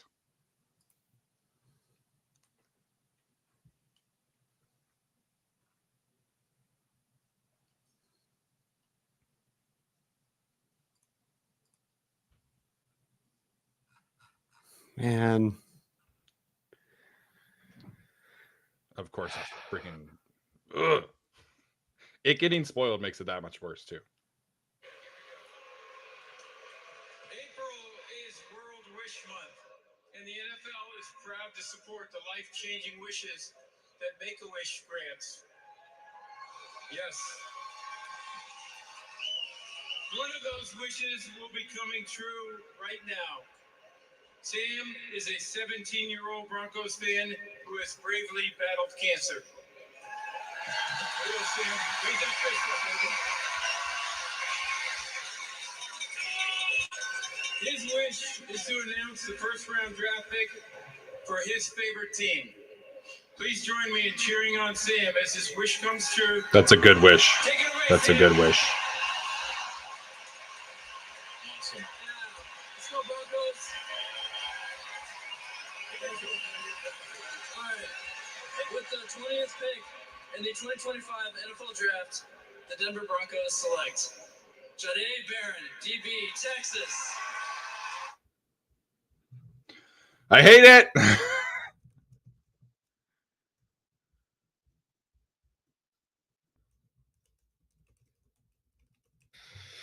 I hate it. I hate it. I hate it. I hate it. I hate it. You know, maybe just don't take a receiver because we're not throwing on that defense. So that's disgusting. Oh man, that's nasty. Awful. You've been saying this entire time you're going to hate whoever the Broncos take no matter what. I just didn't think Barron would get there and then they'd take him. Yeah. Yeah. I mean, they've been linked to like offense this entire time, and Sean Payton just must be like the king of smokescreens. Yeah, no kidding. All right. Steelers on the board. Shedeur Sanders is also on the board if they want to go there. Derek Harmon getting swiped again. That would be so much not fun. We are one pick away from the Chargers picking. So again, do not spoil the pick or you will get banned. Like, we are serious about this. If you spoil the picks, you will get banned. You person saying that you have sources in the building, you will get banned. Like, all due respect. Do not spoil the pick. You will get banned again. Yeah.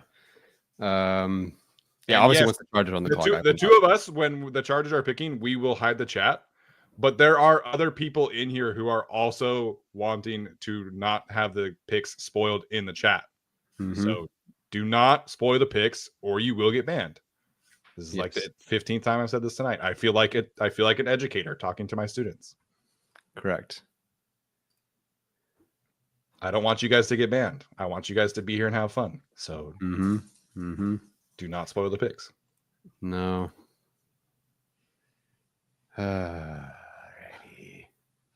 That's so annoying. Freaking Jahdae Barron to the Broncos. My goodness.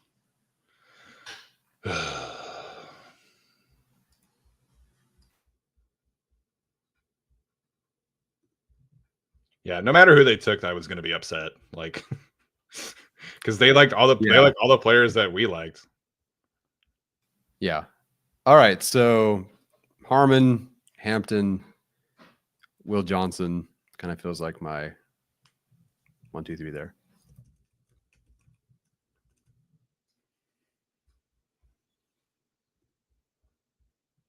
Yeah. So Harmon, Johnson, Hampton. That's what you said? Harmon, Hampton, Johnson. Okay. So same 3.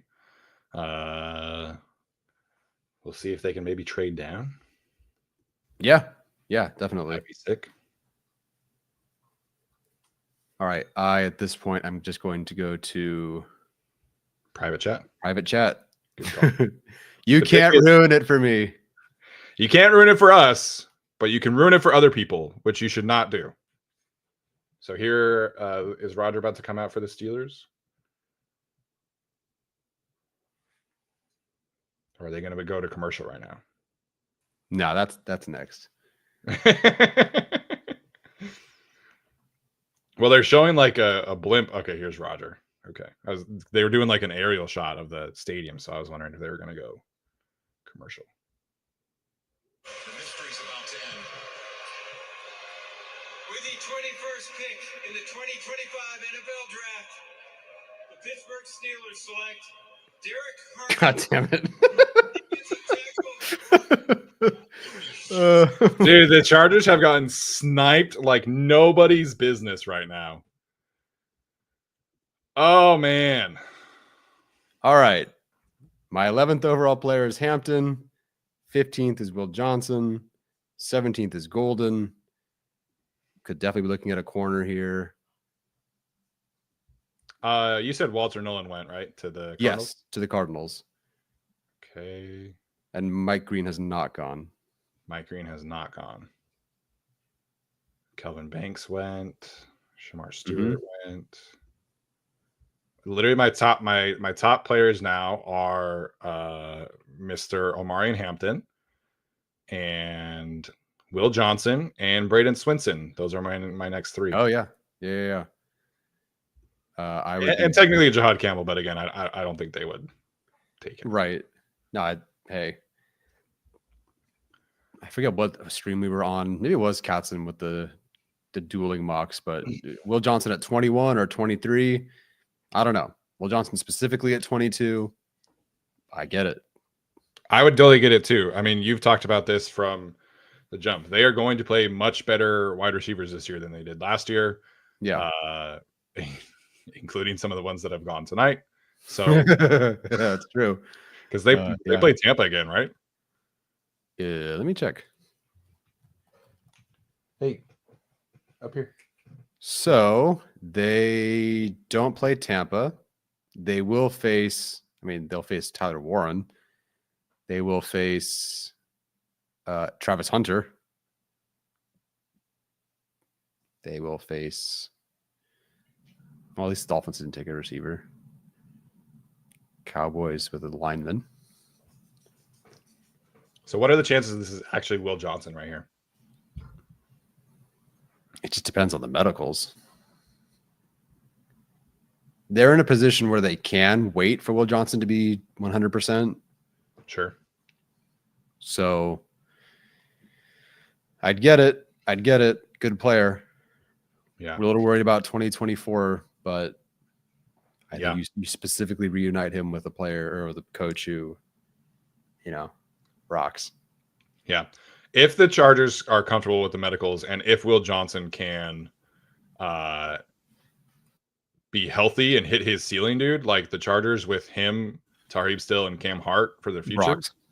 That's pretty sick. Yeah, that rocks.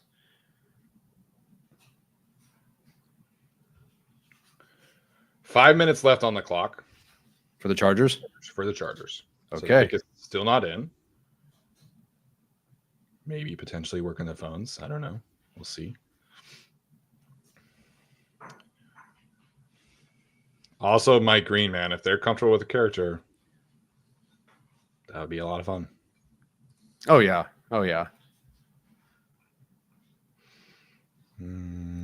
But I'm probably galaxy braining this right now. They wouldn't take Luther Burden, right?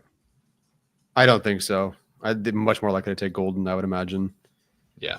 Burden's got some potential character issues, and just that is your slot redundancy. Yeah. That people are worried about. And Tyler, the NFL Network did just go to commercial break. Hope you all cashed in whatever that might have been. There are 240 unread comments in the chat, which I will not be reading. No. Again, if you spoil the pick, you will get banned. Yes. All right. Let's do it, guys. Well, if they go Hampton, it'll be the second time in 3 years. No, second time in 4 years. Yeah, that I've dueling mock picked the guy. There you go. But pick is still not in for what it's the worth. last time I did that was Zion. So It's good news is I was right. 3 minutes and 40 seconds. Yeah, it's always good to be right. Yeah. Our dueling mock drafts, I took Joe Alt. So yeah, look at us last year. There you go. Yeah. Dan Jeremiah's mock draft was Travion Henderson. What if he's finally right about the Chargers? That would be so interesting. So I guess for what it's worth, might as well say it. Henderson's 23rd on the board for me. So it's not like that's not a crazy reach. No, but I think Hampton is significantly better. Yeah, I have Henderson at 29. I think the difference there is really, do you want your running back to be somebody who could be your RB1 of the future? Because I think Henderson is a great complement to Najee Harris. I think Hampton is as well. Yeah. But if you want long-term RB1, that's Hampton.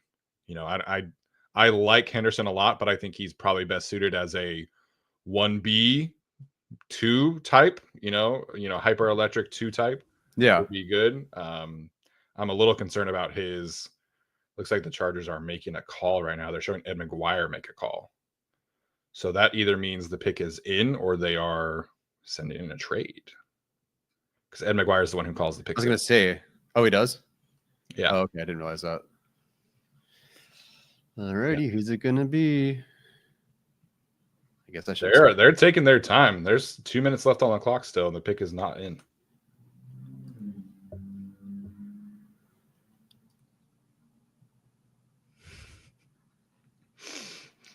I just got like super anxiety right now. Anybody else in here have anxiety right now? Just me?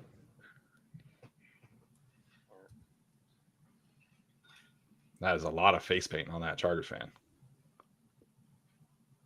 Oh, of course the helmet guy's in there. That's funny. Okay, Ian Rappaport is talking. What is Ian Rappaport talking about?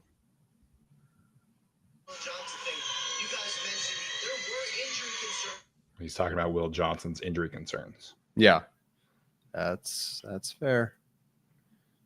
But he is in the green room. They are showing him currently. Like you said, I think that's a Bills guy. There is 1 minute left on the clock. Pick is still not in. There are 333 comments in the chat that I have not read. So that's always fun. Yeah.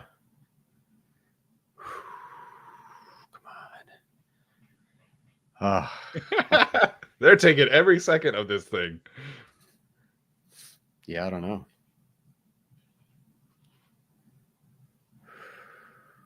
Oh my gosh. For their added 2025, their first name, you know how they have that like roll-in thing? Their first addition that they have on the tracker is Trey Lance. Oh, come on. All right, guys. Trey Lance and then Mike Williams. Okay, they're showing the Chargers room again, and Ed McGuire is back on the phone. So he hung up, and now he's back on the phone. Joe Ortiz also is on the phone. Is he smiling like he's talking to a player? No. He looks serious. There is 12 seconds left. Are you getting a pick? 0 seconds left. Does not say the pick is in. Are we on a commercial break? Nope, not a commercial break. They are showing the fans. Now the pick is in. Now the pick is in, folks. The pick is in, folks. That is quite a helmet situation that fan has going on. Okay, they literally took this down to the wire. Exactly down to the wire. There was 0 seconds left on the clock. I hope. This says the pick is in? It says the pick is in, yes. People are texting me. I cannot look at my phone. They are showing a like DJ live band situation on the podium. I just got like 7 text messages, so I know that they have announced the picks elsewhere. Hopefully you guys in the chat are being good and not spoiling the pick. All right, Roger, come on. They still are not announcing it.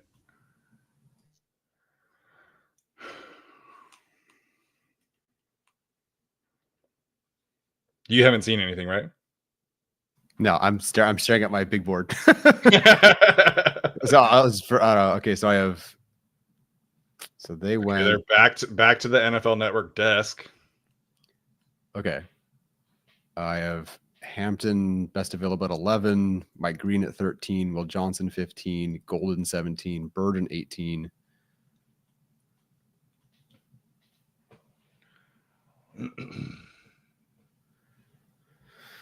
Come on, man. What are we doing here? This is going to kill me. I have Hampton 12, Donovan Jackson 13, Mike Green 14, Will Johnson 18, Brandon Swinson 21. Okay, here is Roger Goodell walking onto the stage. Okay.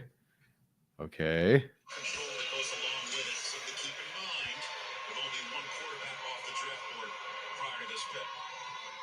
the 22nd pick In the 2025 NFL Draft, the Los Angeles Chargers select Omarion. Oh, nice. All right, cool. Running Hey, back, baby. love it. Love it. Okay. So the best remaining player available for both of us? Yes, best remaining player for both of us. Hey. This to me makes all the sense in the world from a hardball ball perspective. Yeah. And at this point, all of the linemen are gone. Defensive tackles are gone. I'm cool with this. So based on what they were showing, I think they were trying to work out a trade. Oh, yeah. There was a lot of calls going on here, but Omarion Hampton as a pure running back, man, I'm a huge fan of his. I think he's a perfect fit in this offense. So I think it wasn't an ideal board for the Chargers, but I think this was a very, very good pick. The Chargers are going to be able to pound the rock in 2024. Yeah, I think if, a lot of Chargers fans said that Najee Harris was like the, souped up Gus Edwards. They want their version of J.K. Dobbins again, right? And I think that Hampton is kind of like that more explosive version, or he is that more explosive version. Let me find my write-up for Hampton. I pulled it running back and receiver just in case it was one of the two. Hampton is a natural, no-nonsense runner in this class. You can find production and or efficiency everywhere you look. 2003 all-purpose yards with over 373 receiving yards and 17 touchdowns. Was a combination of between tackle strength and open field elusiveness with 4.35 yards per carry per attempt, yards after contact per attempt, and 67 missed tackles forced. On the season, he has 45 runs of 10 or more on 281 attempts. Yep. Only Ashton Genty and RJ Harvey have more runs of 10 plus this year.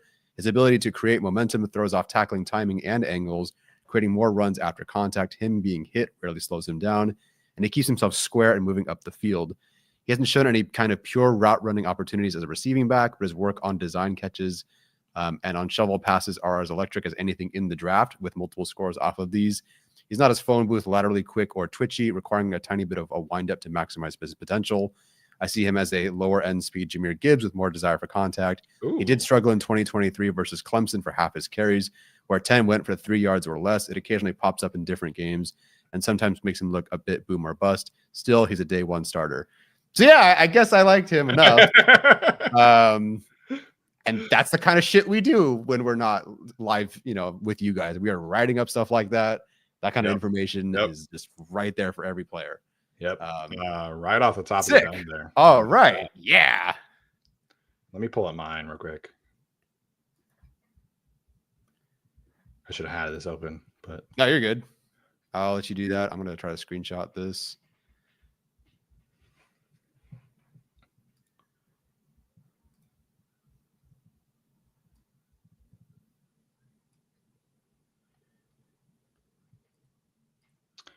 Okay, so for Omarion Hampton, I wrote that he has really great contact balance. That's the first thing I noticed. Consistently runs through tackles.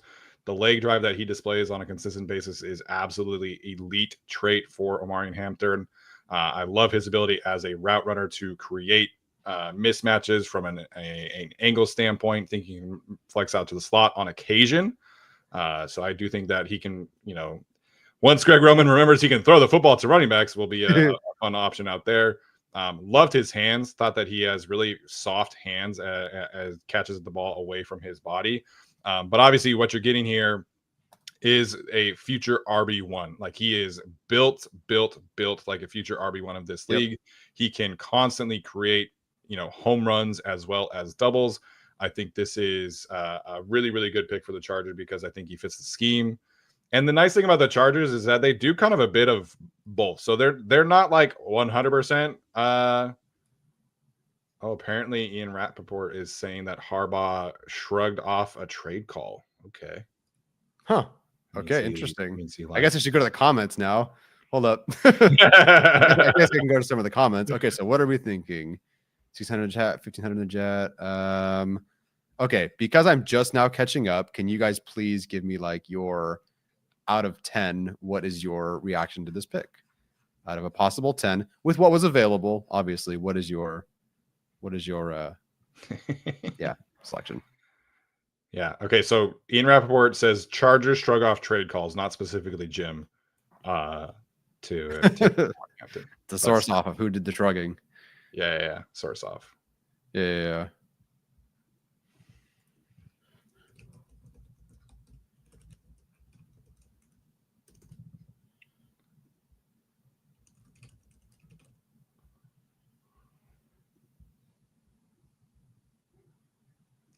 Listen, man, he's going to have an electric uniform career also. Yeah. I definitely have. Yeah. Hey, can't do. Sorry. Okay, the Packers haven't picked yet. So I was trying to. No, the Packers have not picked yet. Yeah. Yeah. I'm pretty stoked on this one, man. Is he better than Dobbins? Yes. Yeah, I would say so pretty comfortably.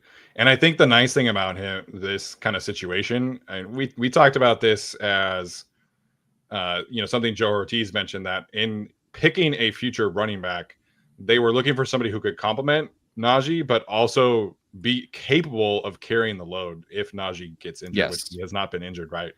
But now the Chargers, man, like they have two absolute hammerheads with Najee and Omarion Hampton. And then Hampton can also run routes. He can go create home runs. So there was a real problem with the Chargers last year in being efficient running the football. Yep. And it really was just basically like Dobbins' explosive runs was like the only reason they were able to consistently create rushing yards. Yeah. Now you have two guys who can be hyper efficient running the ball, and Hampton can be your home run guy. So this is great. What are your thoughts about Hampton as a pass protector? Not that this is like, Oh, it's true. I didn't even write anything about that in particular. Yeah. I don't recall feeling strongly in either direction on that one. I don't remember it being particularly amazing or bad. Yeah, I think he was fine. I think there were other runners who were better pass protectors, like Henderson, for example. But Najee is a great pass protector. Najee is awesome in pass protection. So this is nice, man. I like. If the Chargers were going to go playmaker, I wanted it to be somebody who could be explosive and provide that juice, whether that was like vertical catch ability or home run ability as a ball carrier. Yeah. So Hampton is obviously that guy. Yeah.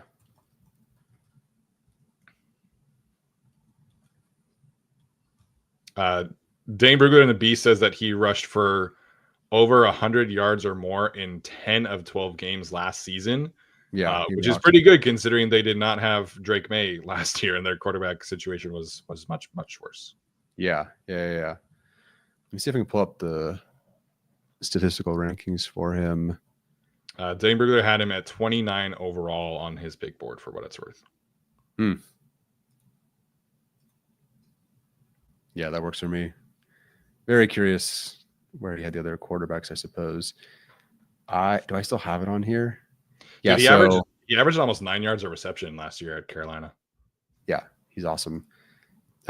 So on my big board, or not my big board, but like my individual rankings, I think I mentioned this when I drafted Hampton for our dueling mocks, which I'm glad we did. And if we didn't have Alex, I wouldn't have taken Hampton, but it just happened to work out that way, where I ran out of just like the Chargers just did. So I'm glad we had that sim. But on that board, I italicized anyone who had more than 300 receiving yards. I underlined anyone with more than 4 yards after contact per attempt. And I put an asterisk next to anyone who forced more than 50 missed tackles, forced more than 50 missed tackles last year. And he had all three of those designations, which is pretty good. Cam Scattaboo being the other one. Not saying that Scattaboo and Hampton are the same, but to be that productive as a receiver and a make guys miss guy and a post-contact guy, feeling pretty good. Yeah, so Omarion Hampton was my last first-round grade that I had. Mm-hmm. So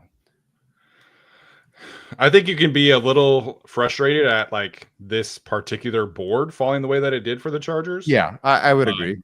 I mean, all the players that we wanted, it was like they all went. Once Kenneth Grant went at 13, it was like, oh, okay. So this is a situation where the Chargers, I think, probably took the last player on their board that had a very high grade, is what I'm guessing here. Based off of the refusing trade calls and based off of how they reacted with him, I think this is a guy who they had a first round grade on, and they just decided to roll with it. Yeah. Okay, and not Henderson, obviously. Benjamin Solak says Hampton to the Chargers, his favorite pick of the first round so far. Wow. Cool. Stylistically, that is pretty fun. Now, kind of like last year, we sort of asked, do we commit to the bit with the rushing or the trenches or whatever? Obviously, they went with McConkey in round 2, but Take Ratledge in round 2. that's kind of what I'm asking. Like, Yeah. Something like that as a guard. Yeah, Eat My Food says they probably had shit trade offers. Maybe. I mean, the trade value just was not great. So the Packers are currently announcing. I'll give you guys a handstand. You guys want a handstand? All right. You're going to do a handstand for Omarion? Let's go. Oh, nice. Got to move the table. Yeah, we got to be safe. The Packers just took Matthew Golden for what it's worth.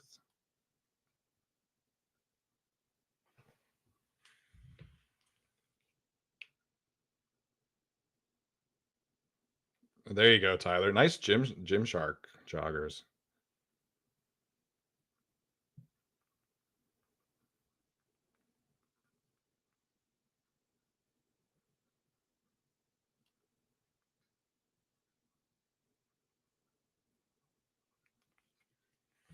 Nice handstand. Great job. There. Great job. Packers took Matthew Golden. Interesting. And they haven't moved any of their receivers, right? No. So they have Christian Watson, Romeo Dobbs, Jaden Reed. What's the other one's name? I forget. He's like a slot receiver type. You say Dubs already? I did say Romeo Dobbs. Yep. Is Melton still over there? Who? Is the Melton still over there? I think he is. Yeah. They have another one too. I forget his name. Wicks. Yes, Dontavian Wicks. Thank you. Yeah. Yeah, they have a lot of receivers, so I would definitely call about Romeo Dobbs. Yeah, wouldn't mind that at all. All right. Hold on, let me just screen grab this handstand for everybody. There you go. Wait, how are you able to do that? Oh, I'm going to go back in time and take a picture. Okay, jackass.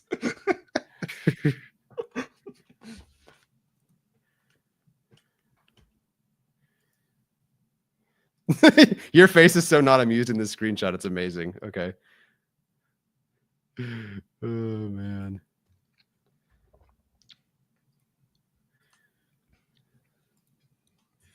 All righty. No, I'm definitely happy with the pick, but I understand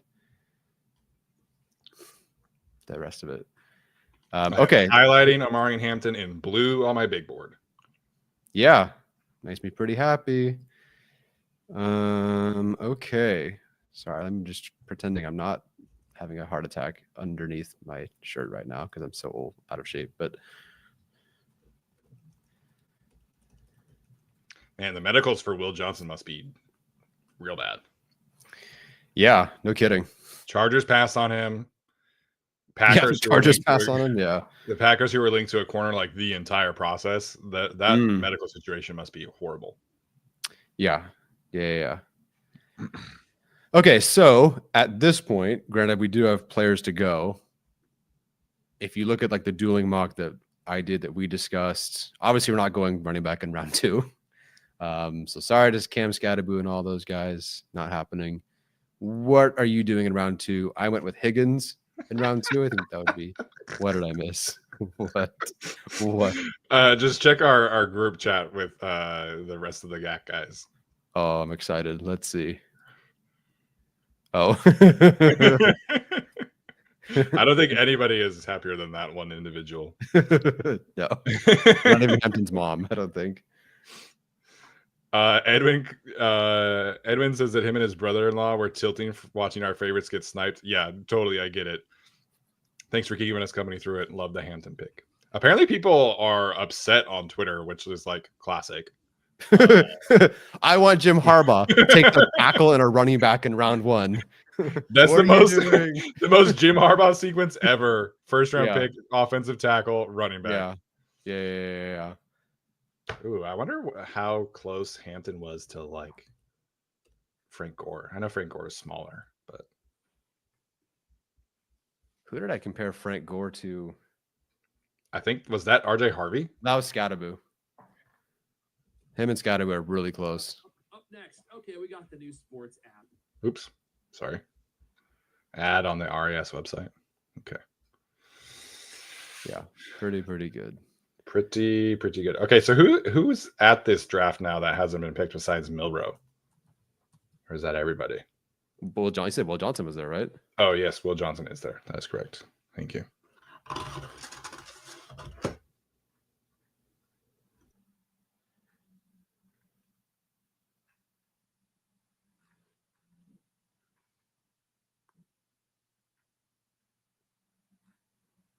Oh, I will say, Daniel Jeremiah did mock Hampton to the Chargers in February. Ooh, I love this from Anthony. Did you mention this? Taking Hampton means we will now have the next 6 to 8 years to compare Genty and Hampton. Ooh, that's a good pretty one. Yeah, one Two team has coaches. Joe and Rashawn Slater, and Herbert. A lot of my coworkers who are Raiders fans think that they're gonna potentially like trade Colton Miller. Well, yeah, because he's unhappy with his situation. He's unhappy with his contract. I would be if Khalil Mack came back to my division again too. That's the real reason. That's I know better. Here's the Vikings pick.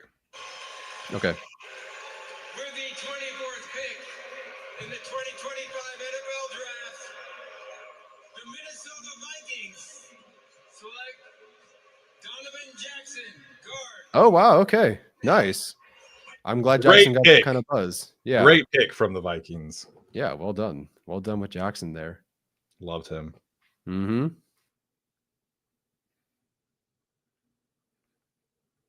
Tim's asking, I guess I can bring this up. My other picks in that dueling mock. Wait, so you said DJ picked Hampton in February? I wonder what his February track record is. Yeah. Yeah, it's I the feel most like his first one before. I feel like his first one with the Zion year was Zion. It might have been.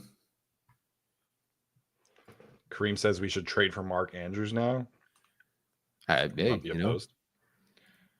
So real quick, my picks after Hampton were Jaden Higgins, Jonas Avainea, Aeneas Peebles, Jake Brenningstool, Pat Bryant, Zeke Biggers, Dean Clark, Tommy Hill, and Elijah Badger. I would make probably different day 3 picks, having watched so many more now. Sure. And I didn't take an edge rusher, and I feel bad about that because I mean none of us did. None of us did, yeah. Well, I took a kind of one.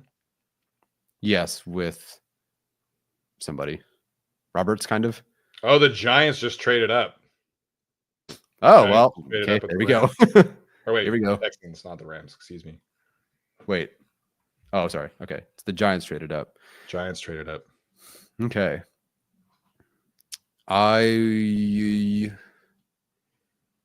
Second round targets, I would love a defensive tackle. I would 100%. Love a receiver. Trade alerts. If they take Jackson Dart, dude, over Shador, that's gonna be so funny. What was Sanders' thing? The respected thing? Yes, that's what it was. The rejected shall be respected or something like that. Something like that, yeah. Yeah, there's been a lot of smoke between the Giants and Jackson Dart. Yeah. Shador has kind of been QB2 throughout the process, but I wonder why this spot specifically. Like why 25? Yeah, because who's ahead of them?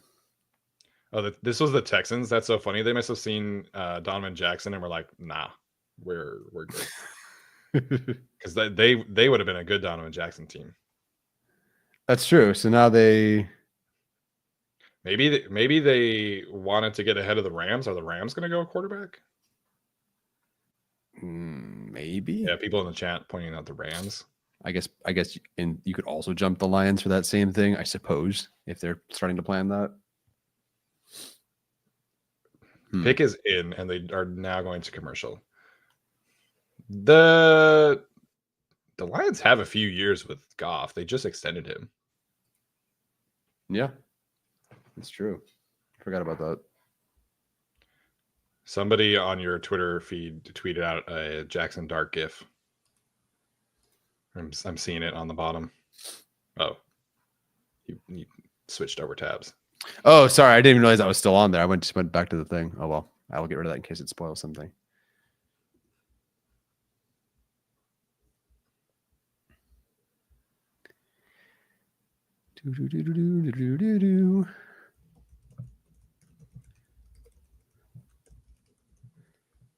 in terms of who I wanted at 22, Hampton was not first option, but in terms of who was left at 22, love the selection. So very happy there. Trying to think of if I had to give it a grade, something in A, because I'd be disagreeing with myself if it weren't. Yeah, I think as much as I like Travion Henderson, if they had done that, I would have been like, I don't know. That would have been a tougher one for me to, yeah. But Hampton was graded highly enough for me that I'm very much happy with it. Okay, so the Giants trade up from 34 to 25, give up a third-round pick and a 2026 third-round pick. That's a lot. That is a lot. 2 third-round picks to move up. They are showing Shador. He's happy, but he doesn't look like I just got picked happy.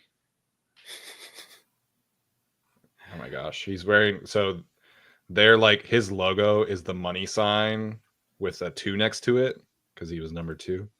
He's wearing a jacket with the S2 with the money 2, chain, everything.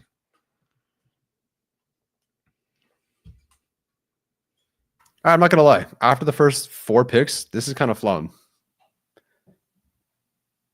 We are at 25, as long as there's no more trades.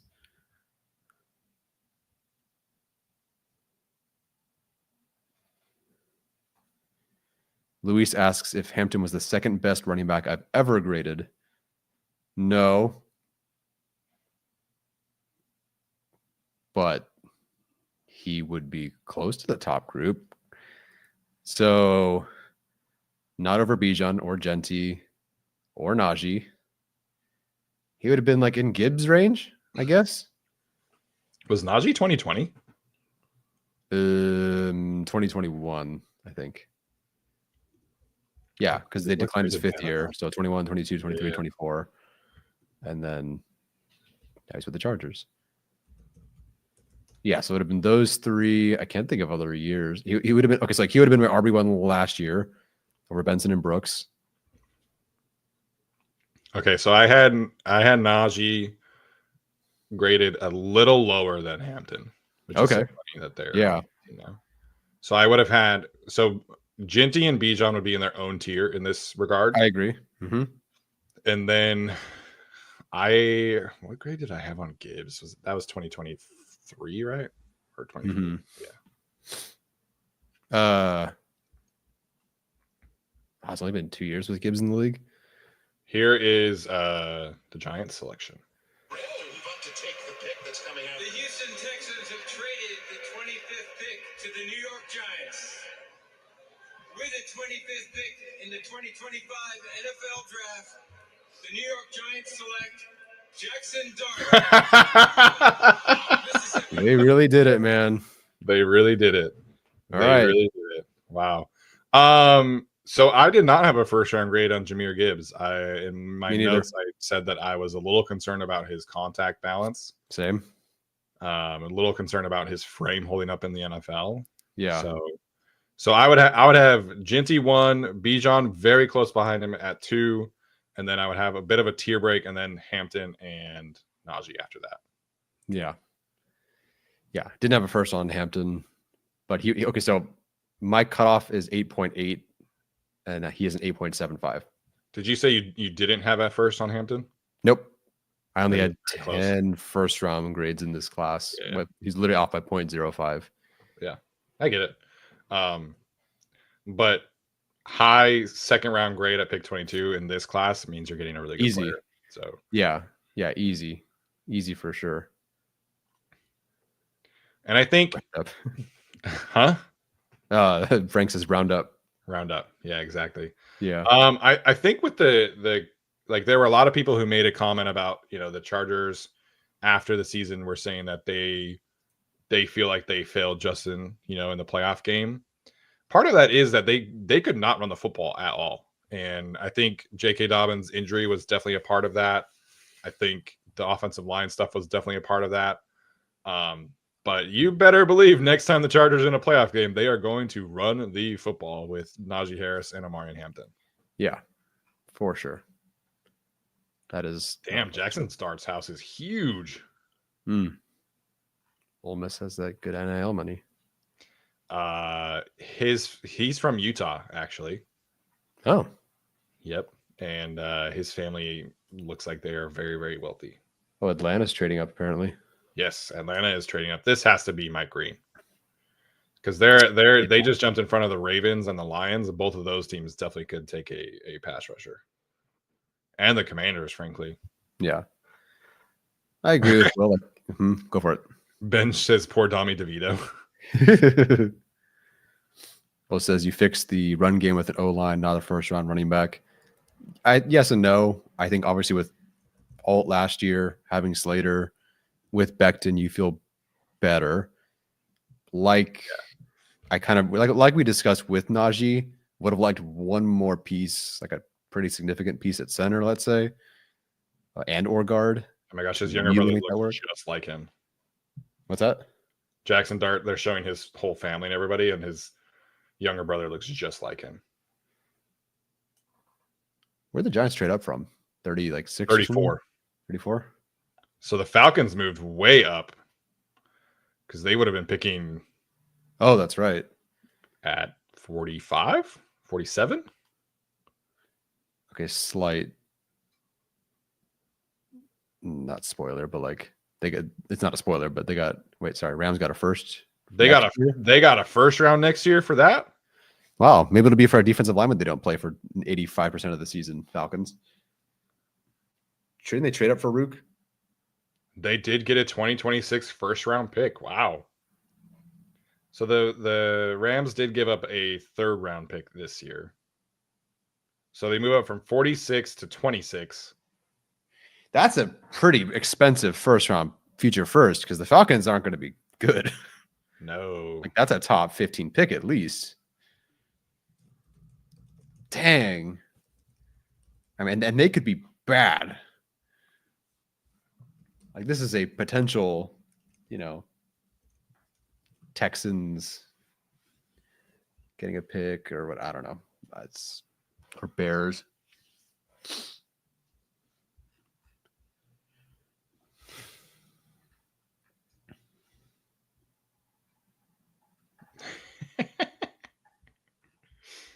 Okay, here's the Falcon selection.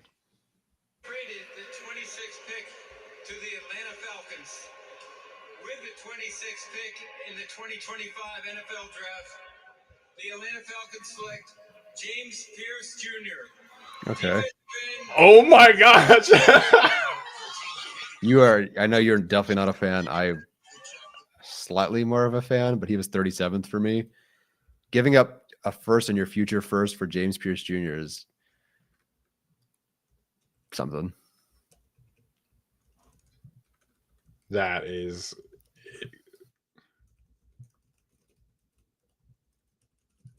And so now, yeah, I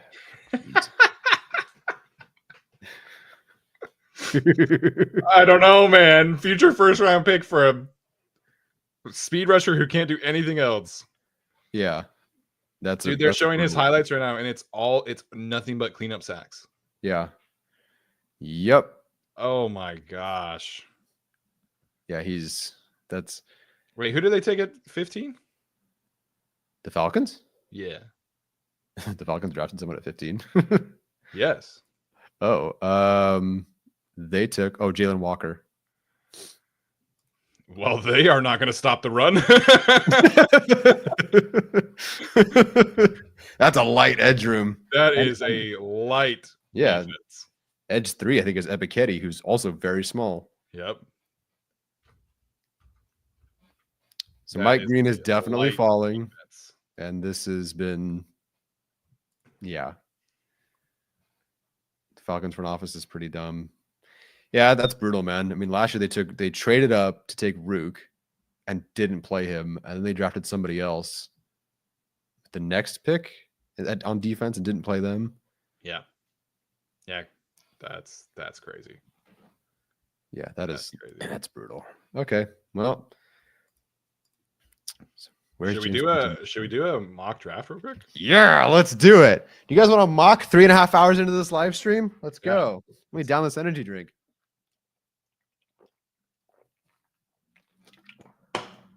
All right. Let's do it. I'll fire up the sim. Let's do it. Look at Steven muting himself. What a princess. That was a good burp, dude. Oh man, that was a nice one. That was a fine one. I could throw some bass in that next one. Throw a little Hi, funk Sylvie, into you it. want to come in here? Come on. Yeah, I'll turn 30 this summer, and then maybe I'll be sipping water next year. But for now, Dude, the Chiefs taking Mike Green, that would actually be nasty. oh yeah, he's an Eagle or a Chief, like, and I'm gonna hate it. Yeah. Let me close out some tabs. And Dude, I can't believe they just traded a future first for James Pierce.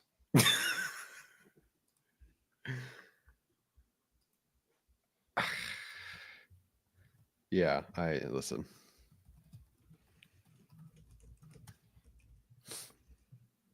Oh God, what's my PFF login? It's the password we always use. That doesn't help me. To start with a G. Yes.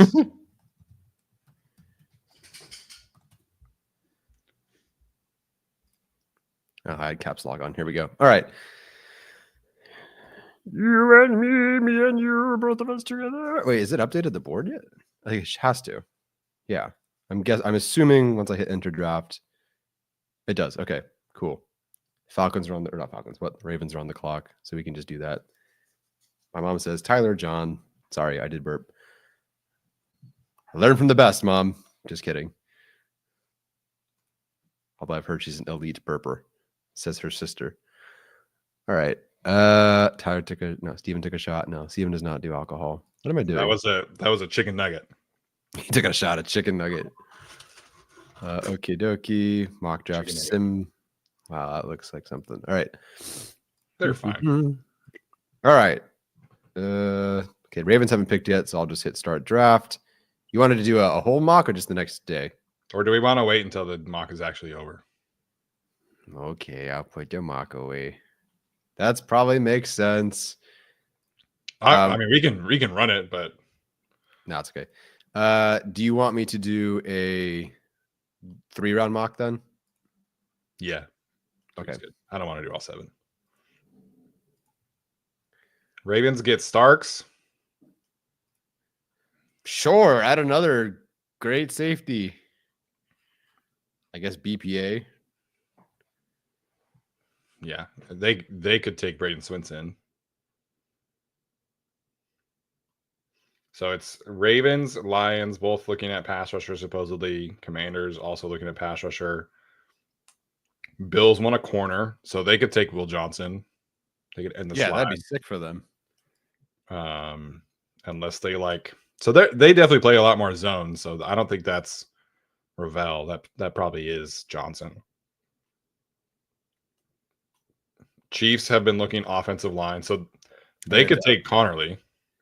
Yeah, Connerly. I think our guy Harms has wanted Simmons, or at least he's been discussing Simmons a ton. Yeah. Oh wait, I just realized, doesn't Trey owe everybody a bunch of money? Yeah, I'll let him back in the Discord so he can pay everybody. Well, Chris asks, I know the answer, but between Alfred Collins and Mason Taylor in the second round, who are you choosing? Thanks, and thank you all for the great stream. I would be taking Alfred Collins, especially after going offense, even though not pass catcher. I would be going Alfred Collins between those two. He's, I think, a Harbaugh guy. You've discussed him at length in other aspects. So big 330-pound, almost 35-inch arm, D tackle. Yeah, that is sick. I think from a general sense, like we've wanted the first 4 rounds to be some kind of combination of like defensive tackle, running back, tight end, receiver. Like generally that's how you're probably doing this thing. So I think D tackle next round makes sense. I think you can kind of wait on receiver a bit. We'll see how the board unfolds, but here is the Ravens pick. So we'll see what happens. With the 27th pick in the 2025 NFL Draft, the Baltimore Ravens select Malachi Starks, Oh, that's funny. defensive back, Georgia. There you go.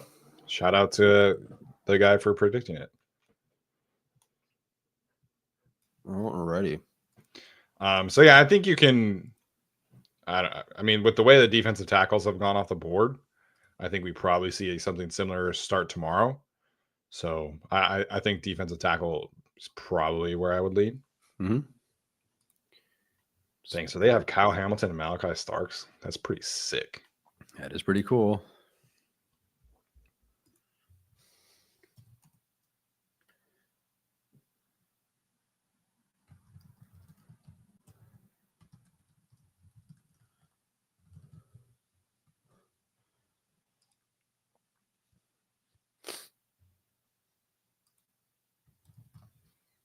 I'm going to change up our thumbnails and such real quick for now and for tomorrow. See if you want to just riff away. Riff away. I have Loveland, Harmon, and Golden in our thumbnail. I can change that.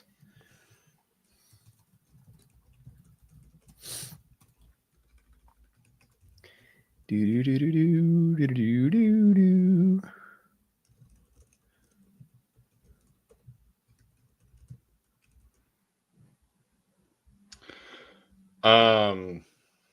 Okay, next up is the Lions. They do need a guard. I don't know who they would take at guard at this point. I guess I could understand Jonah Sabainea here. Yeah, because Zabel's gone. Was there a Connerly discussion at all at guard, or is he a? No, he's like pure tackle, I think. Okay. The Lions definitely need pass rush help. Like, absolutely need pass rush help. Are they a team that's taking a chance on players like a Mike Green? Not really. They're generally more character strong. Yeah. It's a little early for JTT, but stylistically, like that fits a lot to me. Yeah.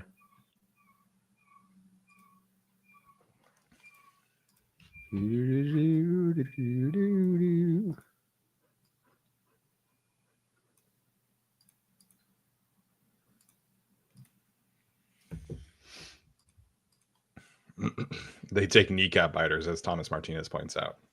They could take Ezraku here. I could see Ezraku. I forgot he was still on the board. That is way more of a Lions pick than Mike Green is. The Commanders, they will take Mike Green. Oh yeah. They don't care about character. Mm. Yeah, I think the thing with Mike Green is like it's tough to justify a first round pick on. You don't know what else. The Ravens' entire board, according to Daniel. Oh, interesting. I'm sure the Ravens have like messed with that. There's no way that it's like their actual board. The Chargers' room is pretty sick. Dude, their room is super sick. Super awesome. Sick.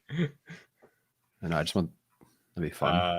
Aaron says that he's hopping off. We appreciate you for tuning in tonight, Mr. Aaron Smith, and anybody else that's jumping off. Looks like we've already lost a few, so it's all good. Yeah, we get it. Chargers picked.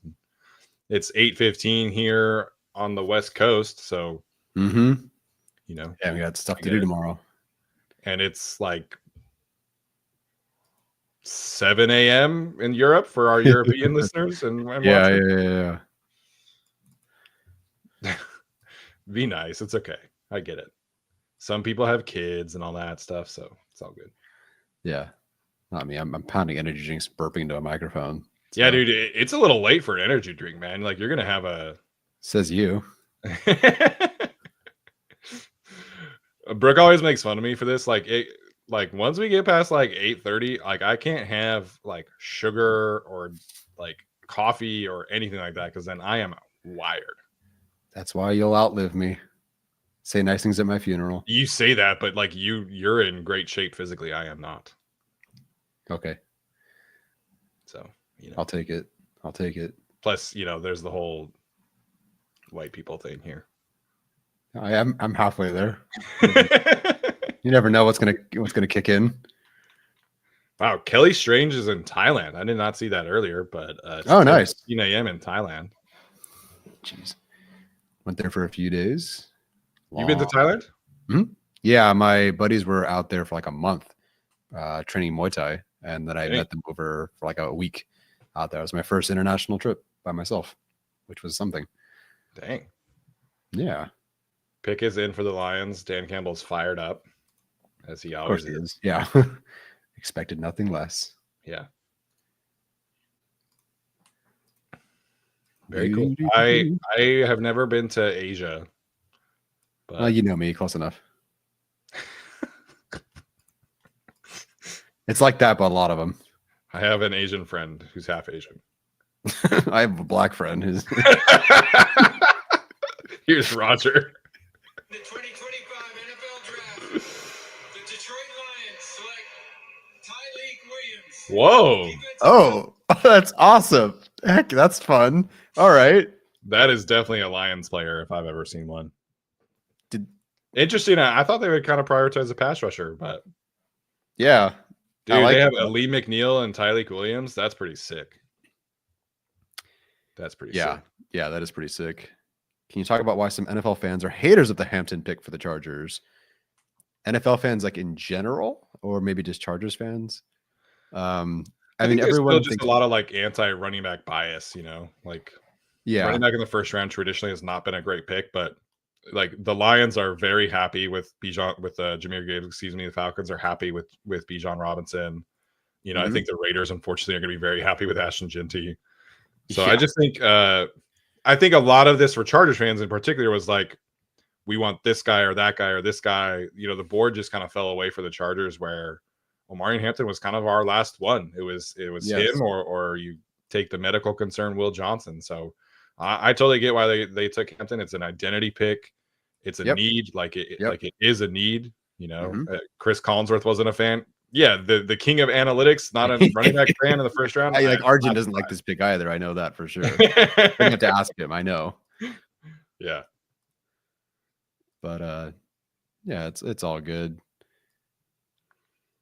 I understand it if you're like you understand it or you like it but don't love it. I get it. You know, I wanted several other players, you know, in front of him. So I understand it. I get why some people are not all aboard this, but like we talked about, man, like I think physically he's exactly what the Chargers need. He is rocked up. He can be a future, you know, 20 carry per game kind of guy. He can hit the home runs. He can do the dirty work. He will run routes. And, you know, it's just like a perfect scheme fit because the Chargers will run, you know, a little bit of outside zone. I think he can do that. I think he can run the gap stuff as well. So it's a great scheme fit. It's a great culture fit. Yep. I understand you would have preferred other players. I did as well. Yeah. But Omarion Hampton's a great player, and I think this is a perfect fit. Yeah. It's either, you know, if you're a BPA team, that was our BPA. And so either take the 19th player or 22nd player on our board, or take the guy who's 11th and 12th for you. So I totally get that. Trust me, I wanted Neighbors last year, but I understood there were more picks. And guess what? The second pick they made was the best one. All respect to Joe Alt, but getting that at 34 is pretty cool.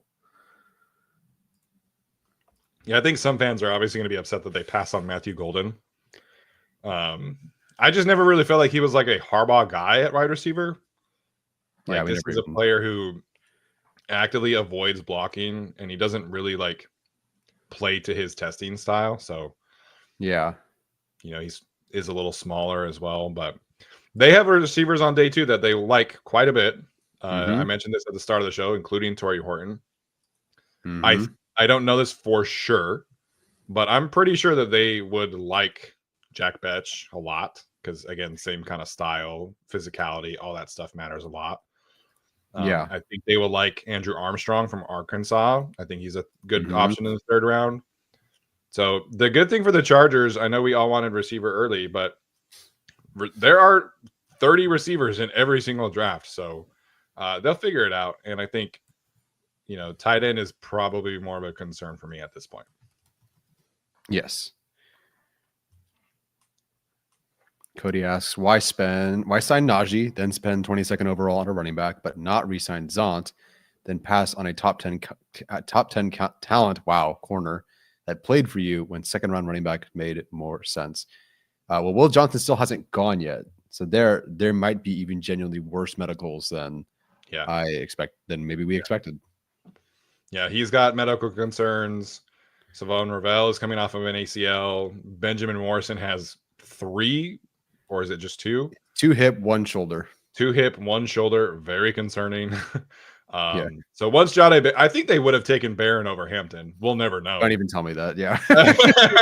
You take that back. But once Barron went, it was like, I don't know. I think they can wait. And they don't need a starting corner right now. And they needed a legit RB running back complementary piece. So this is again, if you are upset they didn't take Matthew Golden, I can kind of understand that. I didn't love him, but I know I was generally lower on him than most people. But I think Hampton over any of the corners makes a ton of sense to me. I think Hampton over the pass rushers at this point makes a ton of sense to me. That's where I'm at. I would have understood a trade down as well. Yes. But there's no way they were getting I don't know. I guess I can't say that, but someone got a first for fucking whatever his name is. Falcons, I don't know if they would have traded up to 22. That's even more. The Giants trading from 34 to 24 makes sense, up 12 spots. I don't know. I feel like their trade calls were probably like the Bills, or the Lions or something like that. So I don't know. We'll see. Jarvis asking about Kamani Vidal. We'll see. They carried 4 running backs last year. I would expect them to do that again. He'll have a chance to show how much he has grown. Oh, Rogers announcing his next pick. Okay. Josh Connerly. All right. Oh, sniped right in front of the Chiefs there. Good for you, Commanders. Hey, man, they got Laramie Tunsil and Josh Connerly now. That's right. And the Texans traded out and don't have a tackle. Yeah, well, I don't understand what the Texans are doing, man. I don't know. I can tell you from experience, putting no tackles around your good quarterback is not good. That's tough. It's tough. It doesn't work. But getting back to Kamani, part of the reason why they're taking Hampton is that Najee is on a 1-year contract. Mm-hmm. So theoretically, in 2026, you're very comfortable with Hampton as your RB1. Hopefully, in an ideal world, Kamani is your RB2, and then Haskins, who's a great special teams player, can be your RB3. So I don't think Kamani is cooked, but he's going to have to show that he has been improving and that he can take that next step. And he has to show that he can play special teams, and he has to show that he can pass protect. Yes, because those were the 2 main reasons why they kept on playing Hassan Haskins over him. Yes, and they will continue to play Haskins over him unless he improves. And at the end of the day, too, Vidal is a 6th round pick. Let's be honest. Yeah, we liked him a lot, but 6th round. Yeah, pick. I liked him as a day 3 pick, and you liked him as a day 3 pick. Yeah. So, about the Zont question of that, I don't understand why we're still doing that. He still has not signed. There's very 31 clearly other teams agree. Yeah, there's very clearly something off with his health thing or something else behind the scenes. I don't understand why we're still doing the Zont thing. We still get a comment every once in a while, and it's they have moved in a very different direction. And when Joe Ortiz was asked about it last week, he was like, "I'm not talking about it." They are very clearly they don't want to talk about this thing with Junior, which sucks.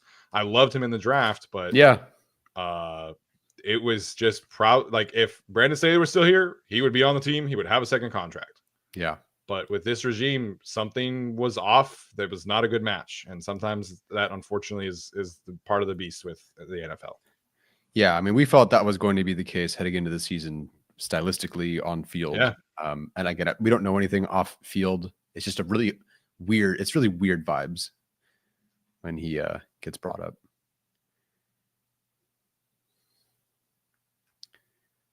And he can't tackle. So, depending on what happens, Barron's the only corner who's gone.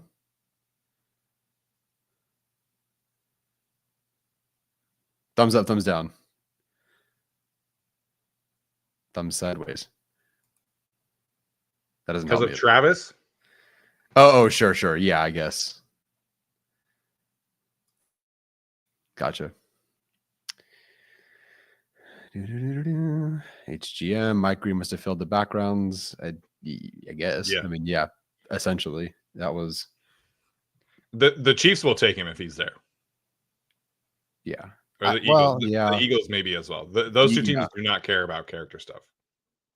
No, I mean, the Eagles took Jalen Carter like a month after he was involved in a reckless driving incident that killed somebody. Like, the Eagles don't care. They do not care. No. Yeah. The pick is in for the Buffalo Bills. Apparently, Joel Klatt is upset. Well, him and the Sanders family are very close, so I get it. Who's Joel Klatt again? He does the Fox Big Noon Saturday games. He's like Fox's main color guy, and then he Oh, does, yeah. and then he does NFL Network stuff. Yeah. For the draft.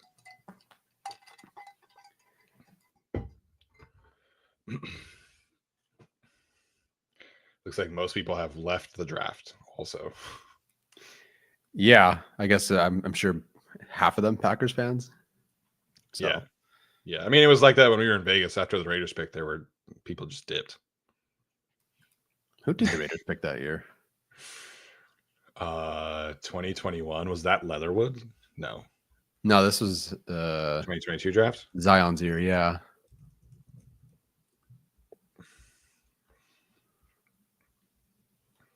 They took.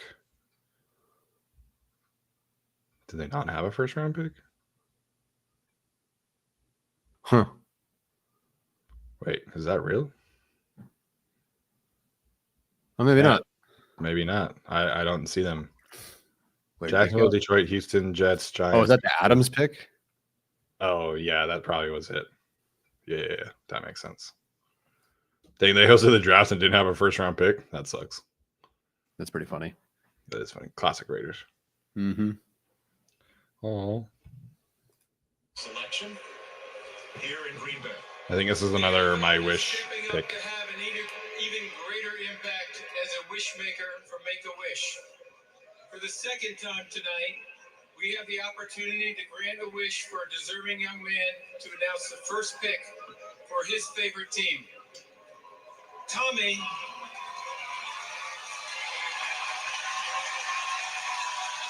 I love it, Tommy.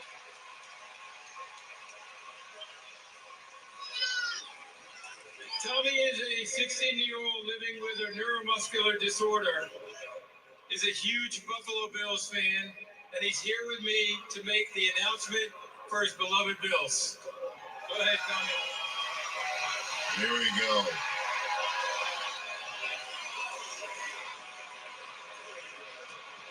Let's go, Buffalo!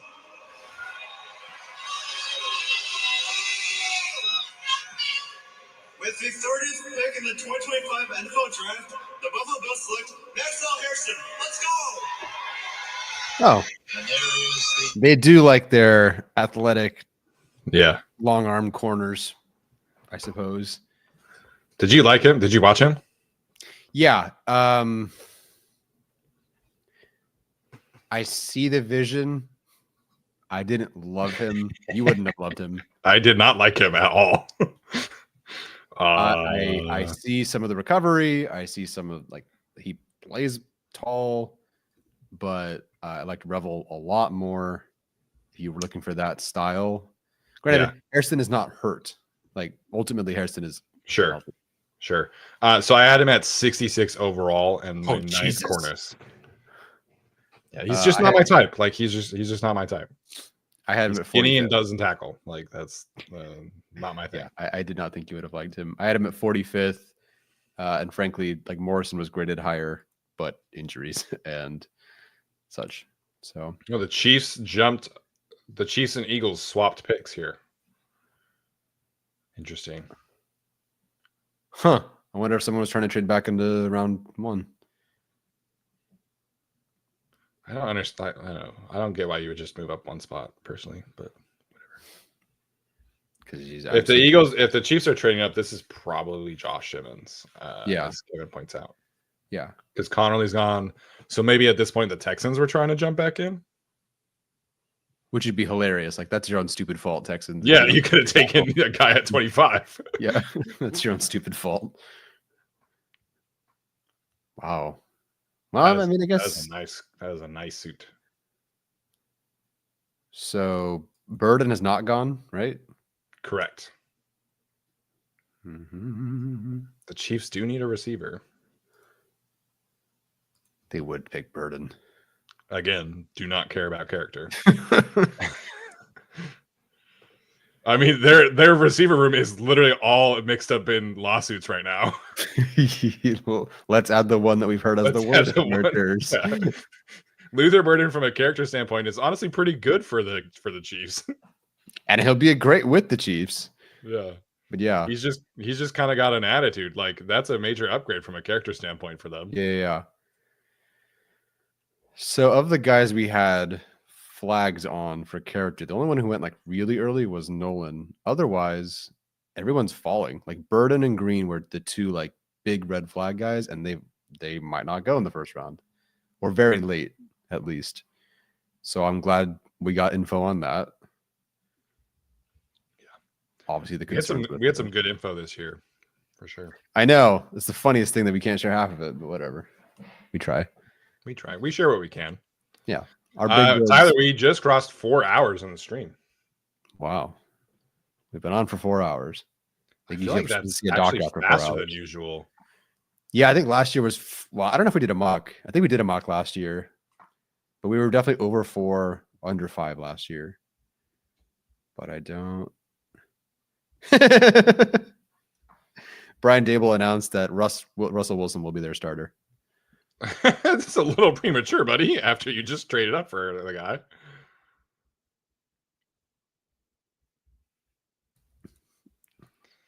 Dude, I can't believe the Steelers got Derek Harmon. That's so sick. Dude, Baron Harmon is an absolute mean thing to do to me. But, oh well.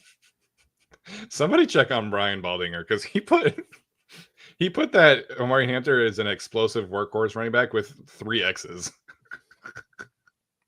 Explosive with 3 X's? Yeah. Explosive? Yeah. Sure. Clinton says he loves the pick. Almost identical measurables to Adrian Peterson. I can't believe that, honestly. I thought Peterson was a bigger guy.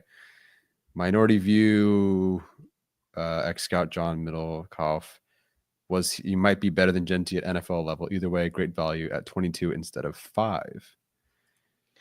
Yeah, dude, the Chargers showed this clip of Hampton where it was like 4th and 1, and he hurdled like over the scrum, and then just like ran through the scrum, and like that's just to me like the most typical Omarion Hampton play you could find.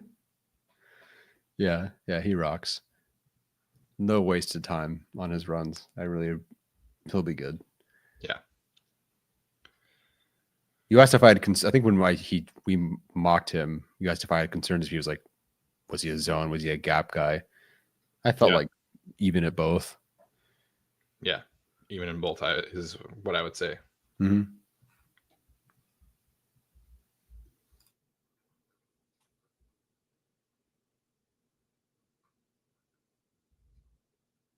Our backfield will be Triple H, Herbert, Hampton, and Harris. And you have Joe Ortiz and Jim Harbaugh and Ben Herbert. Yeah. Oh, Ving13 said that Joel Klatt also said Hampton was as good as Genty. Joe Klatt, I love Joe Klatt as a college announcer. He's great. He does not do great draft analysis, in my opinion. Yeah, I can't speak to the draft analysis, but sorry, no.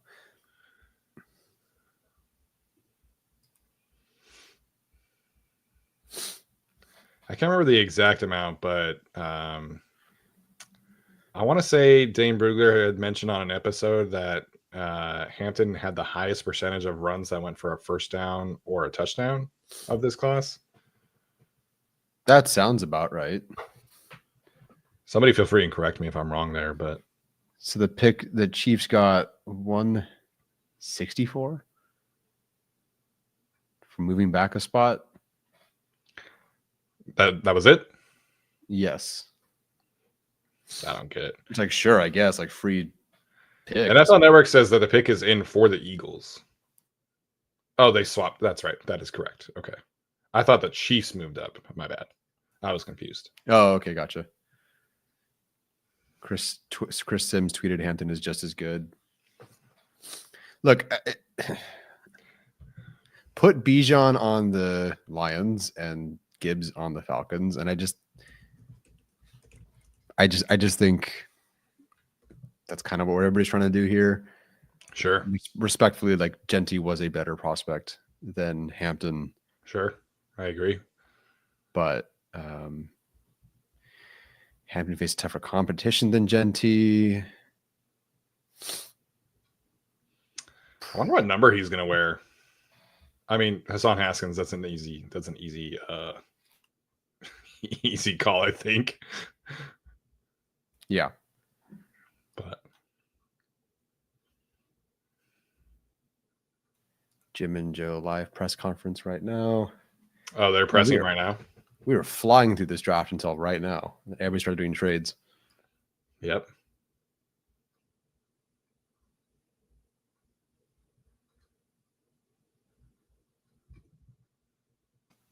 Jim Harbaugh says he's fired up to get an outstanding football player who really loves football. So Great. Character is definitely important. Mm-hmm. All right, here comes Roger with the Eagles pick. Roger. Selection, I need to get this in. The Kansas City Chiefs have traded the 31st pick to the Philadelphia Eagles. With the 31st pick in the 2025 NFL Draft, the Philadelphia Eagles select Jihad Campbell. Oh, That's sick. They waited a longer time for Nakobe Dean, but obviously they don't mind taking. Yeah, Dean's injured too, so yeah, that's so funny. How we went from never caring about linebacker to taking a first round linebacker and then paying a shit ton of money for another one. Mm-hmm. Cool. Joe Ortiz said the staff left its final meetings earlier this week. This is according to Miss Nee Win. Earlier this week, and was unanimous about picking Omarion Hampton if the running back was available at number 22.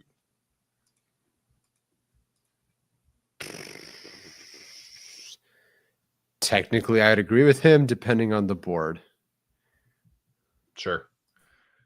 They're going to say that he was the best player available regardless, but yeah.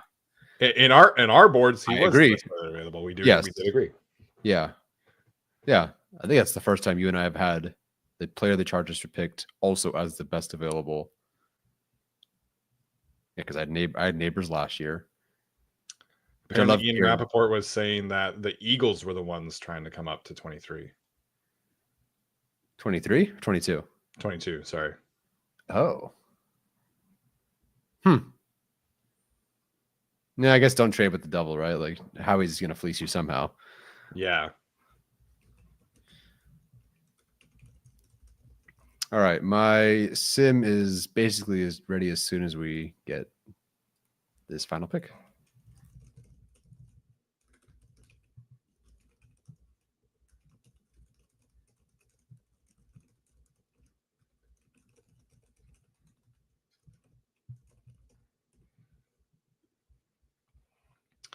Interesting. Do you think Hampton makes it to 32 in this hypothetical scenario? I think Hampton makes it to 32. I mean, it's so tough to tell because there were three trades in that regard. Okay, let me see. I guess I should see who picked, like what the order was, but I don't really think so. Yeah, I don't think so either. Henderson, yes, clearly. Yeah, I think somebody would have traded up for him. Yeah. DJ had the Rams taking Omarion Hampton in his last mock, so there maybe was a little bit there. The Ravens probably would not have taken him. Eagles would not have taken him. Obviously, they would have moved up for Campbell on that. Yeah. Thomas Martinez says, "Don't play cards with a guy named Doc, and don't make a trade with Howie Roseman." Yeah, be a daisy if you do. Yep. They had a trade, thought it was done. The Chargers ended up picking, tried to get at 23, again at 24. Now get Campbell at 31. So he was targeting him, and then they just Wow. So they really wanted Campbell. I don't know if everybody caught that, but the Eagles thought the deal with the Chargers was done, and then the Chargers decided to stick and pick. That's probably what we saw the second phone call was.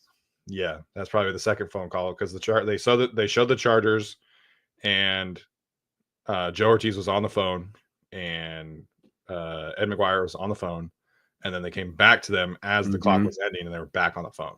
Yeah. So that's when they were probably calling the Eagles and saying, "No, we're going to stick and pick." Interesting. Yeah, I'm sure that'll come out.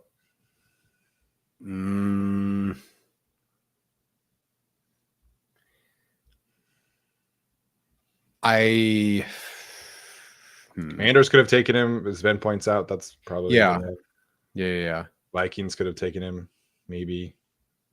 Bills were not taking him, although their running back not very happy with his contract. Yeah. I don't know. I lean towards no. I think eventually a player like him would have gone somewhere. But someone's asking about Kyle Williams' character issues. And as much as we said about like a Luther Burden, that was maybe a surprise for some people. No, it's not as bad, but I just heard it's not great. I forget what it was though. I'll have to re-look at that one again.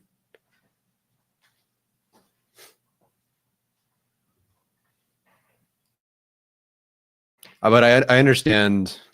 Obviously, I would love a trade back, but with the gap, you're starting to get into the territory of players with a lot of question marks. So I understand why you wouldn't, especially like it could have been a gap, especially if Will Johnson's medicals are bad. So do you trade off of the 11th best player on like my board and 12th for you? Yeah. Or someone who here is Roger with the Chiefs. Here we go. Here's the final pick of the first round. It's from Kansas City. With the 32nd pick in the 2025 NFL Draft, the Kansas City Chiefs select Josh Simmons, tackle. Okay. Yeah, that was. So all the offensive tackles are gone. Yeah. Okay. Lock time? Yeah, let's do it. Cool. Andy Reid's in a polo. That's so funny. Love it. But yeah, just wrapping up 32. I think like you're just in it, getting to a board with a lot more question marks at that point. Simmons coming off a patella tendon, Campbell, who I loved watching, but he's got a lot of health issues as well. So, that's the risk you run. Do you want to do 4 rounds maybe? Yeah, sure. We can do 4 rounds. Let's go Just crazy. like have a cleaner. Yeah, picture of it. I get that. Like what we do with strategy heading into the next day. Yeah. Oh boy, the Bills and the Chiefs and the Eagles have not picked on PFF's board. Can you auto set those? I don't think I can. Okay. But I would imagine that Green, Simmons. I don't think it matters a whole lot, but maybe try hitting refresh or something. Yeah. Okay. Yeah, it sucks that we're not at least with the.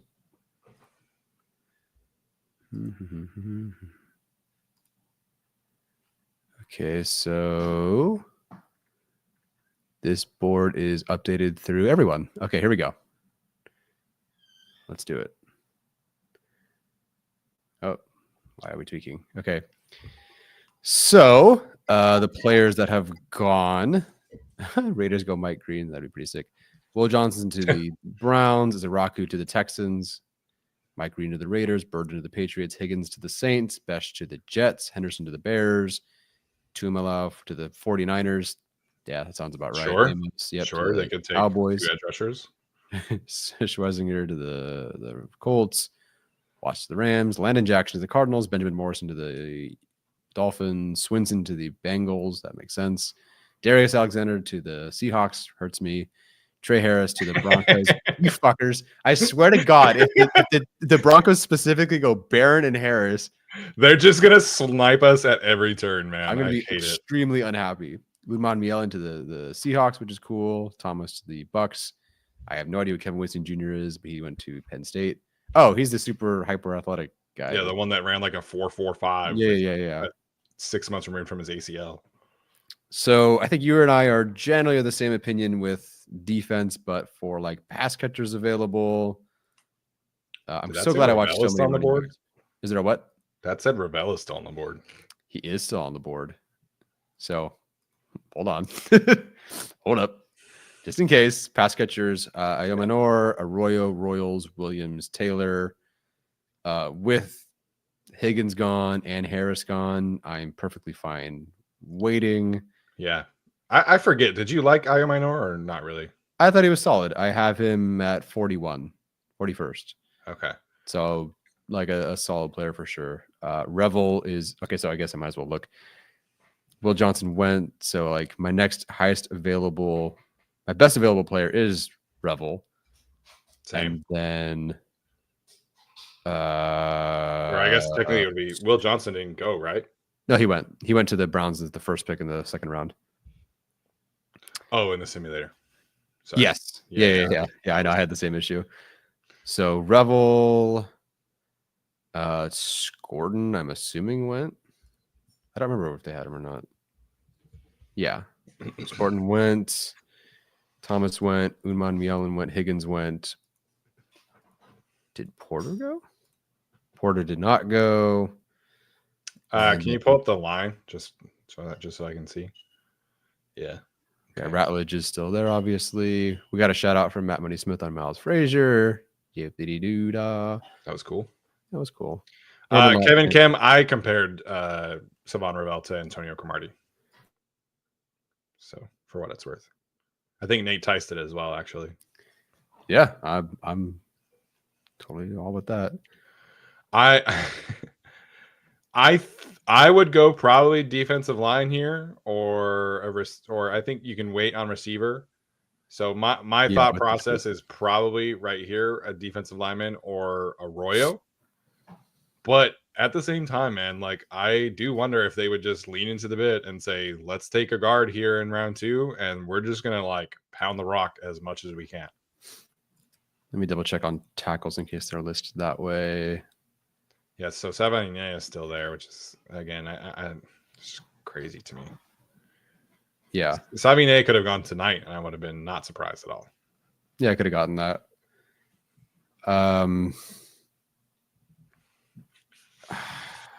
You're Sanders over Ormond Lott, right? Yes, I'm pretty sure. Yeah, I should be. So I would have Darius Alexander's off the board in this simulation, right? Mm-hmm. So I have Sanders and Alfred Collins right next to each other. Alfred Collins is usually on the board, and we took him in our predictive mock. But we can do something different. And then I have Norman Lott and Farmer right next to each other after that. Mm-hmm. But there's like a gap in between. Yeah. I'm looking at, I would prefer Revel or Collins. That's my 1-2 there. Yeah, we haven't done the corner early thing before. Yeah, we did it with a trade back, but never really in round 2. But Revel's never been here. So I don't believe so. I don't think he's ever been That's here tough for me to pass up, man. Like I know that he's coming off the ACL, but if he makes it to 55, that's tough for me to pass up. That's where I would go. Granted, like if you want us to avoid a player like that due to the medicals, which they have through the first round, and he has through the whole first round. But like 2023 against Michigan in front of the Chargers staff right now, he battled. And I think there's a bit of respect there. And for what it's worth, they did bring in his teammate last year as a UDFA, his receiver. Is that Jalen? Probably Jalen Johnson. I think so. He's Revel is my 23rd overall player. And that's he would be higher if not for the injury. So I think we can do this. And again, would. this is not a predictive mock or anything like that. So you can take a corner here, and even if Yeah. it's not Ravel, I would think they like Darian Porter. You know, same kind of style. Yeah. Right. He's just older and doesn't maybe have the same kind of technique right now. But Yeah. they could do corner here easily, and I would not be surprised. Yeah. Rebel's definitely a willing tackler. I would argue he's my favorite tackler of the group. Yeah, Revel and Barron, those are the two guys who tackle. Like, I love Revel as a tackler. I mentioned this when we did corners. There's a rep against Michigan where he takes on a Poling Colston Loveland, sheds him, and then tackles Blake Corum almost for a safety. Like, he will absolutely tackle. So Yeah. I would love Savon Revel if he makes it to 55. So I say we do it, and we can figure out something else later. Yeah, that's just BPA too good to pass up. He's 20th for me. Yeah.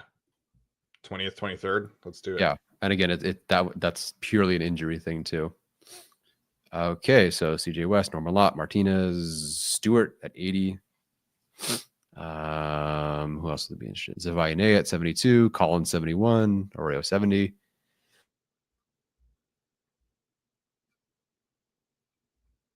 Alrighty. So I would like.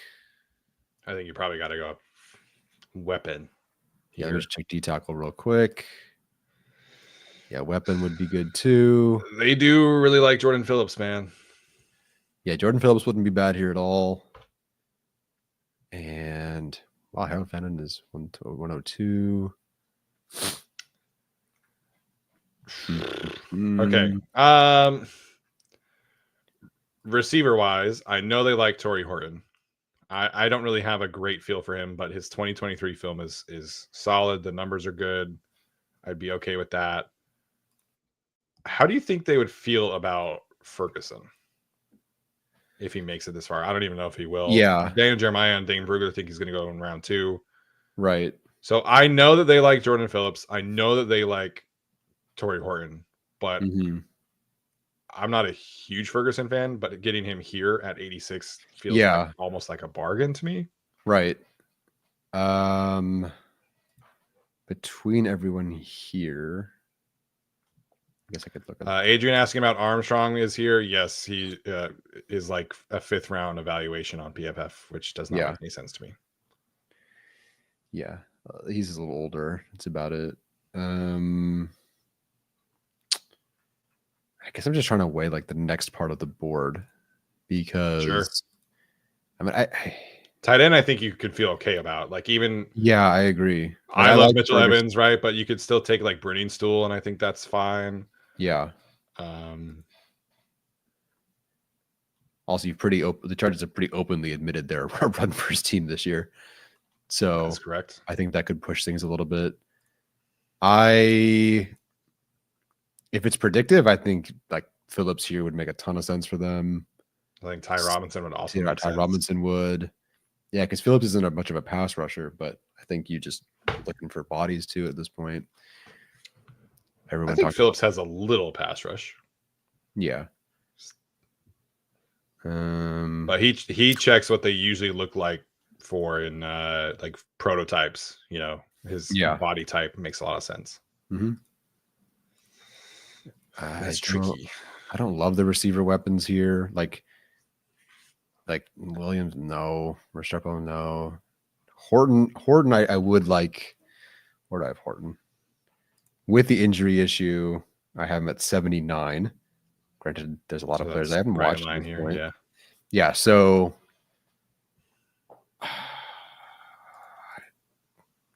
it's Horton. Okay, where's interior?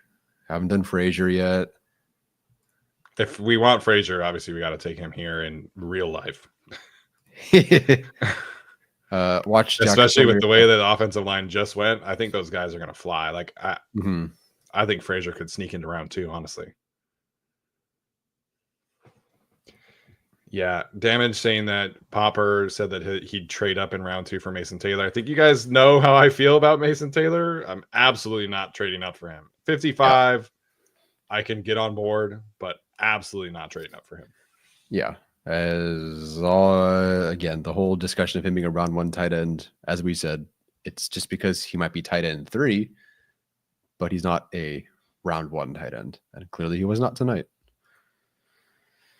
I think we can wait on tight end. I would go Horton or Phillips here, unless you prefer an edge rusher, or I'm forgetting someone. But I think if you want Horton for, I mean, you would basically be taking Quentin Johnston like off the field, which Yeah, that's the thing about Horton. Can you pull up the receivers again? Like I know we talked about it, but yeah, no problem. So they're definitely not taking Restrepo. I would be shocked if they took Williams. I didn't like Tesla or however you say it that much. Mm-hmm. Not Tez. Definitely not Bond. I think we can wait on receiver. So let's do the D tackle and then let's maybe do receiver next round. Okay, I will say I would consider edge next round as well. So we'll see what pops up there. So you want to go with Phillips here? Yeah, let's do Phillips. Okay, cool. All right. Now this draft will kill Chargers fans. Defense in second round and third round. Defenders. Oh yeah. Listen, they're really good players though. Yep. Gotta trust us on that one. Well, Horton's gone. So Horton went. Here's his name called. And that feels about right. You know, end of round 3, early round 4 feels right for him. Yeah, I would be very much so in team Mitchell Evans. Sure. But I don't know how much he'll play. I mean, he's not currently injured. Like he. Sorry, I just mean like over. Oh, in the rotation. Yeah. I gotcha. Check edge real quick. Oh God, I didn't love Power Island. And I'm running out of names. You're running out of names. They did host. Yeah. Yep. Jinx. I didn't watch him though. Did you watch him? Nope. He was going to be one of my last 2 to watch, or 2 or 3 to watch. I didn't get to him. Sorry, what did we take again? Oh yeah, Phillips. Q Robinson from Alabama. He was not on that group, right? He's right here. Yeah. Okay, if you want to go edge, that's the edge you take. Okay. Because I think we have to go weapon though, dude. Like we went 2 defenders after that. So I mean, in real life, Andrew Armstrong in round 4, I think is perfect. Let's manifest it. Yeah, he's the only receiver here.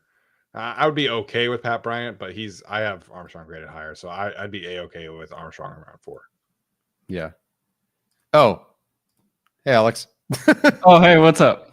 Thank you for doing the yeah. Oh man. We just did our mock draft. Oh, okay. What'd you guys get? I don't know. We got an F-. Let's see. I went with Ravel. We got an A- for Savone. Let's go. Yeah, and then Jordan Phillips, who they have a connection to, reported they like, and Andrew Armstrong because we needed a pass catcher. Because God help us. No day 3 running back this year. No day 3 running back this year. We didn't do those picks yet, but yeah. I'd be pretty happy with that though. You know, I mean, Ravel, love Jordan Phillips, big fan of, and I know they like him as well. And then Andrew Armstrong, wide receiver. But as Thomas Martinez points out, could have definitely gone offensive line there. Well, Alex, we almost nearly got the rare Chargers-Eagles trade. Yeah. The Chargers ultimately obviously decided to stick and pick with Hampton.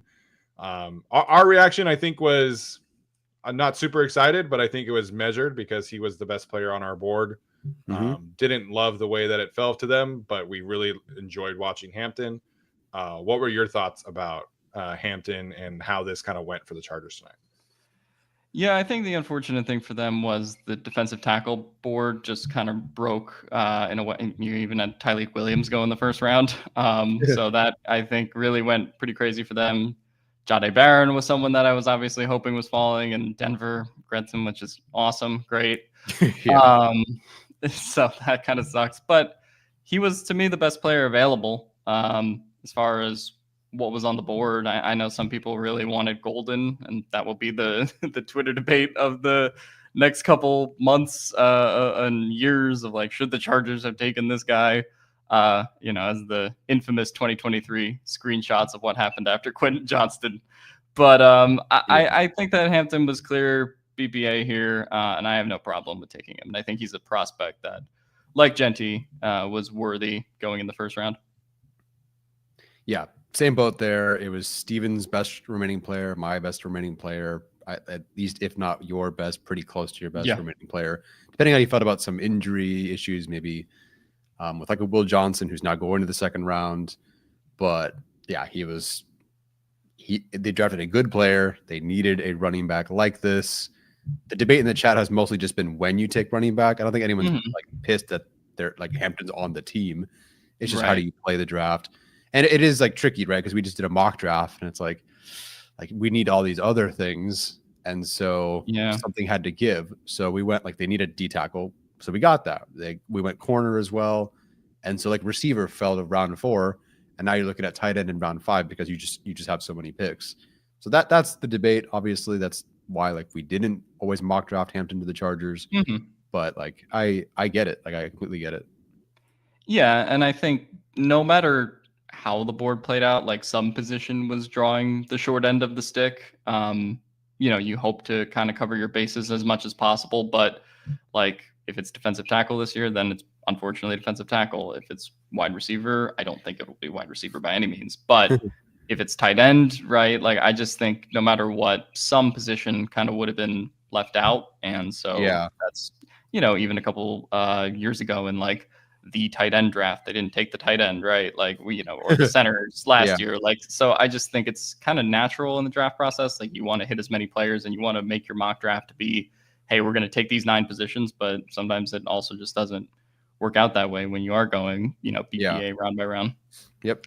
Nature's Calls podcast says Broncos fans are mad they miss Hampton. Broncos fans can shut the fuck up because they got a 6th player in the draft. I hate that. Yeah, wait till round 2 or 3 when good running backs are available. Yeah, I guess there was so much smoke between the Broncos and taking a playmaker that their fans probably are a little annoyed. I guess we can take out the banner that says "Do not spoil the picks." No, people didn't even get it. No, they didn't. Very difficult tonight. But yeah, man, I think with the hesitation around the fan base, part of it is Matthew Golden, part of it is the way the board fell.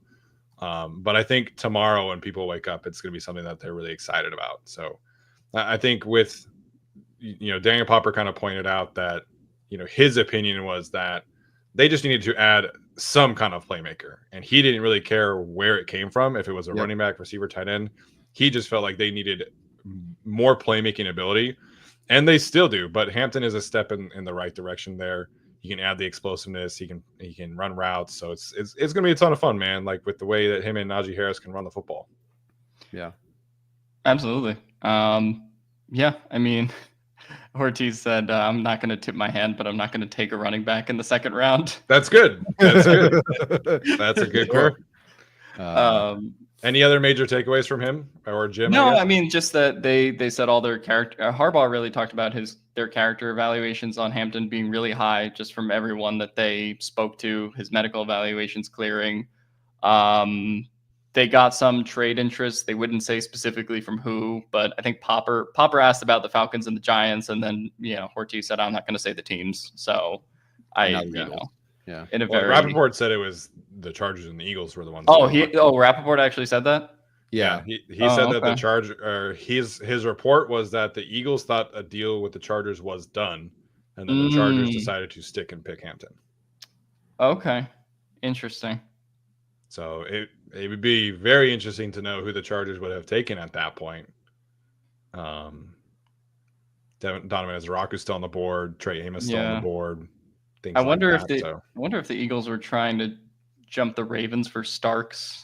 No, his report was that they wanted Campbell the entire way. They tried to they thought other teams were going to trade up for Campbell. Yeah. Is that okay? His report was they tried to get to 22, 23, 24, 25 all for Campbell. But obviously 24 and 25 were like the big trades. So yeah. I mean, he's a sick player. I mean, if the medicals check out, then he should have gone in like 15 in this draft. But if it wasn't for. Yeah, I had him as my 11th graded player in the class, and I didn't watch all of them, but he was very high on my individual board. Mm-hmm. Where were you at with Alex with Golden? Because that is going to be the debate. Like, where was your? I had him pretty close to Egbuka. Yeah. So I had Hunter, Tet. Yeah. Who else? Who else am I forgetting? Burden. No. No. I think I was kind of high on Burden at first, but then I dropped him into like second round range. So yeah, then I think I would have been Egbuka after Tet, and then Golden as wide receiver 4. But I had them pretty close. To me, it was Hunter clear, and then Tet was kind of in his own tier with what he can do. Yeah. But yeah. From a ranking standpoint, though, was Hampton higher for you? Oh yeah, no. In terms of wanting for the Chargers, I had Hampton and then those 2 receivers. So. Okay, cool. And then Egbuka went, and then but I had him over Golden in terms of just BPA that you could take at that position personally. Yeah. I think I ended up with I had Hampton graded higher the whole time. Mm-hmm. Yeah. But I ended up putting Egbuka higher on my wish list today just because I think receiver over running back is that's a fair thing to say. Positionally. Yeah, I think if Egbuka was there, I'm curious what they would have done. But that's like the only thing. But then Tampa took him because Tampa's going to replace one of their guys, I guess, soon. But yeah. I still can't believe that. I think the biggest shock tonight was obviously Kenneth Grant 13 to the Dolphins. Actually, I take that back. No. The biggest surprise was the Falcons trading a future first for James Pierce. Really? They traded a future first? Yes, dude, a future first. All right, I was already I wasn't checking Twitter, so I saw that they took him. And then they traded up. I didn't know that they gave up a future first. Yeah, it was like the swaps of picks basically was like a 3rd round pick, and then next year's first was like the sealer. I don't know, man. Future first for and they had just taken Jalen Walker too, so I guess they figured we have a huge pass rush problem. Let's throw a ton of resources at it. But how many picks do they have left in the draft? Not many, because they didn't. I think they only had 6 to start. Yeah, and one of them is like the 7th for Heineke. I don't even remember how many picks they have. Yeah. Oh, they're mentioning Booker to the Cowboys. Oh yeah, that was kind of surprising. I mean, they needed offensive line. I didn't think they were going to go Booker as like that guy though. Yeah. Okay, so they enter the draft with 5 picks. And now they have no first next year. Yeah. And what was the official terms? Oh man, that is crazy. No, first is pretty crazy. Yeah. That is. And they gave up like a future something. So they did get 101 in return. So they will have 4. Wait. No, they still lost a pick this year, so they have 3 picks left. So they sent their own second, a 7th round pick, and next year's first. And then they got pick 26 and pick 101 this year. Yeah, it's pretty terrible. Like I'm willing to be bet on traits, guys. Sometimes I actually just had this thought today because I remember it was a 2021 draft. I remember on the podcast we debated Jason Oweh, and I was like pro Jason Oweh, and yes, you were. You and Tyler were anti. So like, yeah, I kind of get the argument for Pierce if you really squint, but like not for that package. Like I'm not. Yeah, No, if like the Rams wouldn't have taken him because they're pretty set at edge, but like if the Ravens had taken Pierce, I'd be like, okay, like I'm willing to concede that I was much lower on him than anybody else. He didn't even make my top 65, but I'm willing to concede. Yeah. Jesus, listen, man, like he does one thing and like he does it really well, but like I had him around 30, and then I had like Shamar and some of the other guys at like 34 and stuff. I don't know. Good for you, by the way. That's the right way to do it. Shamar went to Bengals. Eagles. Yeah. Right. Who can't develop a defender to save their life. But whatever. Yeah, that was. There were some bad picks tonight, but we'll see. Who knows? Who knows? Alex, we haven't given you a platform yet to talk about Dart to the Giants, who apparently is not their starter this year, by the way. Yeah, They they're will gonna start- Oh, start let Russ cook. Let Russ cook. Yeah, they are like. Why trade up for him then? Whatever. If I you just wanted think- I if you just think wanted the- another quarterback, you could have just waited at pick 34, and you could have taken Tyler Shuck there, and then you have the same idea. I just also think they could have just. Well, okay. Dave, I was gonna say they could like punt the year and go 4-12 and get the first pick, but they actually can't do that because then Dable and Shane get fired. So like, but really, I just feel like they should have kicked the can on this quarterback class. And I really thought for a minute there they were gonna do that with Abdul Carter, but then everything we heard going into it was they were gonna trade up for Dart, and they did it. But yeah, no, I don't. I think I would have had Dart as like the worst out of that range of quarterback, to be honest. Yeah. I don't know why he has gotten the hype over Shadur. I'm not like the biggest Shadur guy, but like I feel like I would take Shadur over Dart. I don't know. What was interesting about the Dart stuff is like he was pegged as the traits guy over Shadur, and I'm like, what traits? Yeah, like I don't know, like it was like Todd McShay and like people started like getting into like the oh my god, like he's the not that they said Josh Allen, but like it started getting into like oh my god, he's the developmental guy. I'm like, if there's a like raw developmental guy, I kind of think it's Milrow more than it's Dart. For sure. If you just wanted to, hey, blank canvas, like we're gonna try to fix this guy, I think it's more him than Dart. Yeah. I just thought Dart was like one read like the whole time, and he plays in a fake offense. Like I don't know. Yeah. John Gruden is with Barstool Sports, you know? Yeah, and he brought back like the quarterback camp thing. Yeah. And there was a video of Gruden was asking Jackson Dart like what his snap count situation is, and like what's your understanding of like how a snap count works. And Jackson Dart stood up and he just because that's all you do in the air raid offense. You just you just clap. You don't call out any plays or anything like that. Yeah. And John Gruden sitting there just like, are you serious? Like that's real? And Jackson was like, yeah. And Gruden says, okay, what about like a dummy count? And Jackson goes. Shout out to John Gruden, by the way, for in the lifespan of the GAC podcast going from $100 million Raiders coach to Barstool Sports. Yeah. So it's funny to me, man. Like Trey Harris is like the only player in that offense that I was like, okay, he can like actually do more things than run a vertical thing. Like the offense is just Mickey Mouse to all. I watched I watched some of the 2023 Judkins stuff, and that was like the only other player than Harris that I was like, okay, like there's something here. But yeah, Dart, I felt like that was people trying to see something that wasn't there, and that happens with quarterbacks all the time. I don't know, man. I just think I don't think you needed to trade up for him. I don't know. No, maybe I'm wrong. Yeah, I also kind of think. Well, I think Shuck would have like low key been better for like a Dable offense too, if you were just trying to like, I don't know. There's other problems with Shuck, such as he's my age and also has had 3 season enders, but. Does that make you feel old? I know. Yeah, I know. I'm the old. I'll never be a day 3 running back at this point. RJ Harvey's old as fuck, and I clear him by 2 years.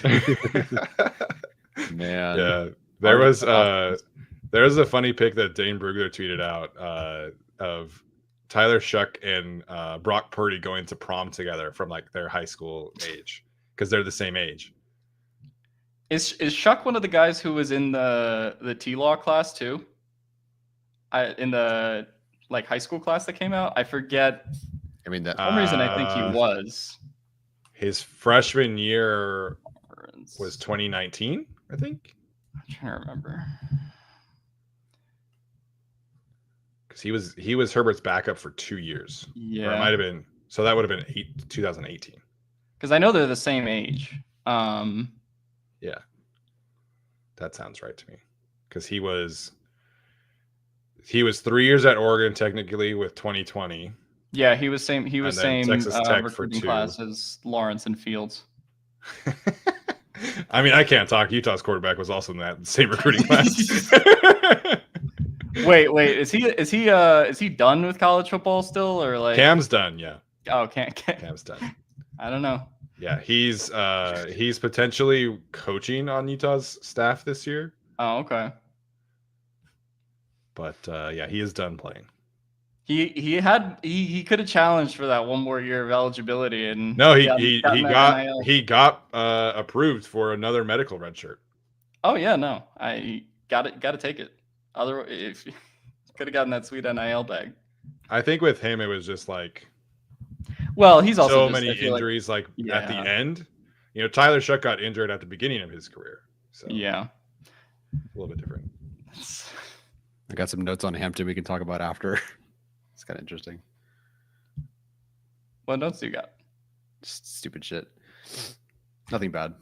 Oh, okay. Talk after. Okay, we'll talk after. All right. Well, Alex, what are your thoughts on how the Chargers should approach tomorrow? Okay, I think. Well, I was gonna say I think one of the picks has to be receiver. Like I do think at some point here, round 2 or round 3, I think there's like still pretty good targets on the board, and this is why like I don't know. For me, I wasn't freaking about like the golden thing because I think you can still get a pretty good guy that's in that like wide receiver 6 to 12 range, like in this class, that I think can come in and contribute early. Steven's talked about like Jack Betch, who's like a major Harbaugh guy. Higgins is still on the board. We'll see how long that lasts. But I just think there's a lot of talent they could go for there.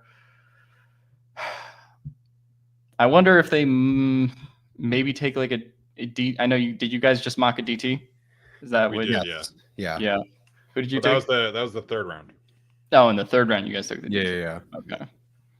Second round, we took Savon Ravel because we couldn't resist. Yeah. If his medical's clear, I wouldn't.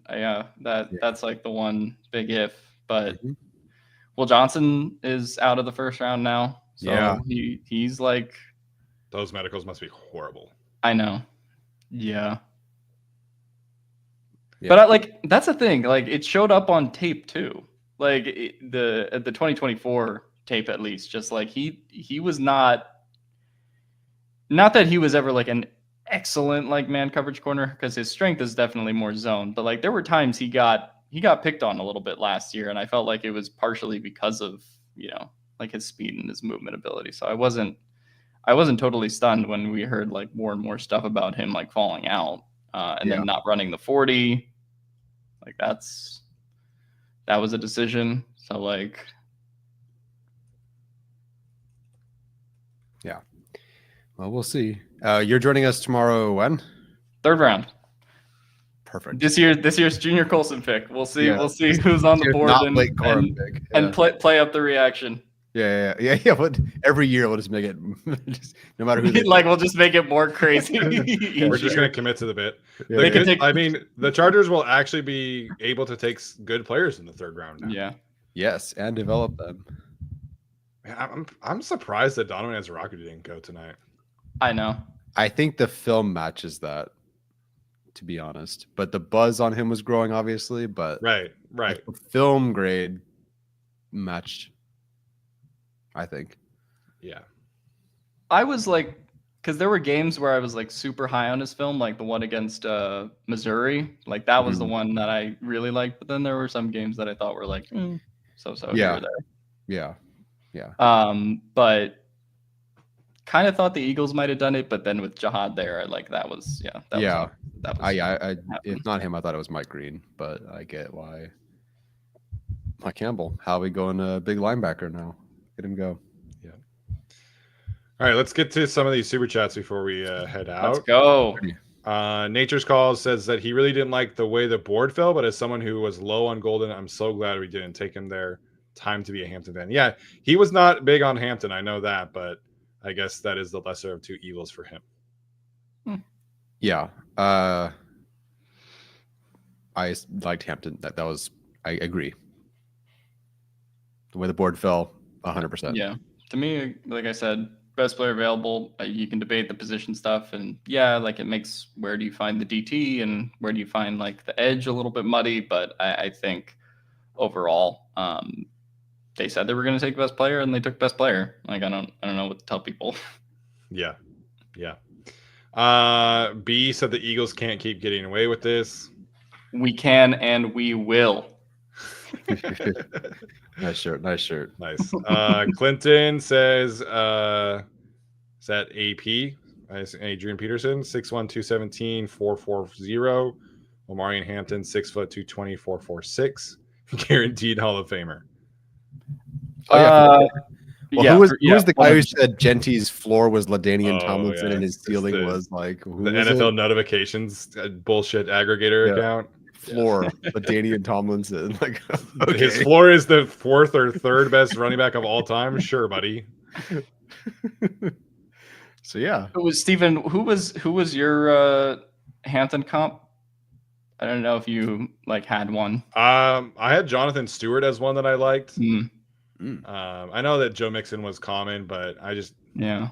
I'm not like a huge fan of Joe Mixon's I think ability to like. he's definitely better than Mixon. I can see how people say like the Yeah. style is kind of the same. But I just think that like Mixon is a slasher. He's not really much of a I'm just gonna run through your face kind of running back. Yeah. And Hampton, Mixon also just I don't think ever really had like the athletic burst like to accelerate away from people that Hampton did too.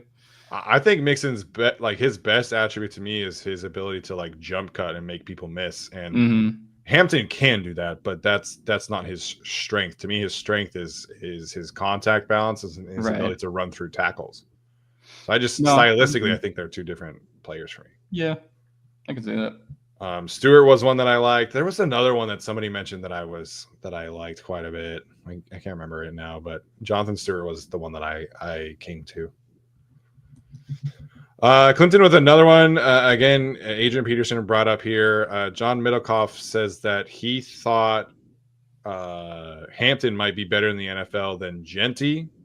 Either way, great value at 22 instead of 5. wait, we watched this one. We read this one. We already did. What about Yeah. the biggest room in the NFL? Did we do this one? I don't think so. 6. So how big is Najee? He's what 6? He's like 6'1". 6'1". Yeah. So So 6'1", probably. 6'1" Najee, 6 foot Hampton. They're You got both over 5'9" 220. Vidal in there. And Haskins is big too, man. Yeah.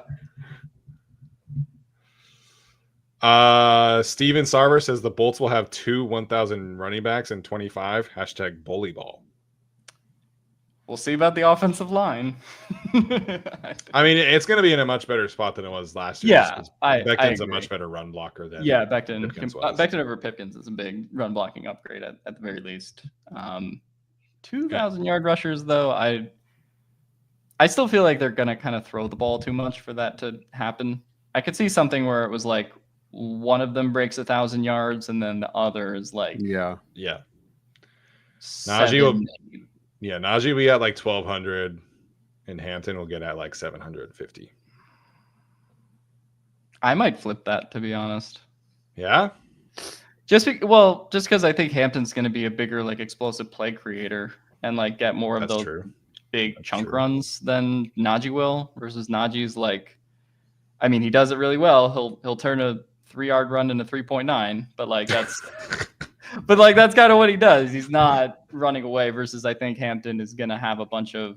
I do think he'll have a bunch of explosive plays. So to me, like, and I don't know how many like fewer touches he'll have, because this is another thing Harbaugh said too. But he views both Hampton and Najee as starters. So it's like. He brought up like comparing it to like a nickel and an outside. Yeah, guy, right? like and a third receiver and a nickel is what he said. So basically, like the idea that they'll just kind of, I think their touches on the field will be. Najee will probably start with more, like at the beginning of the year, but I think as it goes on, I think they're going to be pretty 50-50 or maybe even slightly leaning Hampton. I don't know. Yeah, it wouldn't surprise me. I think Hampton's probably better right now. I just kind of figured they would lean towards the veteran. Did we talk about these ones with the trade stuff? Kind of, yeah. Okay. What about this one for Mitchell Evans? I could see third. Yeah, I think he's a third round pick. The consensus is end of round 3, top of round 4. I wonder where Dane has him at. I thought Brugler had him 5. Seriously? 5th round. I might be wrong on that. Evans. Yeah, I think so. 4th. Oh, Dane 4th? has 4th. Okay. So Dane had, for tight ends, for anyone wondering, Dane had Mason Taylor as a borderline first round grade, which is something. 2nd round on Elijah Arroyo, borderline 2nd on Ferguson, 3rd on Fannin, borderline 3rd on Helm, 4th on Evans, 4th on Gadsden, 5th on Brenningstool, 5th on Matavayo, 5th, 6th on Dupree. I don't know how you say that one. Borderline 5th, 6th on Fedone, 6th on Conyers, 6th on Lachey. Free agent on the Georgia guy, Urasek. Free agent on Brant Keithy. Yeah. Etc. Okay, so only because Nate Harvey's asking trade up for Will Johnson tomorrow. If you want to check our Discord, I guess Will Johnson needs fucking toast. Did Alex Katzen say something about that? Yes. In the main Discord or the NFL draft? Oh, good question. I think it was in the draft discussion. There's a bunch of notes in there. I don't want to share all of it, but because Will Johnson is a specific, we'll talk about it tomorrow. But yeah, guess Will Johnson needs okay. post. So yeah, because we dropped him for medicals, but didn't realize it was like that. But there's always those guys. Wow, apparently Tampa went to bed last night in agreement they were taking Hairston and then decided they were taking Egbuka today. Who ended up taking Harrison? I forget. The Bills. It's gonna be I rough. didn't like him at all. Yeah, neither did Steven. I had him like I did not like him either. 40 something, 45th. And he was like the healthy corner. So I didn't have him in my top 10 corners. Yeah. I have him at CB. I graded as CB8. Yeah. Granted, I didn't watch a ton of corners. I just like with the first round guys, I don't know. It's like the Forbes thing to me again. It's like, okay, he can't tackle and he can't do man coverage. Like, why is this a first round player? Like, I don't. Yeah, they like their tradesy kind of guys. I mean, Elam, who I thought was better.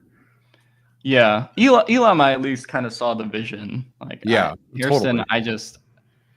I feel like you kind of just have to make your scheme like all around him in the secondary to like get real usage out of him, and I don't know how much you can really do that. Yeah, so we'll see. But Nature's Calls podcast says tight end probably flying tomorrow. I would understand that. Grade on Fanning at 55. That always depends on who's there. Mm-hmm. I have Fannin as 44th, but that's say 5 to 7 players ungraded and missing on my board. So I get it. I'd get it. Yeah. Okay, I put Fannin at 67. Okay. So yeah, I'd be more inclined round 3. Yeah, I think round 3 you could convince me on Fannin more. The mock I did with Sycamore, we wanted Ferguson to fall to round 3 and he didn't, so then we took Fannin. So like I feel like you could kind of be in like a similar position to that if the tight ends really fly off the board. Round 2 would be a little bit early for me. I would get it if they did it, but I feel like I would rather take one of the receivers round 2 than Fannin for me personally, especially with like questions about exactly how you're going to use them in the pros. I just question which receiver is actually going to be there at 55. Like, I mean, I think Higgins and Knoll probably both go early based off of what Dane Brugler has said. Jack Betch might be there. but if he's not, I don't think Tyler and I really loved Elik Ayumanor, but I would get that. To me, I almost just feel like you can wait and take a receiver in round 3, but I understand that Chargers fans will not be very happy with that. I don't know. Fannin was confusing for me because I think I ended up putting him like tight end 8 or something like that. But he's interesting because I think he played good games against good competition. I feel like the athleticism is going to cost him more, like at the NFL level, and I don't know. Yeah, the Penn State game was sick. The Penn State game was sick. Do you guys see the gauntlet drill he did? Which one? I mean, I saw him blocking the sled. Oh, the blocking the sled thing, but like he ran the gauntlet drill. I'm like, so the whole point of the gauntlet drill is like you're supposed to stay on the line. Stay on the straight line, yeah. And like he just kind of curves around like a snake just because like his hips are like so high that like I don't know. He's a little bit of a wonky one to me, but I would get it if they did it. I don't know if he's playing like true tight end or more like a big slot at the NFL level though. Like, I did actually like his blocking like quite a bit. Like I do think he is an underrated blocker, but yeah, I didn't find him to be like super elusive. Like I think he can work vertically, but like I think Ferguson can give you a little bit more after the catch. Obviously, I think I'm not a huge Mason Taylor fan, but he can give you more after the catch. So I think this specific offense, you've got to be able to create after the catch at tight end, and you've got to kind of work vertically. If you can do both, great, right? But you got to give me one, and I don't know. I didn't love Harold Fannin in either of those regards. I'd probably take Evans definitely in terms of Chargers fit for me outside of like prospect grade, just because I feel like he'd be more of what they were looking for. Evans is also a really awesome blocker, but yes. Ryan Singling says, "Great first day, boys. Thanks for hanging out with us. Fun tidbit he saw while digging through some Omarion interviews, and he was specifically asked a running back he'd like to be paired with, and he did say Najee. Oh, that's cool. That is very cool. When was the Omarion interview? Probably recently. I mean, I can't imagine that. I commented a second ago where it was. That's a draft Combine Media 3:30 mark. Oh, Combine. Okay. Yeah. That's a draft question for sure. That's not like a while he's at North Carolina, like, hey, who do you want to play with in the NFL? Yeah. So like I feel like he probably had an idea by then. It was like, Chargers wanted to see him, but although that was technically before they signed Najee, or was that after? The Combine. The Combine's before free agency. Yeah. So that would have been, I guess, technically before they signed Najee then. All right. Barry, I heard rumor one assistant coach loves Alfred Collins. Yes, you heard that on this particular show. I was going to say, I think it was Steven. Source of the rumor. That was me. Yes, and I do as well. Per my source, I like him. Yeah. The thing is, there's like some minor like medical things, but his film is so good. Yeah. And stylistically, if they can get him, if they can get him at 55, you run that in. Like, would like that one. Chargers fans probably not be happy, but I would be very happy. I think just looking at the way that this board looks, I'm probably taking defensive line or a guard in the next round, and then I'm probably going weapons after that, just because I just don't love the value of this receiver second round or the value of the second round tight ends. If I have to take a tight end, it's going to be Elijah Arroyo, but who knows, man? He might not even be there. Yeah, we'll see. All right, boys. Alex, final thoughts before we head out tonight. Good draft. I liked it. I was only here for like 30 minutes because they went a little long on the presser, but no, it was definitely a fun draft night. Unexpected